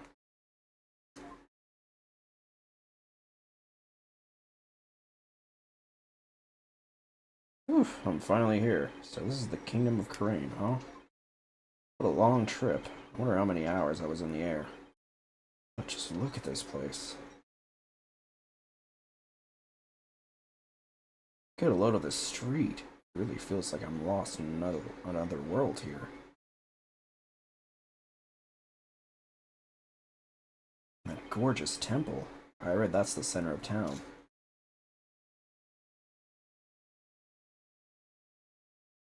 Wow, an ox right in the middle of the street? I've got to get a picture of that.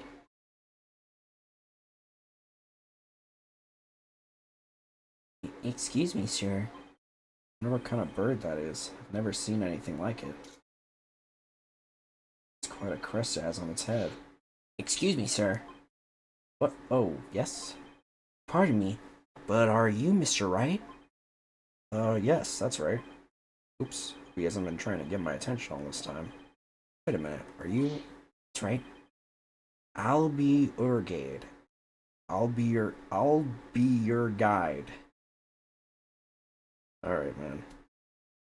At your service. A monk in training at Temple.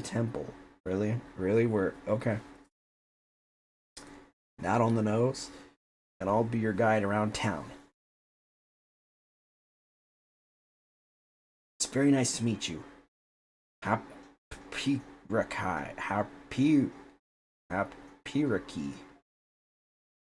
Happy. What now? Happiraki. That's how we greet people here in Crane. It's like hello, or how do you do? It's a pretty handy expression to know. Okay, let me give it a try. Hello, I'm Phoenix Wright. Happikarai.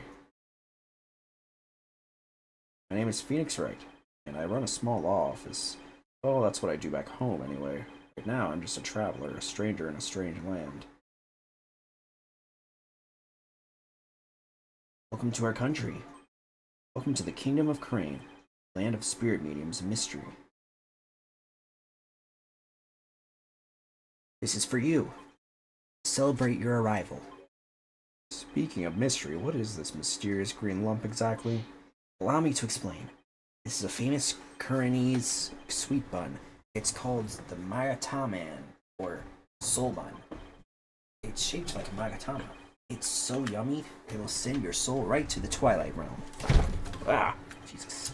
That doesn't exactly make me eager to try it. Thanks. I think I'll indulge later. That will be 20 damas. Thank you for your patronage. I have to pay? I always have plenty of those on hand, so just let me know if you ever want any more. No wonder his bag looks so heavy. It's stuffed with all the tools of his trade. Oops, I almost forgot to tell you something really important. It's about Miss Maya. She can't come to see you for a few days yet. Yeah, when I called her from the airport, she said she was still training up in the mountains. I told her I'd wait for her here. Either way, I was glad to hear she'd be in good spirits. She's in good spirits. Maya Fey is a spirit medium who used to work as my assistant. There she is. I came all the way out to celebrate the end of her ascetic training with her. This is my first time in this country, so I'll be counting on you, okay? You got it, sir. Please don't hesitate if you need anything at all. Maya was right when she told me I could leave everything in your capable hands. Oh, shucks, she said that. That sure was nice of her. I had a chance to show Miss Maya around a little bit, too. If there's one person Maya was worried about, it's me. Because we both know trouble likes to follow you wherever you go, she said. That girl worries too much. But you sure came early to the party, Mr. Wright, sir. I mean, Miss Maya won't be done with her training for another 2 weeks. Oh, I hate to admit it, but I came early because I was worried about her, too. Oh well, you know. I thought I'd get in a little sightseeing first. Ooh, sightseeing? Well, I'm your man for that. I'll show you all the best sights this country has to offer. Thanks, that would be great. I guess Albie takes his job very seriously. Well, what are we waiting for? Those sights aren't going to see themselves. Yikes, you don't have to shove. First stop, Temple. Right there in the center of town. something there I really want to show you.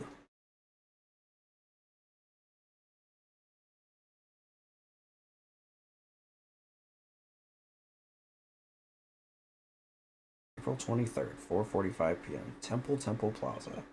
Wow, it's even more impressive up close. Allow me to explain.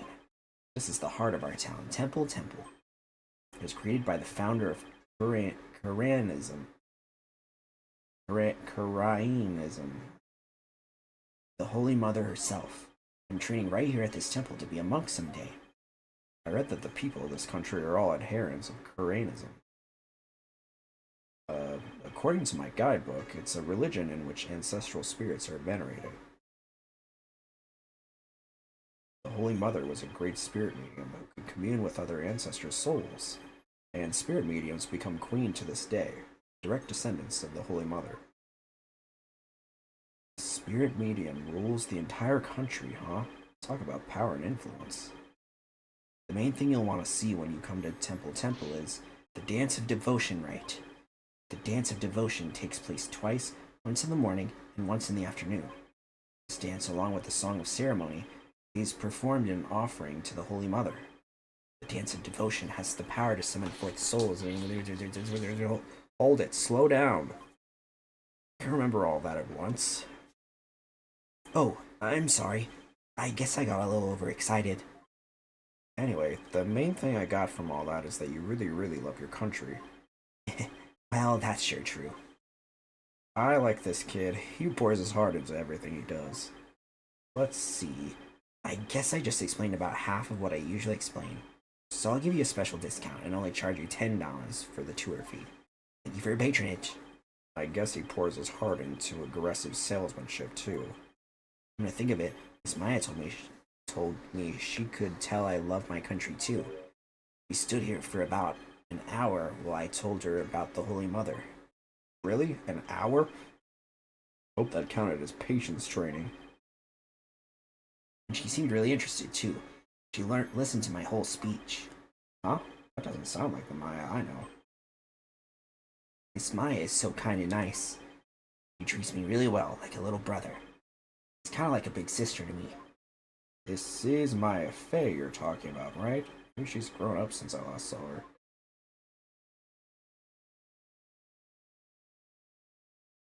Oh no! What's the matter? Is it that time already? We have to hurry into the temple right away. First, let me give you the lyrics card for the Song of Ceremony I told you about. There's an English translation of the lyrics there, too, so give it a read, okay? Let's go. But why the big rush? If we don't hurry, we'll miss the beginning of her benevolence's dance of devotion. Her benevolence?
I'll be your guide. You're under arrest for treason.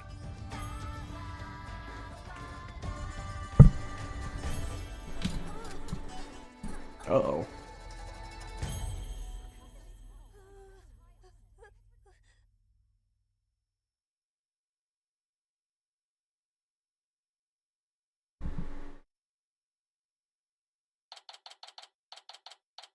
April 24th, 10:10 a.m. High Court of Crane. Accused lobby. Let me in. Why won't you let me in? Because you're a foreigner. What business could you have with this court? I told you my friend is on trial in there.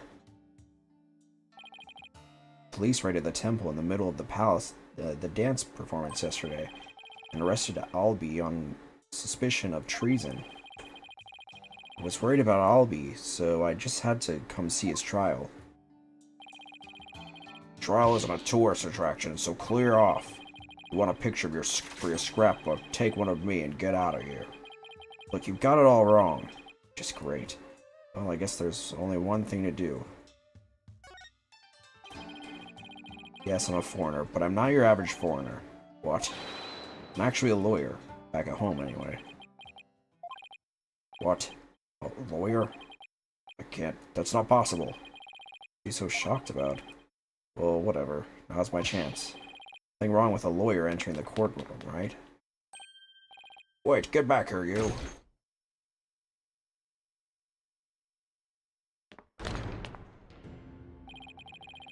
This is a Kearney's courtroom.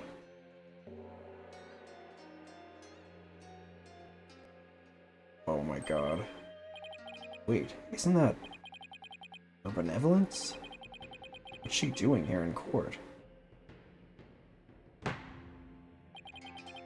The divination seance has been performed. Yes, I'm giving him the same voice. I will now hand down my verdict against the accused.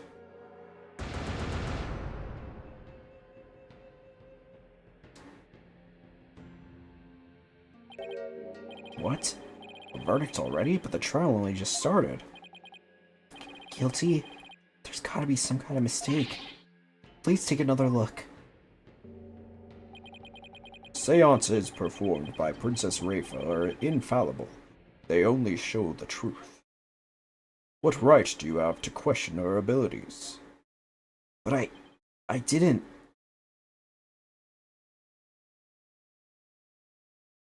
Isn't it ironic that you, a devout adherent of Koreanism, would dare doubt her insight?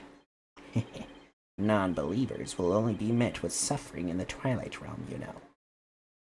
But I didn't do it. Your benevolence, allow me to explain, I beg of you. Be silent, impudent whelp. There is no merit to be had in indulging the ramblings born of a criminal's unclean soul. But what in the world is going on here? The judge made his ruling based on something called a divination seance? What is Albie's attorney doing? Wait a minute. Where is Albie's attorney? Why is this happening? I didn't do anything wrong. Foolish child. Doubting the divination seance is tantamount to doubting the Holy Mother herself. Your Majesty, as royal priestess and in the name of the Holy Mother, I command you, impose the highest penalty against this unclean soul. As you command, so shall it be done, your benevolence. May her holiness grant us her divine favor. Urdihara Karain. Oh, that's right. Hooray! What? Huh? Eh?